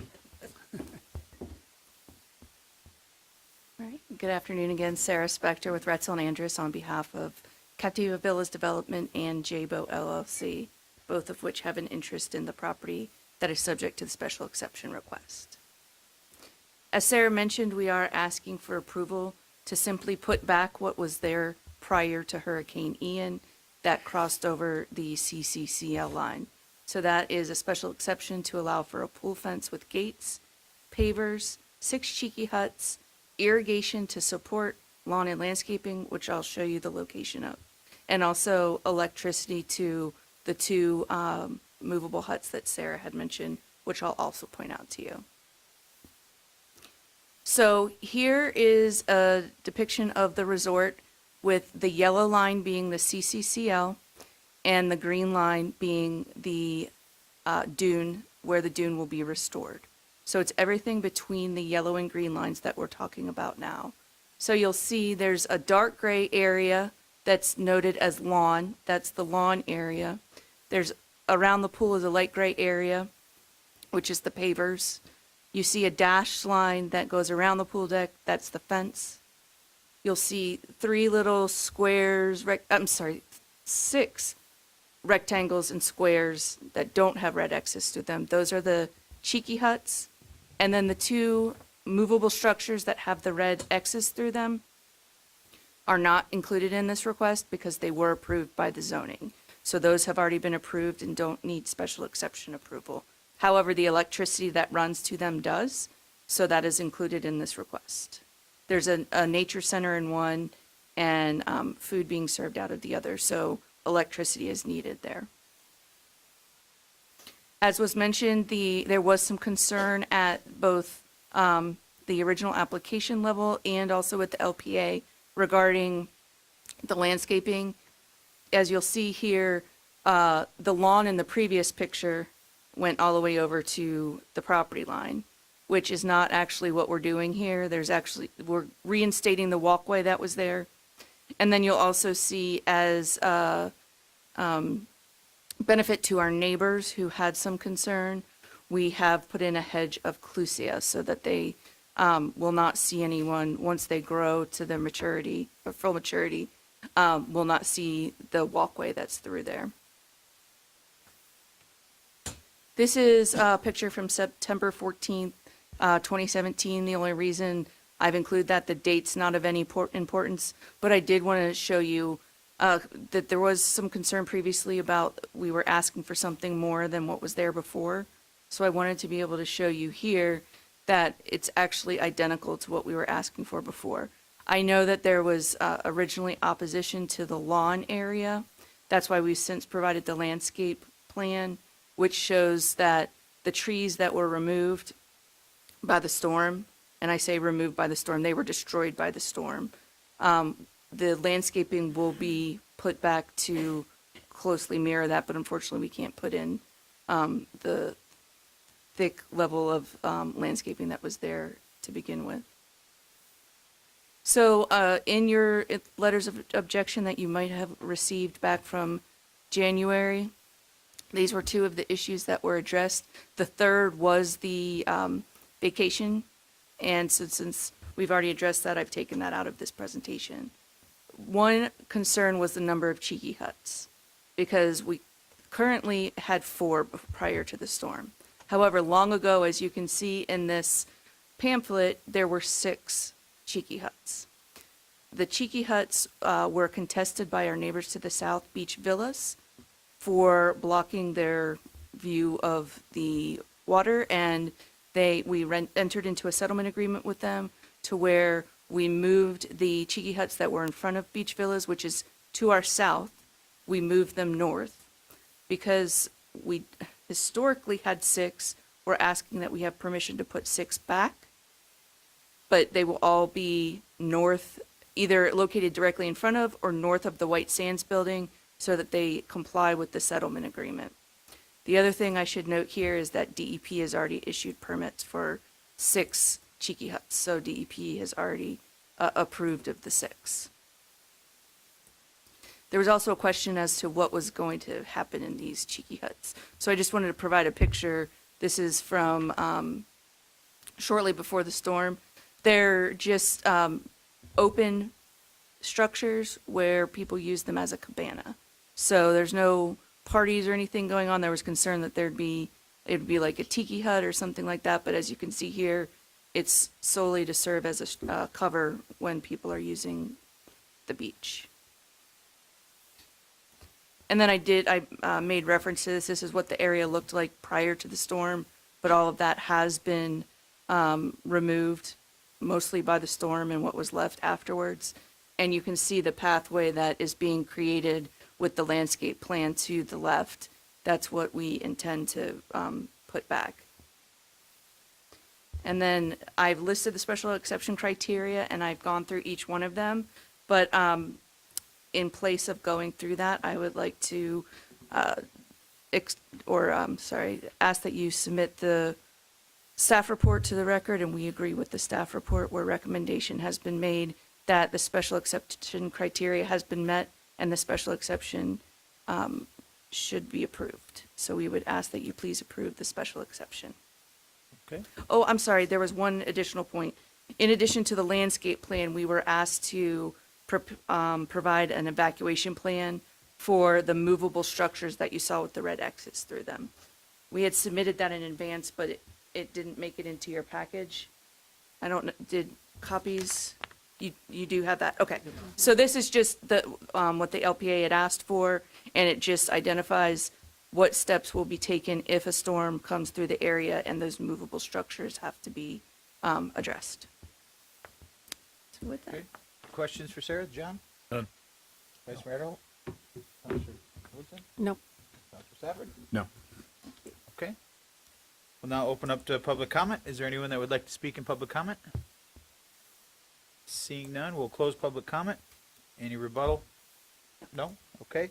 I'll now close the public hearing and request discussion or a motion from town council to approve with conditions, deny with reasons, or a continuance to a time certain.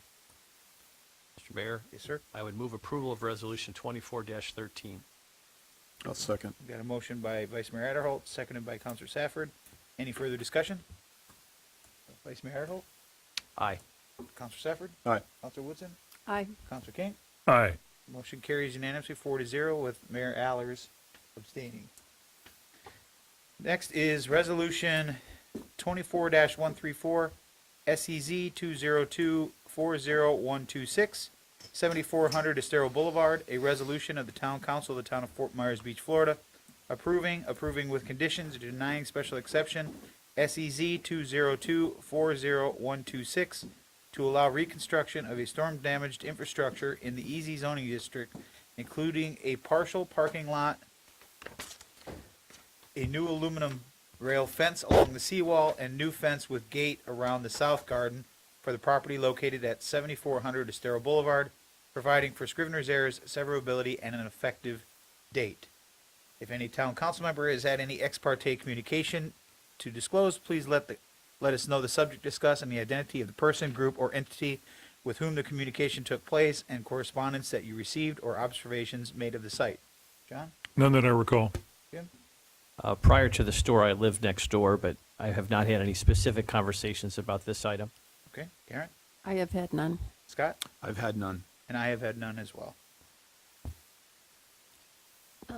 Mr. Mayor, Yes. I think this is, Eli, have you been qualified as an expert before the town council? Okay.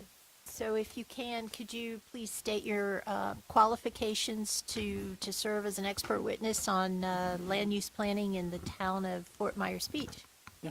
So Eli Lee for the record, with Community Development Department. Been with the town for 5 years, served 2 years as a code enforcement officer, 3 years as a planner, and also received my master's in public administration from FGCU. So. Mr. Mayor, I move we qualify Eli as witness. I will second. Any further discussion? All those in favor signify by saying aye. Aye. Aye. Welcome to the expert panel. Going to brag about it later. Good raise.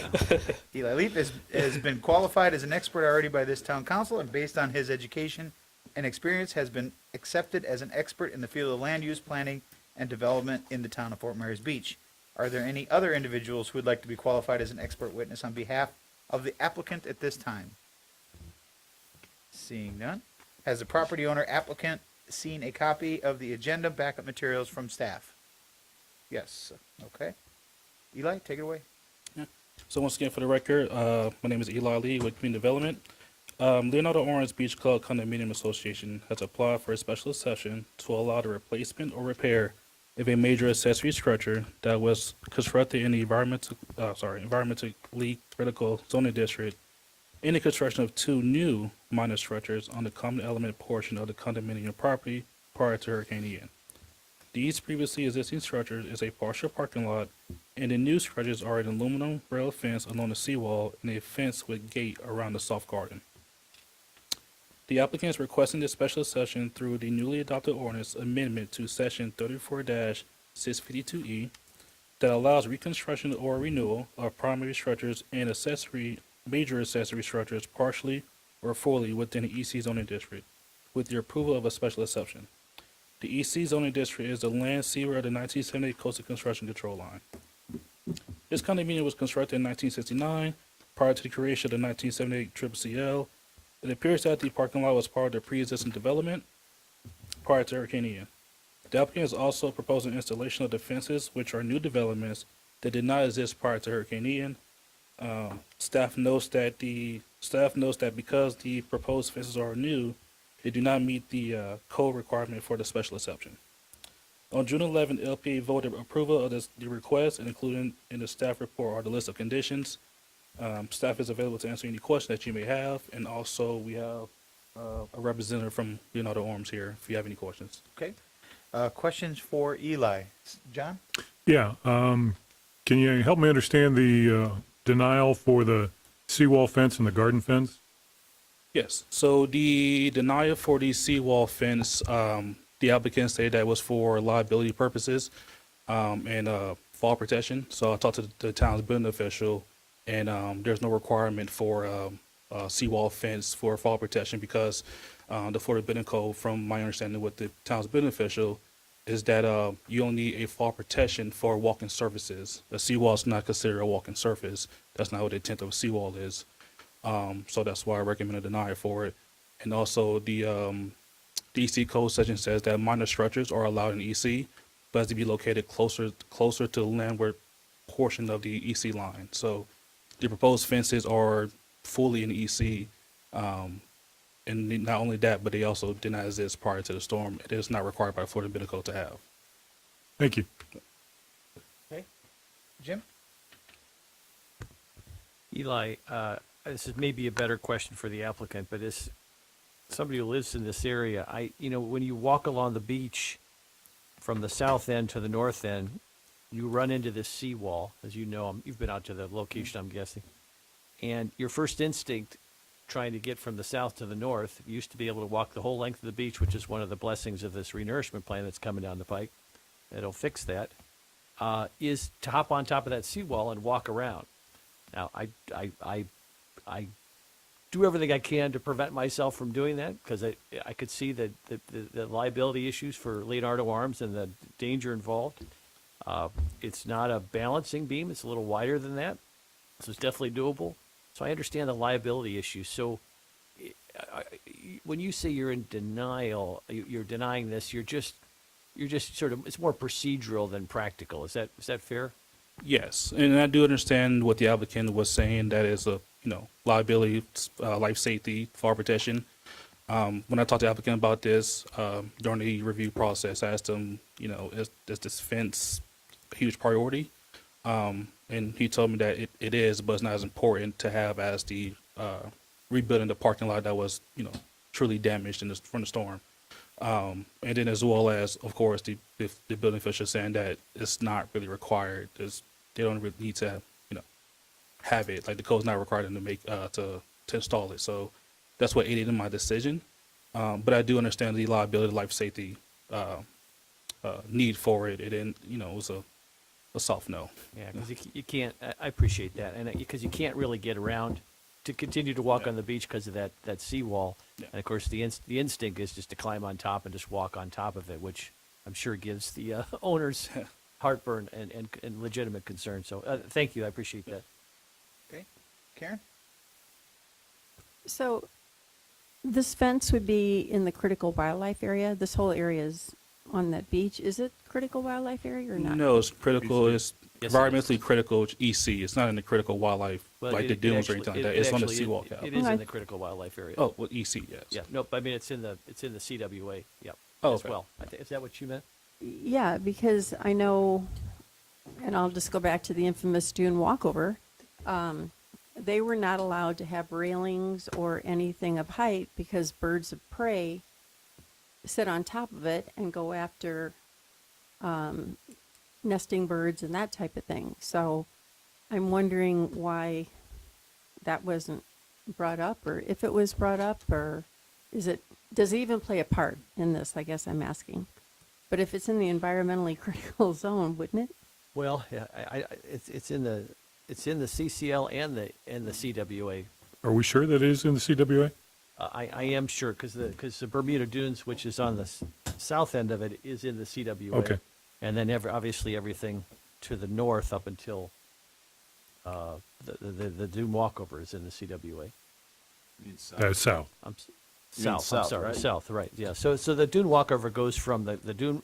I'm sorry. The critical wildlife area goes from the dune walkover to just before the Wyndham. Thank you. So I'll go back to it, and I would I don't know think- the answer to your question. Yeah, I mean, I would just, for consistency, and what the DEP had said was they didn't want any kind of railing or fence or anything like that because of birds of prey. So I can understand, for other reasons than what you stated, the denial of having a fence there. I do know that Leonardo Arms had to get an emergency permit from the state to build the seawall. So whether they had to do that for the additional railing, that's a good question for the applicant. I don't know. Scott? You got me confused now. No questions at this time. Okay. The applicant like to come up?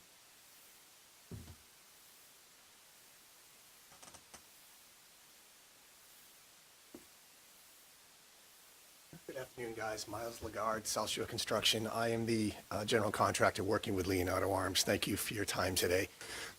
As you mentioned, the seawall was not there prior to Ian, and I think the main concern that they're having is, as well of the seawall, I don't know if you still have your packets, but there is a riprap wall, a splash apron that is now in the works of being permitted.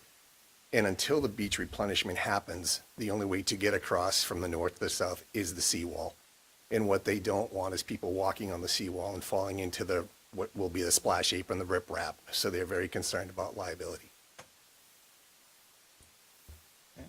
And as far as the South Garden Gate, that was news to me that it's in the EC zone. And all that was is they had a fence there prior.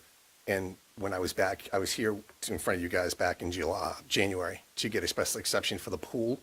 No, just so we're clear. Sure. I thought Councilor Woodson asked if the seawall was in the CWA. I thought that was her question. No, I thought I heard you say that because it was in the CWA, the railing wouldn't be, that both the railing and the south gate wouldn't. I wasn't referring to the south gate. Okay, just I the seawall. apologize. No, that's okay. I just Okay. want to make sure we're clear. Yep. But my question for you is, if I could, the seawall, you're going to put a fence on top of the seawall. How high is that fence? We requested 42 inches per code. It'll be a 42-inch powder-coated railing. Does the railing go away after beach renourishment abuts the seawall?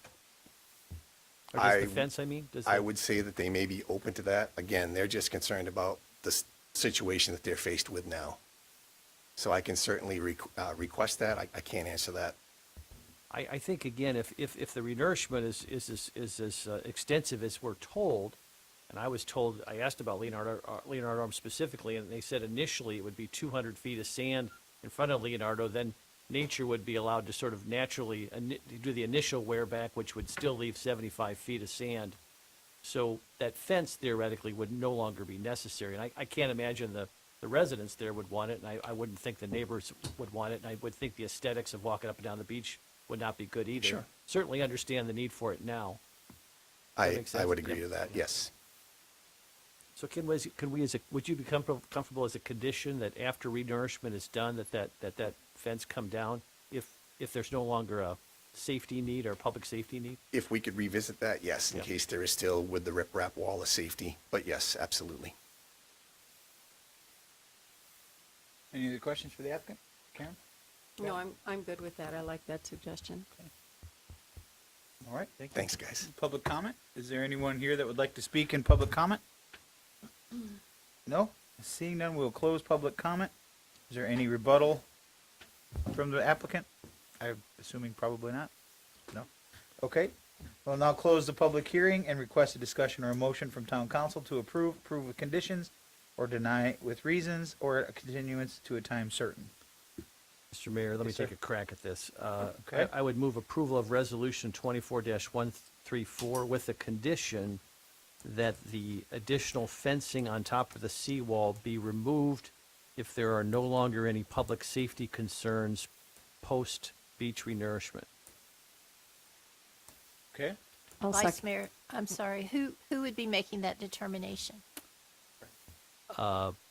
Frankie, I like that. Yeah, I would, the town's director of operations or the town of Fort Myers Beach, whatever is appropriate. Yep. I'll second that motion. All right, got a motion by Vice Mayor Adderholt, seconded by Councilor Woodson. Any further discussion? Vice Mayor Adderholt? Aye. Councilor Woodson? Aye. Councilor Safford? Aye. Councilor King? Aye. Mayor Allers is an aye. Motion carries unanimously. Anyone need a break? We want to keep plowing through. Oh, they're about ready to eat there. All right, let's we're going to take a break and can eat while we're working, or do, okay. Just threw you all under the bus. Did you hear that?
All right, we're going to call this meeting back to order. It is 2:09 PM. Next, we have the administrative agenda. If it's okay with council, in speaking with Nancy, we're going to switch item D and E, just because it's the two short-term rental discussions, and then save the millage rate for last. So we can, to a good point, keep the same train of thought. Any objection to that? Okay. First item is Resolution 24-126, authorizing use of ARPA funds to reimburse the emergency fund. Joe? Good afternoon. Joe Onzik, Director of Finance. So this very first resolution on the administrative agenda is regarding, it's really the remnants of the Veeder Consulting expenditures that occurred during the first 2.5 months, primarily immediately after Hurricane Ian. There was about $1.7 million of expenditures that were, they had invoiced us weekly, and so those first 7 invoices were paid out at that time, fairly soon after they were invoiced. That was immediately after the hurricane, and so Tidal Basin became involved soon after that in reviewing expenditures, and then the interim finance director had come on board at that time as well. And through that joint effort in reviewing these invoices, they realized that there was not sufficient documentation to have FEMA, to qualify for FEMA reimbursement. And so that started a long process working with Veeder and going back and forth and trying to obtain as much documentation as we possibly could for FEMA reimbursement. And I just brought this binder with, so it's 7 invoices, and this is all the documentation that we eventually were able to collect from them. But at some point, they just stopped cooperating, and that was the point at which the decision was made that we would withhold further payment to them until they finished providing us the documentation. And that's what eventually led to the dispute with Veeder, and then to the mediation process, and then the settlement. But in the aftermath of that, there was still $411,000 worth of expenditures for which we did not have sufficient documentation to be reimbursed by FEMA. And so fortunately, the American Rescue Plan Act, the ARPA funds, they are allowed to be used for emergency expenditures.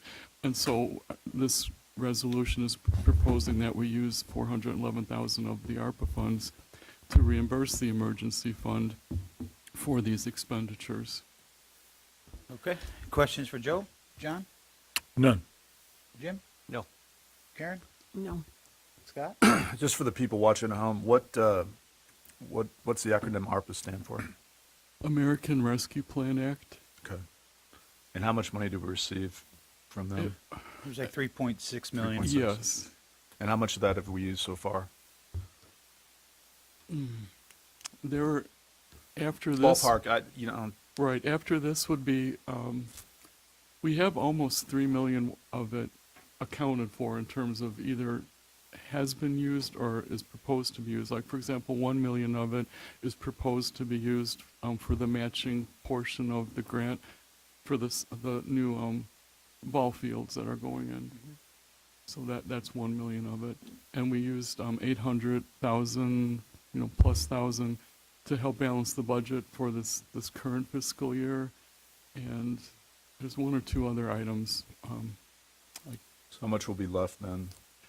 After this would be about 800,000 would be left, and we are required to spend it by the end of this current calendar year, by December 31st. Not fiscal calendar. Right, calendar year.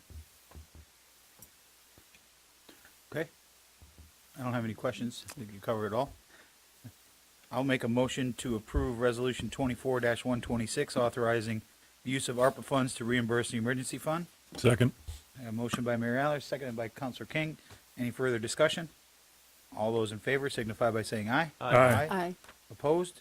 Hearing none, the motion carries unanimously. Next is item B, Resolution 24-127, adoption of the final financial policies. Joe? Yes, in the process of applying for the CDBG-DR grant, as well as ensuring that we meet the requirements for receiving funding in advance, as much funding in advance as possible. Was that FROC process that the town had gone through.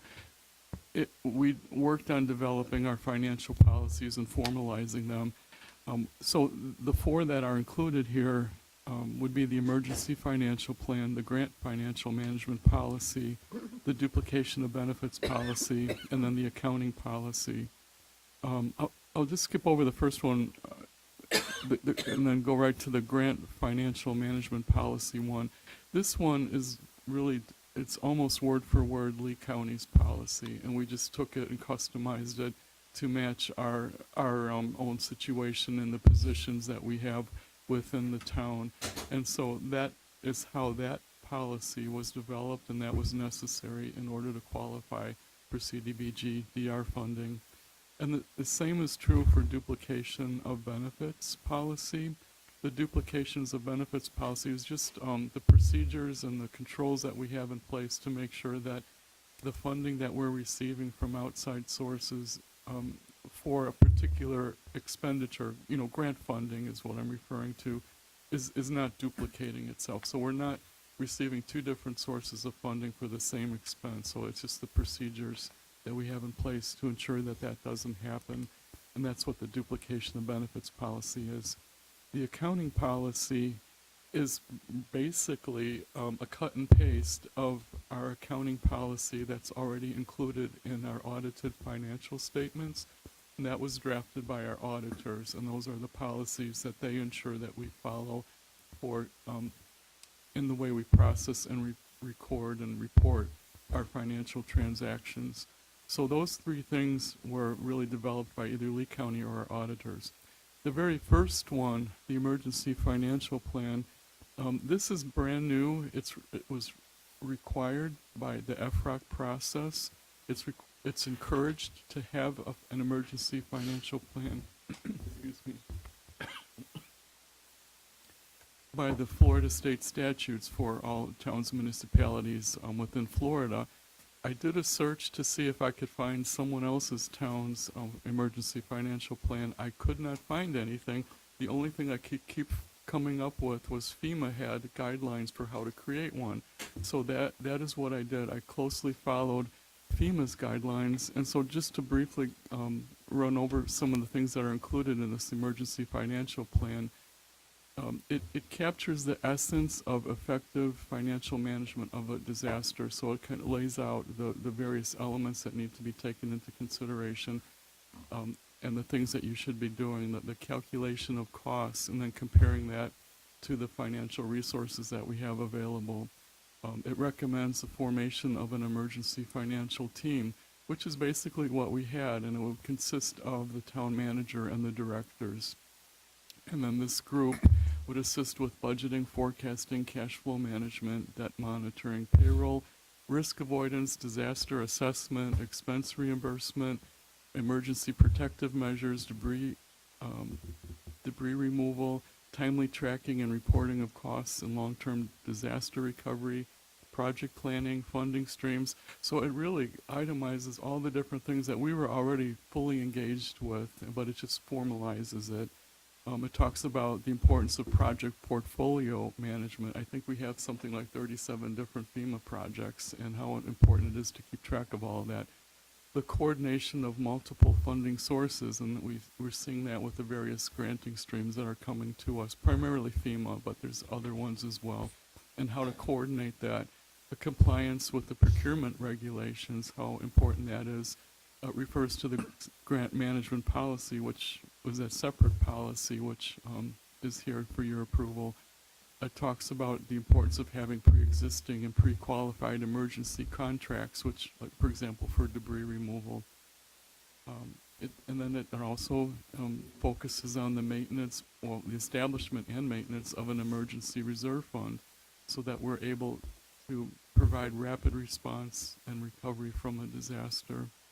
It talks about the logging and tracking of the disaster response and recovery costs and all of the forms that are necessary, like for FEMA reimbursement. And it talks about the monitoring of cash flow and then that leads into the source of funding for the disaster, and and what it asks, the guidelines for FEMA recommends is that we have like a hierarchy of funding sources to fund the disaster. And so this is kind of touches on what I presented to you regarding the millage rate and talking about what we actually did do immediately after the hurricane. And so our first source of funding is the emergency reserve. Then it would be the general fund emergency reserve. Then it's the general fund operational reserve. Then it's the general fund contingency account. And then from there, if we're still in need of cash, it would be the capital fund reserve. So this just formalizes that hierarchy of what we would need. So it's all just presents it in what's called the emergency financial plan, and I just wanted to highlight all of those aspects of it so you had a better understanding of it. All right. Questions for Joe? John? None. Jim? No. Karen? I have no questions, but I just got to say, the work you've done on this is just incredible. Thank you. Thank you. Scott? Yeah, I got to say the same thing as a numbers guy. This is well written. Thank you. Hey, a lot of time and effort. Since we're talking about the FROC, have we received our number yet? Or are they still? I know we've completed all the stuff that we need.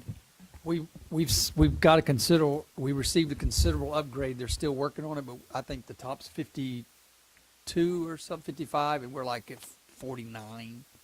I mean, we knocked it out of the park, right? Yeah, I was just talking to Jason this morning, and he said that I think it's 60 is the highest, and we're at 55.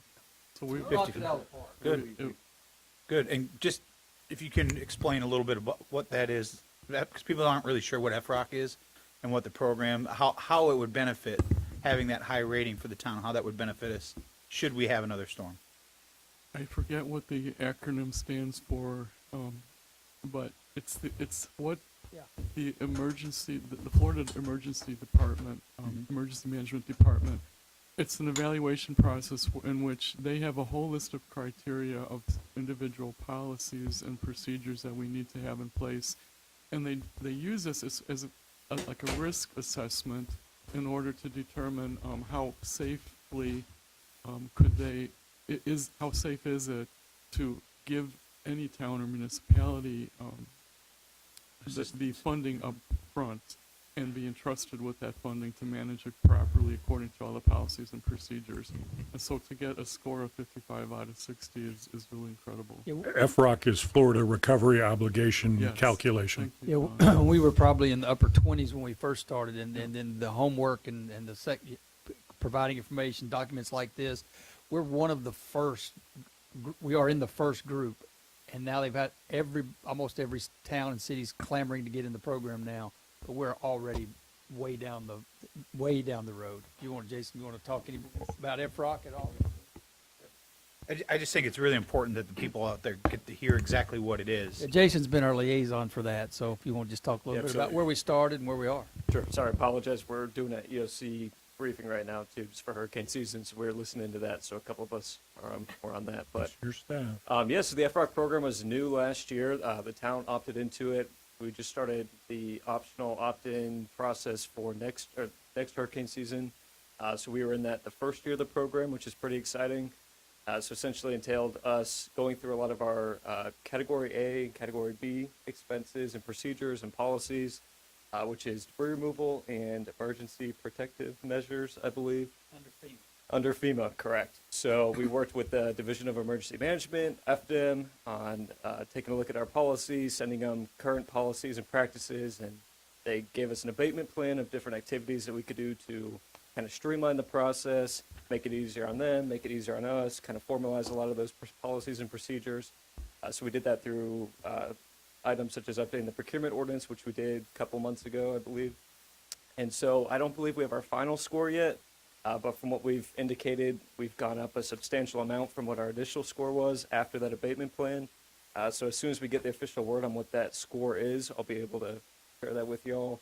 But essentially, that score will translate to money up front that we can receive upon obligation, which I know Joe can kind of probably explain what obligation is a little bit more than I can, but Essentially, that helps us with cash needed in hand after an emergency, which I think will be very huge for us. So what that score does is it translates to a percentage of money that we can receive, I guess, from FM upon obligation. So pretty exciting. It's a new program. We just started it this year. Kind of we're part of that, like Andy said, that first group that we, kind of to go through everything. And now I think there's a lot more interest in it. So it was pretty neat to start with it and kind of see where the program goes. So. All right. Thanks for the update. Sure. Any other questions? Mayor, I'll move 24-127, authorizing adoption of financial policies. All right. Second. A motion by Counselor King, seconded by Counselor Woodson. Any further discussion? All those in favor signify by saying aye. Aye. Opposed? Hearing none, that motion carries unanimously. Next is Resolution 24-128, short-term rentals. Who's taking that? I can. Nancy? Yeah. Did you want to read the title? I or- can, sure. Okay. It is a resolution of the Town Council of the Town of Fort Myers Beach, Florida, waiving the requirement for proof of use of a dwelling unit as a short-term vacation rental during the prior year due to the pendency of the local states of emergency for Hurricanes Ian and Idalia, directing town staff to administer annual renewal applications of previously registered monthly and weekly short-term vacation rentals and collect short-term vacation rental fees as if the annual registration was timely received and the houses had been rented during the prior year until June 1st, 2025, and providing for an effective date. Thank you. So I will be asking you for a little bit direction regarding the June 1st, 2025 date. But basically what this resolution does is it attempts to put into action your direction from your June 6th management and planning meeting, where we had a situation of a June 1st deadline for those that needed to register for short-term rentals.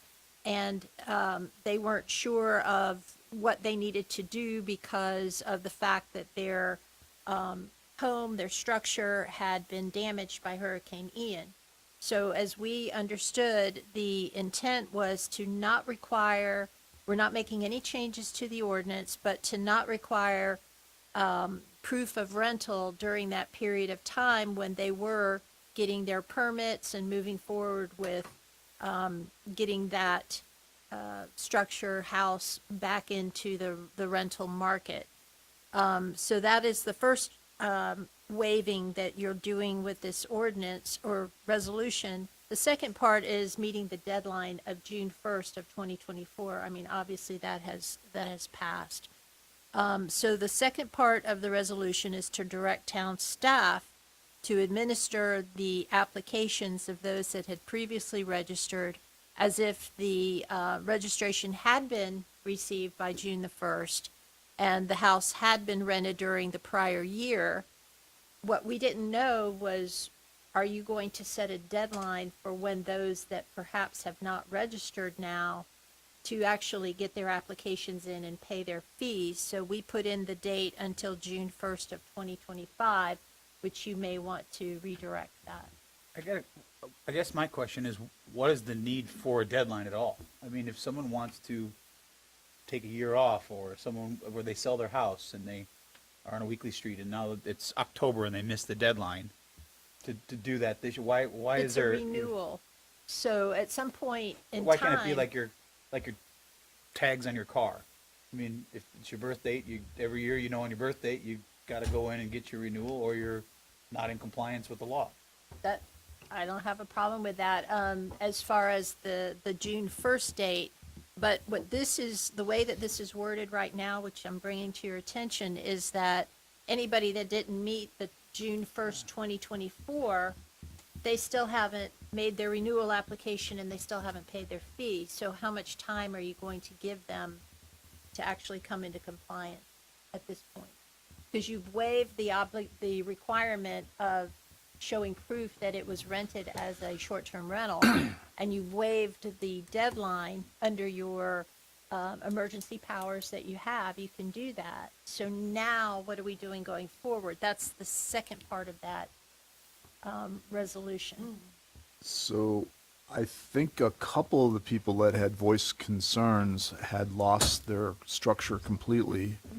So when their house is finally rebuilt and they get us, when they're finally ready to either move in or rent, that's kind of when they want it to register, because it makes no sense to register while your home's being built or you're still not there yet. So I thought that was the main issue, is that people want to keep their status, but they're like, hey, does it go with my property? Does it go with that structure that washed away? And we clearly stated that it goes with the property, but some of these houses aren't going to be built by June next year.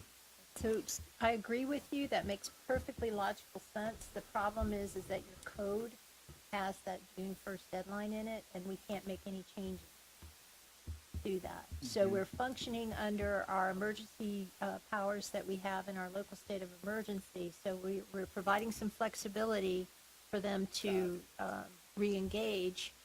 But, you know, when do you want them to now file a renewal application and say that, you know, my property's been damaged, I'm trying to get permits, here's my fee, because the June 1st date has gone by, and you're waiving the requirement again for the, we put June 1st of 2025 because we didn't know. I think that's kind of long. That's a whole Can we year if you tie it want to along do with that. SB 250, where it's September 28th? It's just direction to staff, and you'll probably be coming back for the extension of your local states of emergency. We don't know when those are going to end. So, Just a point of reference, Mr. Mayor, we have been very lenient with everyone that's approached us. There are some that have not contacted us and have gone to contacting you all. But those that have contacted us directly, we have treated them on a case-to-case basis, realizing that they may not have a permanent dwelling at this point, or a dwelling that's up and in the process of getting back on their feet. So we've been more than lenient as a staff, as Nancy said, looking for direction. And again, we're not talking about changing a monthly street to a weekly street or weekly to monthly. not We're not doing changing any of that. anything. This is just to get your fee in and your application in. Now, what if someone's renting and they're just not they're just not coming in to get their application? Those people will be found out through either code or the system itself, because it goes through the registry that we've initialized when you guys started this program. So as we get further and further along with this, those things do pop up, and they do get put out to code, and code does make a visit. If we find that you've been renting without coming in, and you've had every opportunity to do so, then it's a kind of a blatant violation. Again, we're not in that business. We're in the business of education, so we bring it to their attention first. But we all know that there's at least correct. So as a property owner, I would need to have something from the town saying that I could still engage in short-term rentals when I go to apply for a construction loan, so I could rebuild my house. Sure. So what document are we going to give them? At this point, they need to apply for renewal. We've waived the requirement to show proof that they rented last year, and probably collect the fee. And when would you like them to come in? Instead of having that June 1st deadline that's in the current code, what is a reasonable amount of time to bring all their paperwork in order? I think your June 1st of 2025 is pretty Is reasonable. Okay. And you can always revisit it. Yes. If need be later. Okay, all right, then that's everyone okay all with I that? have to Mhm. say. Yeah, I'm fine. I'm fine with that.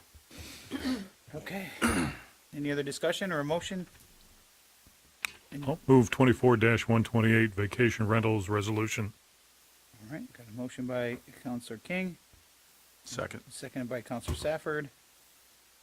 Any further discussion? All those in favor signify by saying aye. Aye. Opposed? Hearing none, motion carries unanimously. Next is Resolution 24-129, condo opt-out resolution.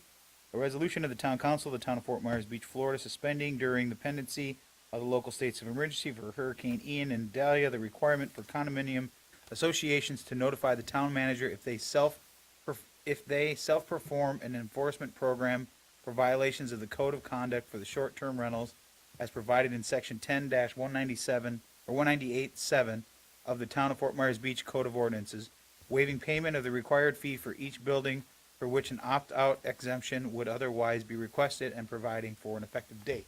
So this one also does not make any changes to your existing code.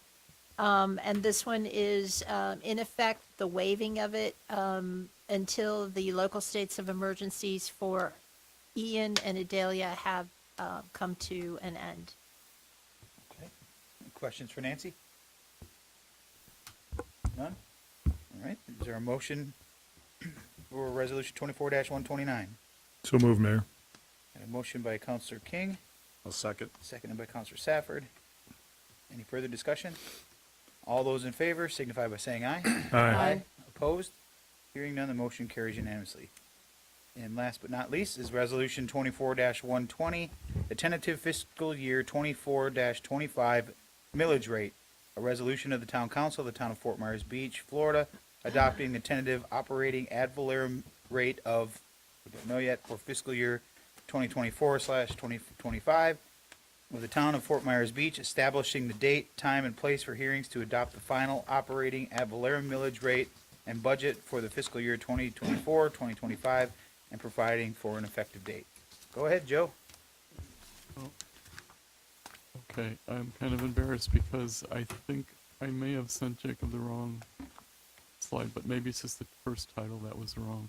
So I just was going to bring up the same presentation. I won't go through the whole thing, but I think, one of the key places was just looking at, one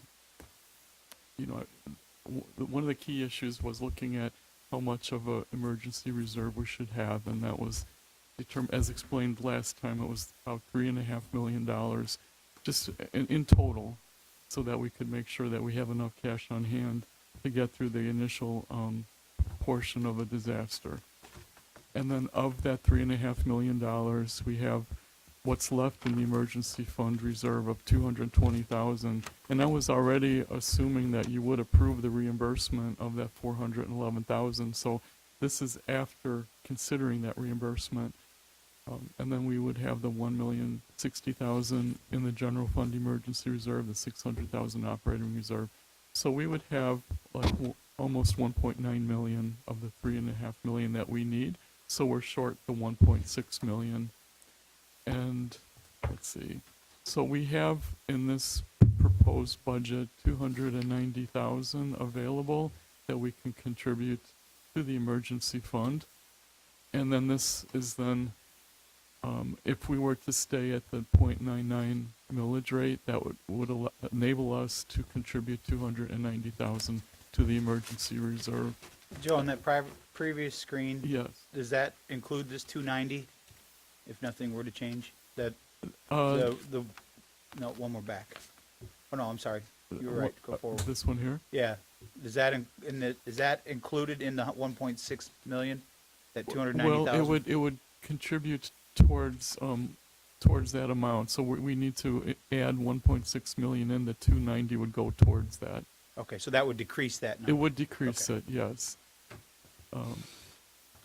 The only other thing I would add to this, just to maybe give it more context, and that I don't know that it necessarily impacts this year's decision, but I just tried to focus on what our immediate urgent need is, and that's the boosting up the emergency fund reserve balance.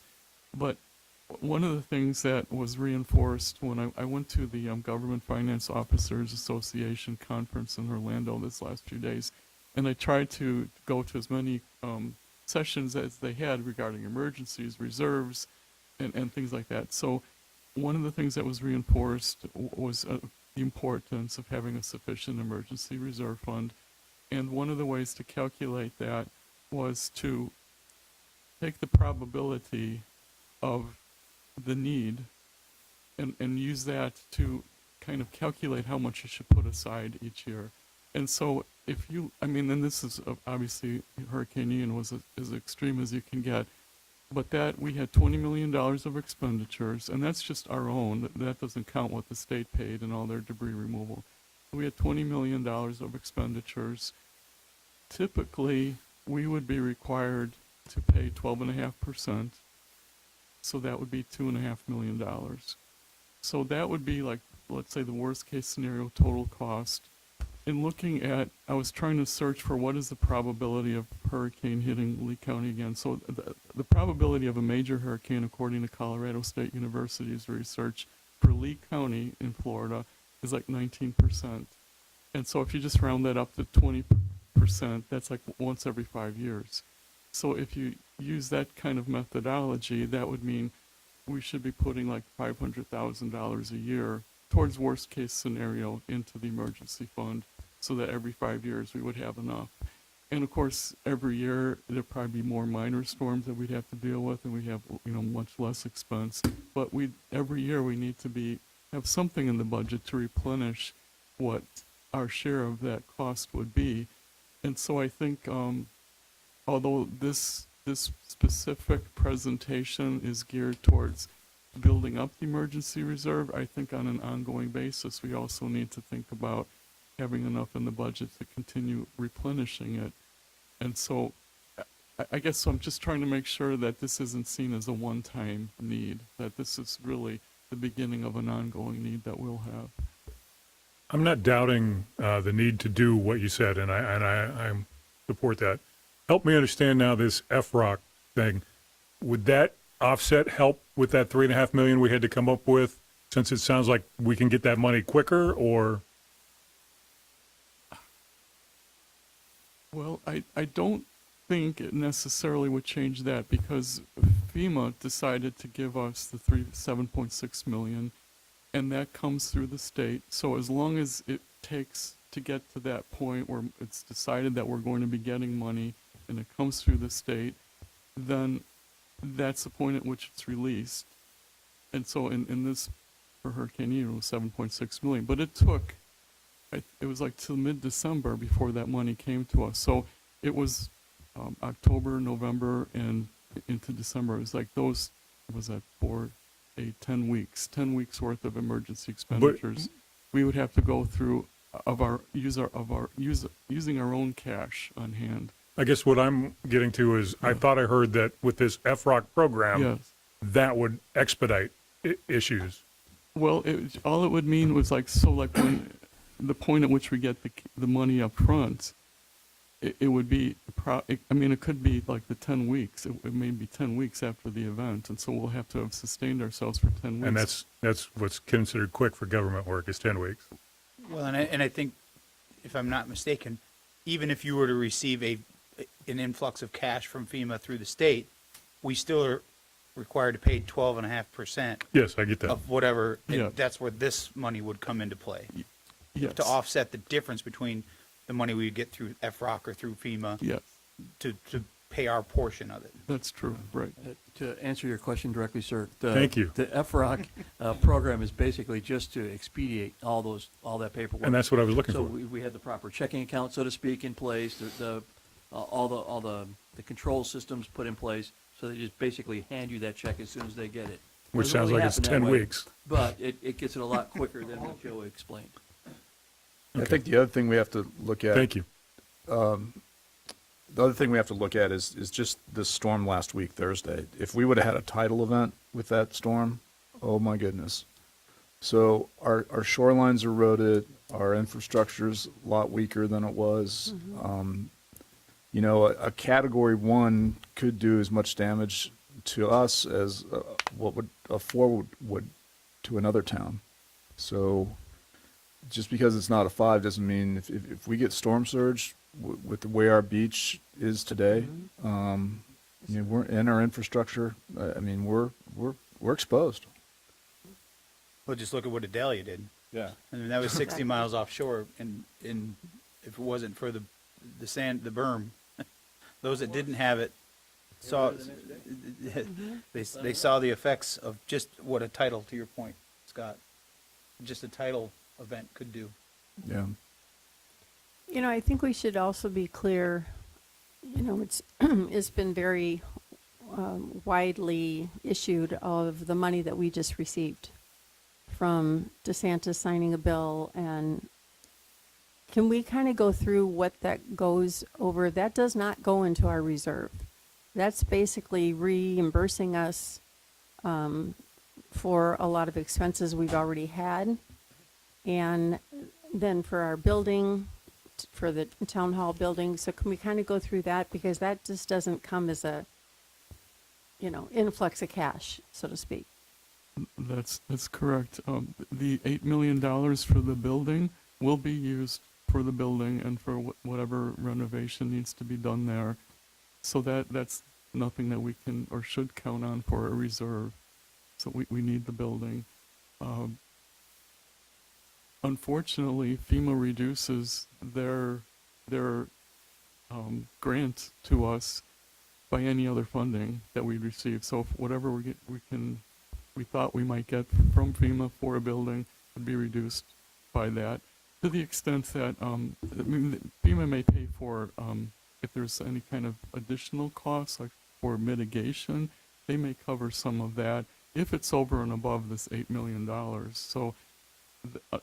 So we're given one thing, but it reduces something else. So we're not really coming out ahead, but it's a wonderful thing that we, either way you look at, we don't have to pay for the building, the town itself. It'll be paid for. So that's a wonderful thing, but it has nothing to do with our emergency reserve. The $7.6 million, I believe it is, for revenue replacement, that's truly that. It's money that revenue we lost as a result of the economic impact of Hurricane Ian. And we survived through that by using the bridge loan. And so this money that's coming into us as revenue replacement is really just enabling us to repay that bridge loan.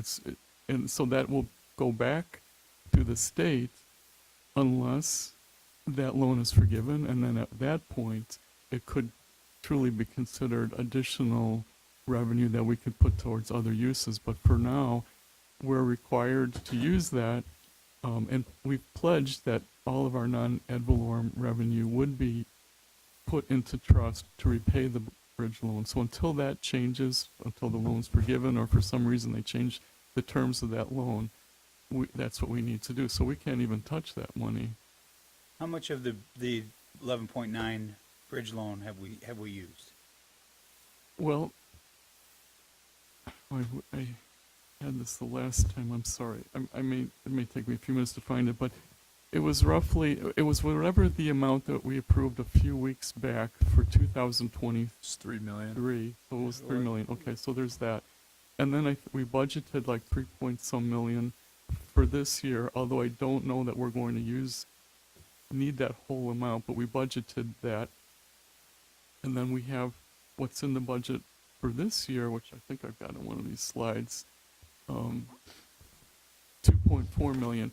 So if you add those three together, it's like over $8 million. So the projected use of the bridge loan is more than what we got back in revenue placement. Right. But if we use less this year and next year than what we're projecting, it may turn out to be just right.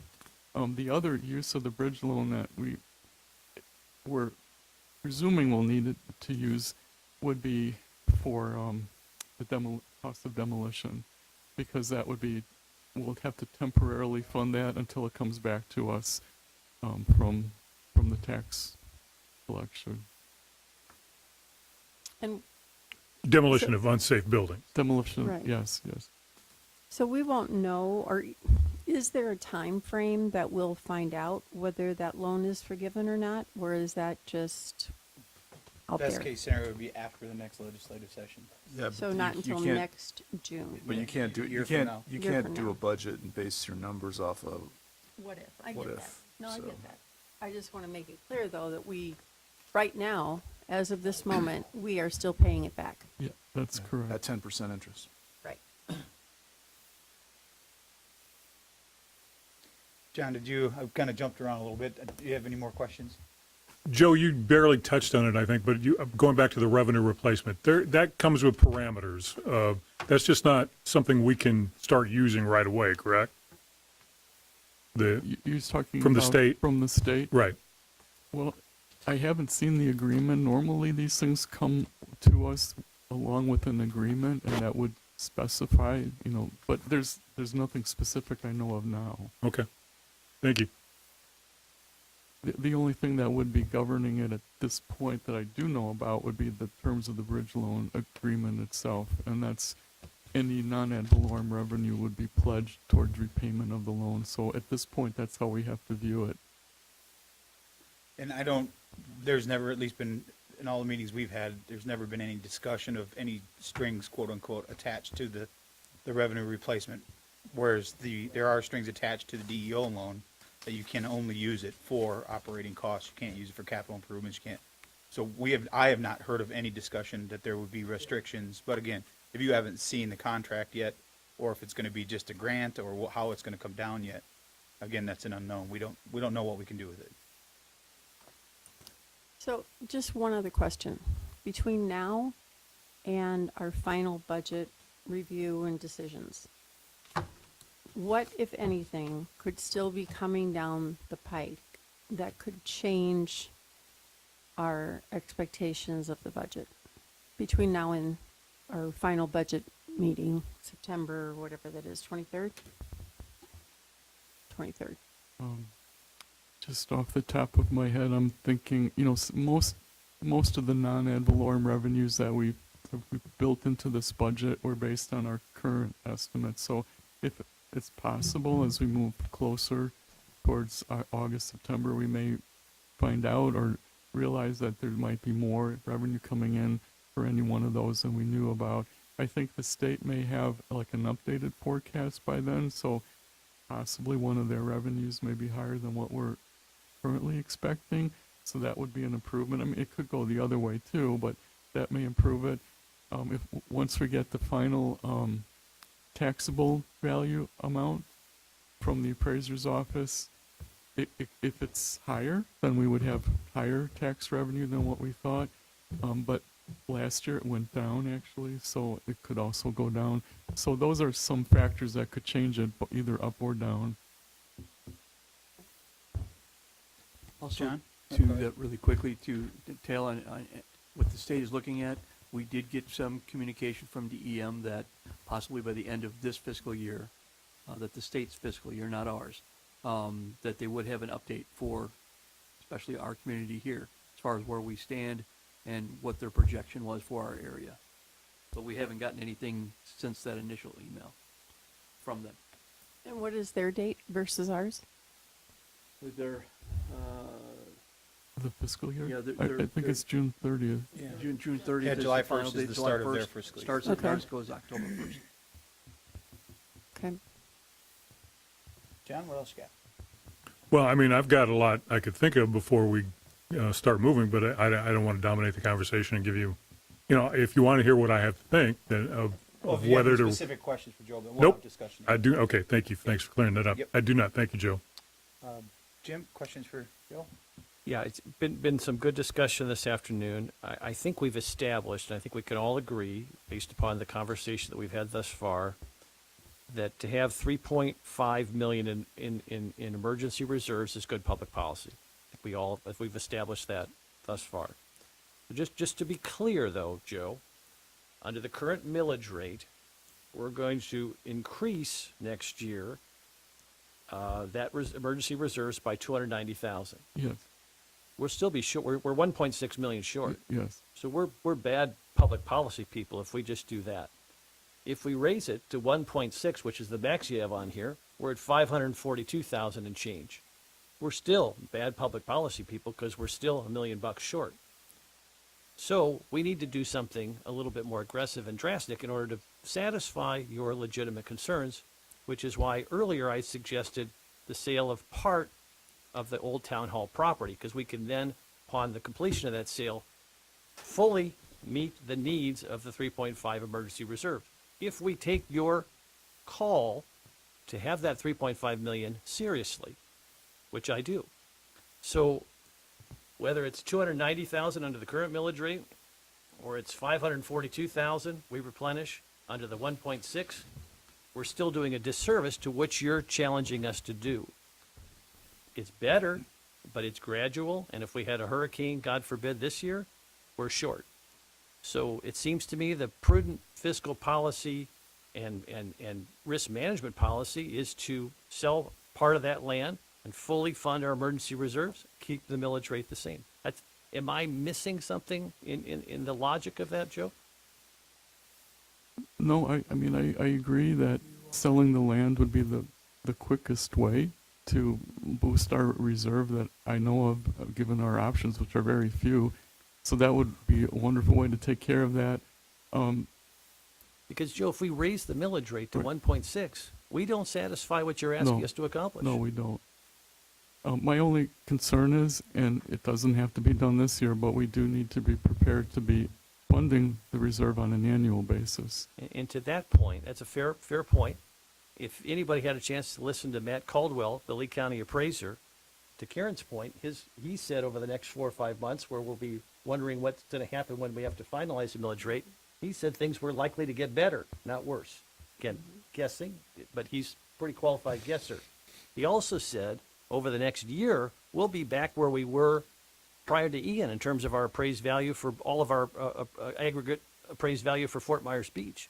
We're on the move. And Sanibel is flat. Caldwell said this on Saturday. He said they're 8 months behind Fort Myers Beach. I mean, that's amazing. Fort Myers Beach is on the move and in a good way. So the prognostication is good for Fort Myers Beach. So it seems like if we're going to heed your call seriously, we need to sell that piece of property, or at least part of it, get this emergency fund fully reserved and fully meet the emergency reserve numbers that you're asking us to do. Otherwise, we're going to be negligent from a public policy standpoint. I just wanted to make sure that I know we can all disagree on whether we should sell the property or not, but I just wanted to make sure it's consistent with what you're trying to accomplish based upon what you said thus far today. Yeah, yes, if you're, Okay, yes. all right. I'm not trying to put you on the spot. I just want to make sure it makes sense, because you're making the recommendation.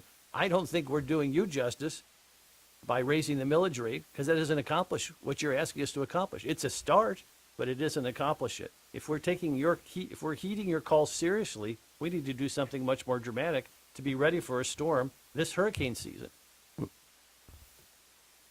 No, I agree. It's just the only issue is the timing of when would the sale take place. How soon can we get that? That would be an issue as well. And I understand your points are very valid, Vice Mayor, but I don't think it's fully addressing what you're saying, Joe. If I'm hearing you, yes, this could be a potential quick fix to the initial influx of capital that we would need to reach that 3.5, but that would be all it is. It would not be a reoccurring revenue source to be able to keep that fund where it is, as every year that fund will go down and it'll need to be replenished. Every year it'll go down, it'll need to be replenished, even from small issues that we've had like over the last week.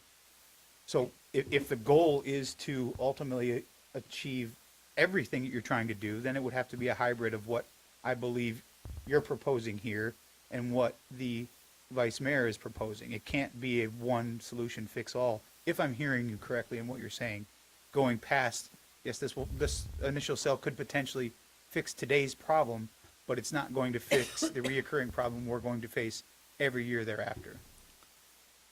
That what you're saying is true. I agree with that.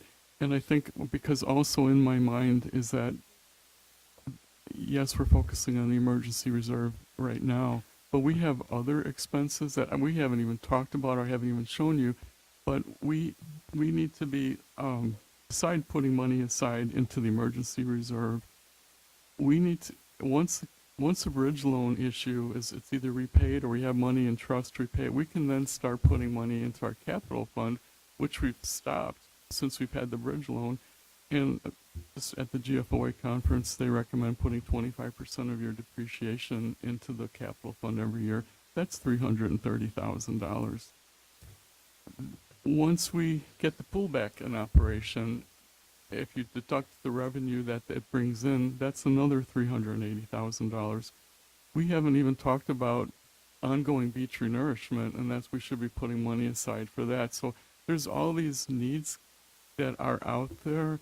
They're not nearly as urgent as this is, but I think we have to be careful in thinking that just the property tax value increase is going to be enough. It'll be enough to take away the need for the bridge loan. It'll be enough to maybe start putting more money aside into the emergency reserve, but it remains to be seen if it'll be enough to address all these other needs as well. But that's what the big unknown. We don't know. We can be optimistic, we can be hopeful, but all we know is what we know now. And I think that's why I feel concerned that we need to do as much as we can to bring us to a more fiscally responsible place. And I think selling the land, that will certainly be a big step in that direction. I think doing what we can to increase revenue to make sure that we have enough to meet all of these needs, especially the emergency reserve, is important as well. But so I guess I'm just repeating myself. Can I take a crack at that, Mr. Mayor? Sure, go ahead. Just based upon what Matt Caldwell said, after the storm, the aggregate valuation for Fort Myers Beach was $4 billion. After the storm, it went down to $2 billion. Over this last year, we're back up at $3 billion, and he projected over the following year, we'll be back at $4 billion, which is where we were prior to the storm. And then we've got all these major projects, all these larger homes coming back online, everybody rebuilding, continuing to rebuild. It's not even a rosy scenario, it's a realistic scenario, given what's ahead of us and what we all see happening around Fort Myers Beach. I do think there's a way to grow our way through this and address some of the concerns Joe's talking about. Particularly, it gives us an opportunity to give our folks a breather while they're still recovering from the hurricane, I think in a responsible way.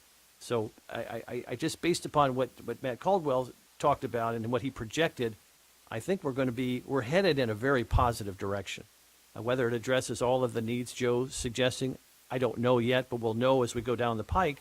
But we'll certainly address your number one need, which is our emergency reserve fund, by selling part of that property and preventing the need to raise the millage rate this year. And then we'll have a much better sense next year as to where we're at. That's just my thought. Here's kind of my thought. Well, I'd love to play Monopoly with you, Jim. I mean, you want to keep your assets. That land is our asset. And if you are correct, sir, that yes, the property values are going to go up and everything. If we can get through this, struggle through it, not only will we be in Roseville where you're talking about, but we'll have a large piece of property that we may or may not use, but we can use it as a poker chip to maybe get something else, because you never know what's going to come up. We can also use that property right now to generate some revenue. I don't know why we don't have parking spots. I don't know why we don't try to look at our app and go, hey, you know what? Let's do an overnight parking option. Generate $25 a car for overnight parking there. There's lots of other ways. You have to remember, Jim, that our revenue has dropped substantially, and I don't want to hammer the property owners and everything else and with that narrative, but facts are facts. We were underinsured, no fault of ours, but we were heavily underinsured. We had replacement costs. I mean, we're pretty much like any condo on the beach. Underinsured. It's tough getting the money back. Revenues, our revenue is down substantially. I mean, people aren't using the ball field, Bay Oaks, Mound House, parking, you name it. So all these sources of revenue have decreased substantially, and it's going to be a couple of years till we get there. Now, I don't know any condo on the beach that is not raising their HOA fees. Not one. And it's going to be a couple of years till, like you said, we're going to have, we can look in a couple of years, but I think it would be prudent right now to raise it, to potentially raise it, but give us that cap so in the next couple months we can have some serious discussions of where our revenue's coming from, what our expenses are going to be, and look at different sources of revenue.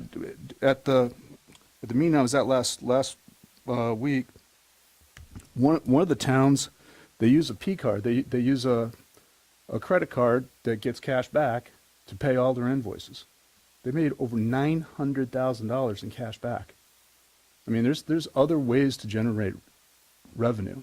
It's not just ad valorem, but yeah, I just think we've got to, we got to take a hard look at this, not only on a revenue side, but also on the expense side. As somebody who lives in a condo, Scott, though, the state hasn't bailed those condos out the last 2 years to the tunes of multi-million dollars. Right. So that's a nice little something to have in your back pocket. I mean, there's not a condo on this island that wouldn't like that, and have that forgiven. Yeah. I would just say this, your point's well taken, except for the fact that the first couple of years were brutal, and it affected our revenue demonstrably, but the mayor and our team and our legislative friends did yeoman's work to replace those revenues for those ugliest first couple years. So what Joe's here telling us is today, correct me if I'm wrong, that he's telling us the reason why we have to raise the millage rate is to begin the process of replacing our emergency reserves. That's why he's here today. That was his number one issue and number one concern. So I hear you, but I'm not sure I'm in agreement. That's fine. I mean, this is why we're having this conversation. I mean, I think, as Joe pointed out, this is the big one, but where's the money going for capital improvements? I mean, you saw what happened 4 days ago in that storm. I mean, we're going to need some capital improvements like you wouldn't believe. I mean, we're going to have to address those. For me, I heard what our representative said on Beach Talk Radio, and although they said what they said, that's two of many. And over the last 2 years, we've been up there asking for money. They've been so gracious in helping us. But that's what they've done. They've helped us. But it was made very clear to me in the meetings that I had that you have to also help yourself. We're not going to always continue to help you out of things. Now, if things are perfect over the next 5 years, 6 years, 10 years, when we get to that place that you're talking, Jim, of where we won't have to worry about it, that's a whole different ballgame. But we don't know what could happen tomorrow. We don't know what could happen next week.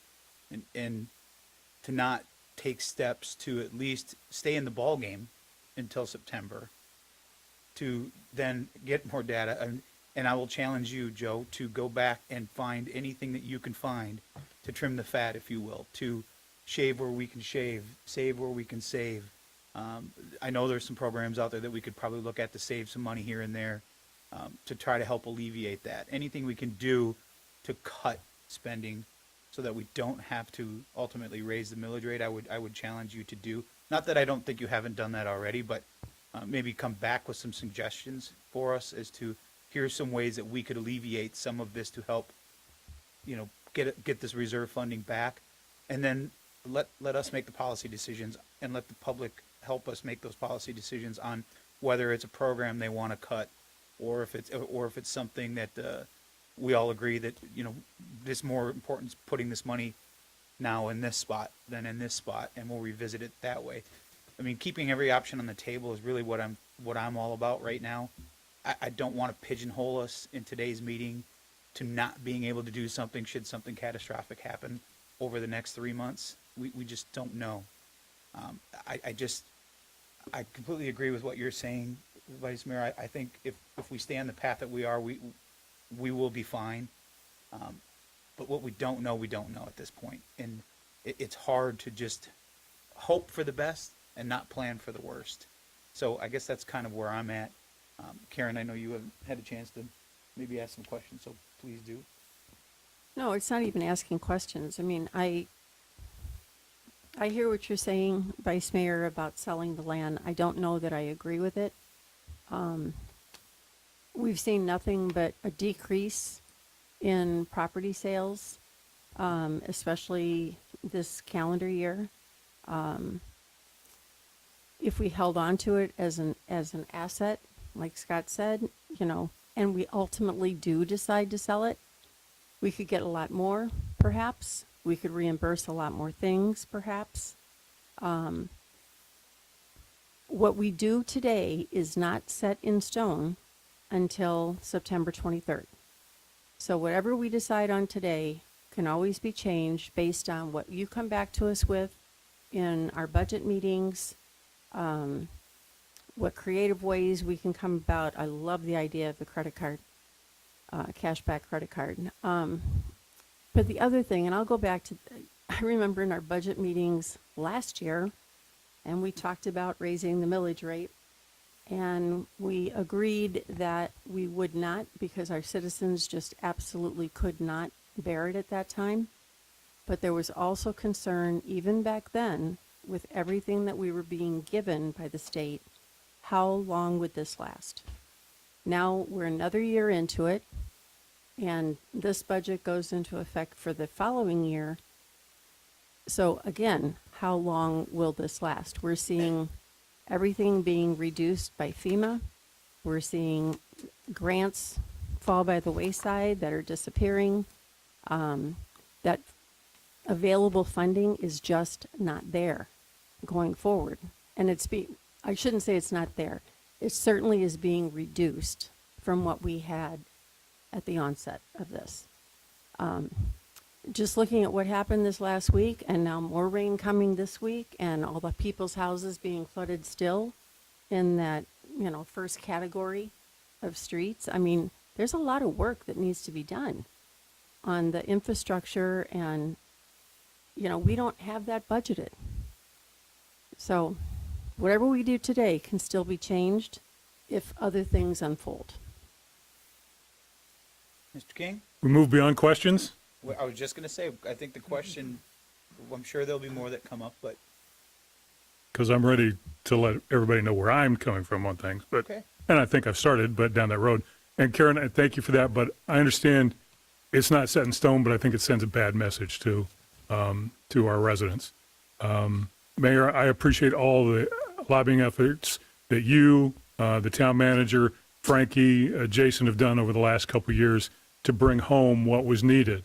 But I sit there and I look at the bridge loan. It cannot be repaid by ad valorem taxes. And that tells me the state is against raising property taxes. Also, I think you talk about we need to show that we're helping ourselves.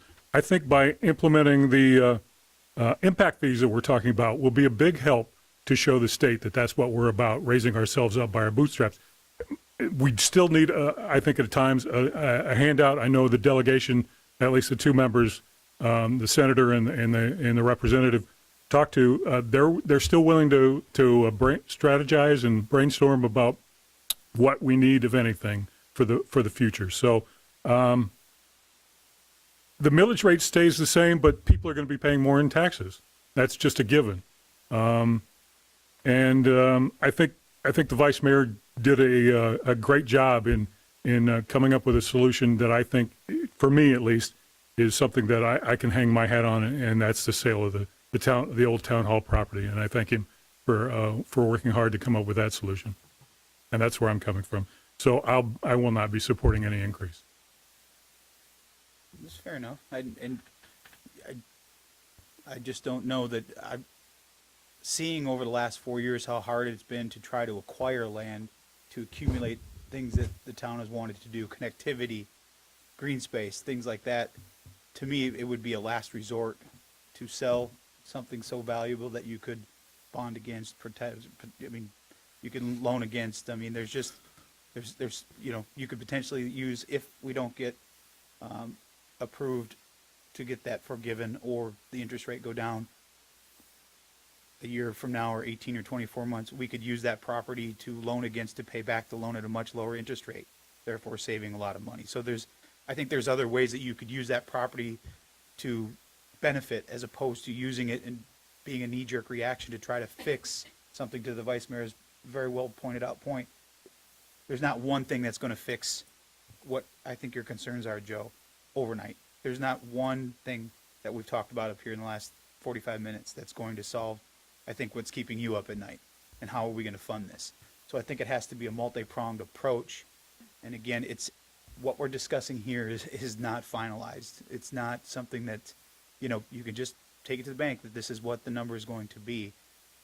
But if we don't do something to at least keep those options open over the next 3 months, in my opinion, I think we're not being responsible stewards of what we need to do. And I would just hate to come back 3 months from now and we got hit with another storm and there's nothing that we can do. There's nothing that we can do to help get money back into this reserve fund without going with our hat in hands again and saying, we didn't take action. We're hoping there's going to be action that covers us over the next few years, but we're not taking action on our own to at least be prepared as much as we can be prepared for this potential small amount. But again, I go back to, I really challenge you to go back to the budget if you can and take another look at it and find ways to offset what could potentially be a tentative number that gets set here today to help offset some of that cost.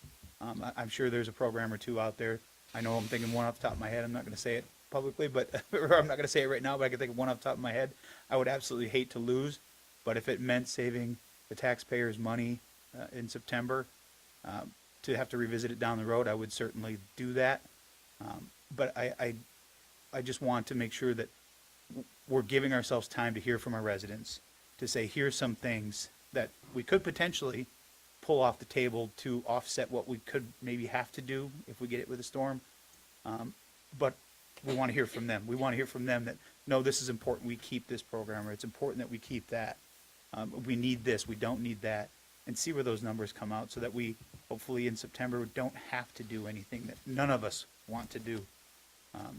Yeah, look, I don't want to raise taxes either, but I'd sure like next 60 days to get feedback from the town. And, you know, Vice Mayor, I think trying to sell that property now, you're almost like, hey, motivated seller. And are you really going to get a solid offer? You're just going to get lowballed like crazy. I don't think we should be leaving money on the table. I think, you know, as to Karen's point, down the road, when things appreciate and we're in a better financial position, then we're selling or horse trading that property from a position of strength, not weakness. I just, that's my 2 cents on commercial real estate. It's always the awkward time of the year. I guess, Joe, what is, he's got the smirky nose. It's a tough issue. It's always a very tough issue, and you know, if this was September 23rd, we may be having a different conversation, or we will definitely be having a different conversation. But I'm looking to you, Joe. You're the one that sees the numbers every single day. You're the one that, you know, things keep you up at night. I need to know if I'm going to approve something that you feel comfortable in, whatever that is, knowing that it's the right path based on your knowledge and your expertise to put us in the best path forward, if you will, to eventually get to the goal that you sat down here an hour ago now to try to get to. Not to put you on the spot, but. Yeah, no pressure. Well, I guess I will just stand by my original suggestion. Recommendation would be the 1.03 millage rate. And I say that both from the perspective, I know that's certainly almost like a drop in the bucket in terms of getting us back, but it's 1/4 of the way there towards getting our reserve where it needs to be. And then I'm thinking that coincides with roughly that 3.7% cost of living increase. And I know it's really not the best way to look at a millage rate increase, because it's also coupled with taxable property value increases, so the end result is a much larger increase. But in terms of a millage rate increase, I think the 3.7% is reasonable. And so I would feel comfortable recommending that. And I think it would make progress towards where we need to be. And, you know, hopefully we won't have to do that come September, but that's what I would recommend. Okay. Any more discussion? No? Is there a motion? I guess I'll make the motion since nobody wants to. I'll make a motion to, based on the recommendation of our finance director, to set the tentative millage rate at 1.03 to put forth to the state, to then be brought back to discuss in the two meetings in September on the 9th and the 23rd. I'll second. Got a motion by Mayor Aller, seconded by Counselor Woodson. Any further discussion? All those in favor signify by saying aye. Aye. Opposed? Nay. Motion carries 3-2. Next, final public comment. Anyone here? We cleared the room. Yeah, exactly. That'll be, the final public comment is closed. Town manager items. Thank you, thank you, Mayor. Thank you excuse for all us. you do. Hold on. Can we back up just a bit? Will you do a roll call on that last vote, On the roll please? call? Okay. So you want me to restate the motion or just do a roll call vote based on the last? How do you want me to word it? Yeah. Okay, we're going to do a roll call vote on Resolution 24-120, the tentative fiscal year 24-25 millage rate, to set the tentative millage rate at 1.03, not to exceed 1.03, with the final discussions happening in September. Mayor Allers is aye. Councilor Woodson? Aye. Councilman Safford? Aye. Vice Mayor Adderholt? No. Councilman King? Nay. The motion carries 3-2. Thank you. Thank you. Good final public, town manager item, sorry. Yeah, I put notes down here, 8 hours ago, and now I'm not even sure if they're pertinent because Who made the we talked agenda? about a lot of things. Just an update, obviously, the last two meetings, I've updated you on the FEMA, the National Flood Insurance Program, the 105 properties that we were asked to provide information. We met the deadline, we provided our narrative, we met all the deadlines, met with them. We've done everything we feel like we need to do to maintain our number, our discount, but it's not in our hands at this point. So now we're waiting for FEMA to review everything. I'll use air quotes on that because we thought they already reviewed them play air guitar 6 too? months ago. Yes, but we're hopeful, and we'll leave it at that.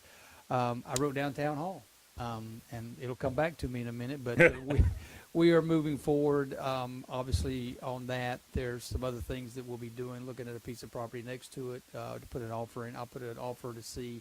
We're going to talk to the lobbyist, see if he can make some calls, do a few things for us on another property. So hopefully we'll just get the ball rolling strictly because of the fact that we are going to provide all the parking that we require.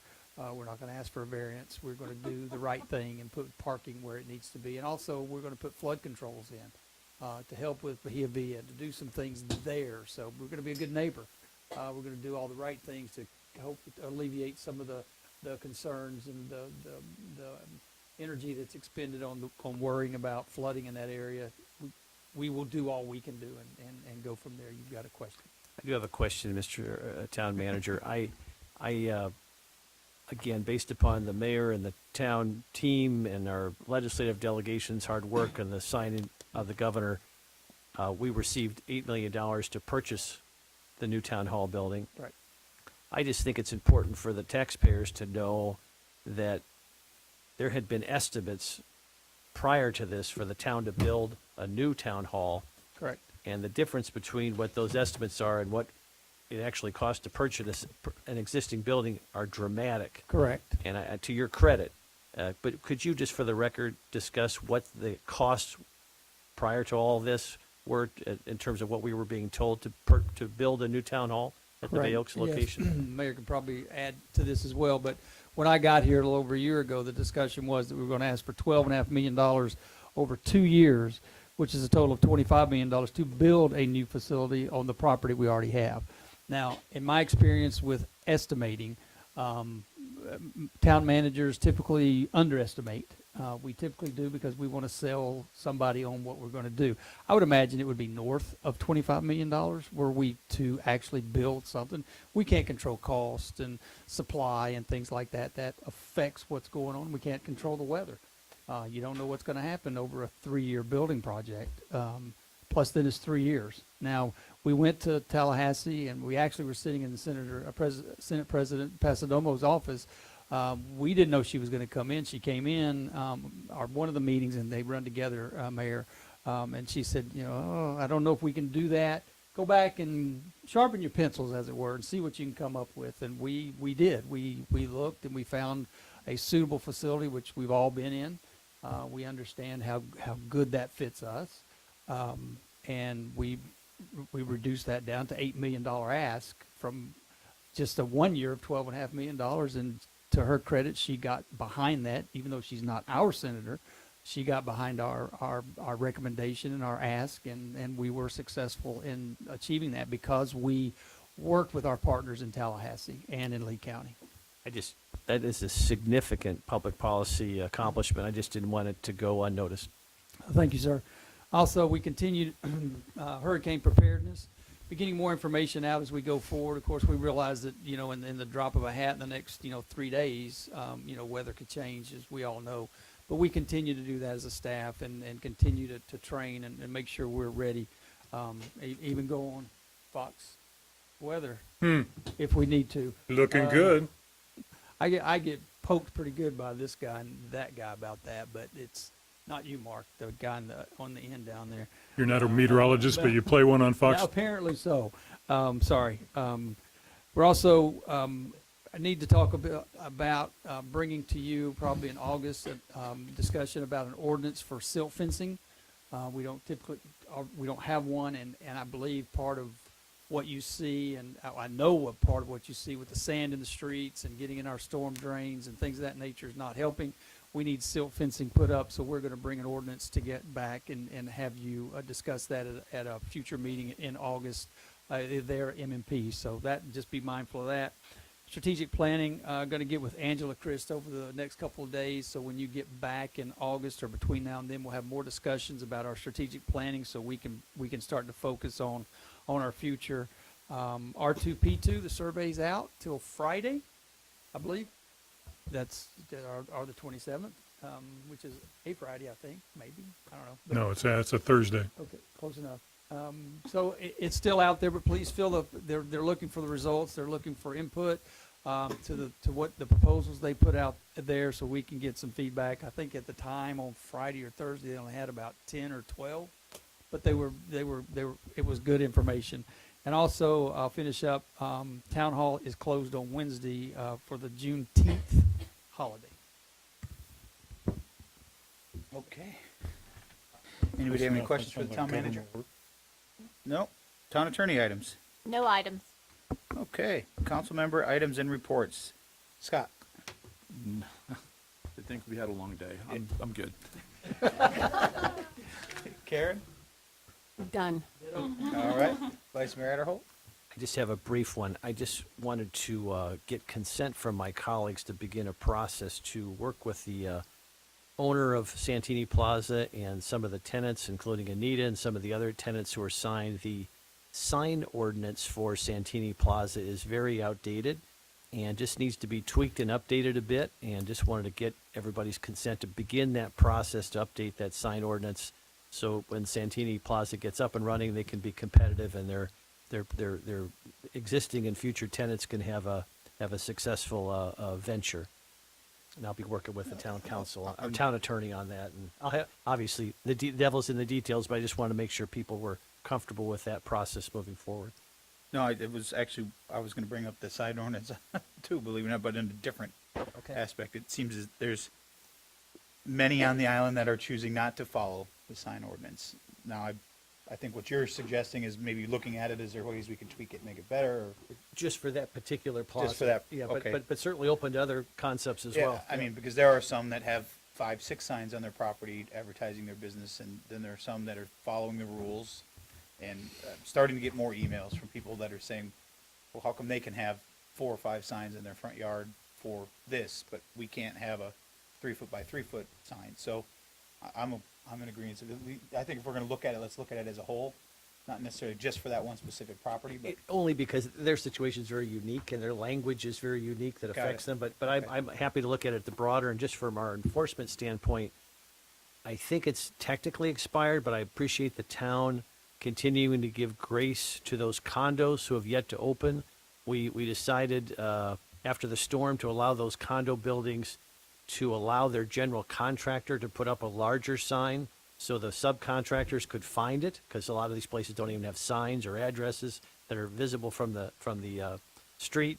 So, not all the subs, but just the major general contractor can at least have a sign out there that it says the name of the building, contact information, phone numbers, to help them rebuild and help that subcontractors have them all, including the tenants and the owners, get in there as well, and so forth. So, but hopefully we'll continue to show them since the condos are still hanging, dragging along, we can show them some grace maybe till the end of this year as well. But I do agree we can certainly look at the broader sign ordinance as well.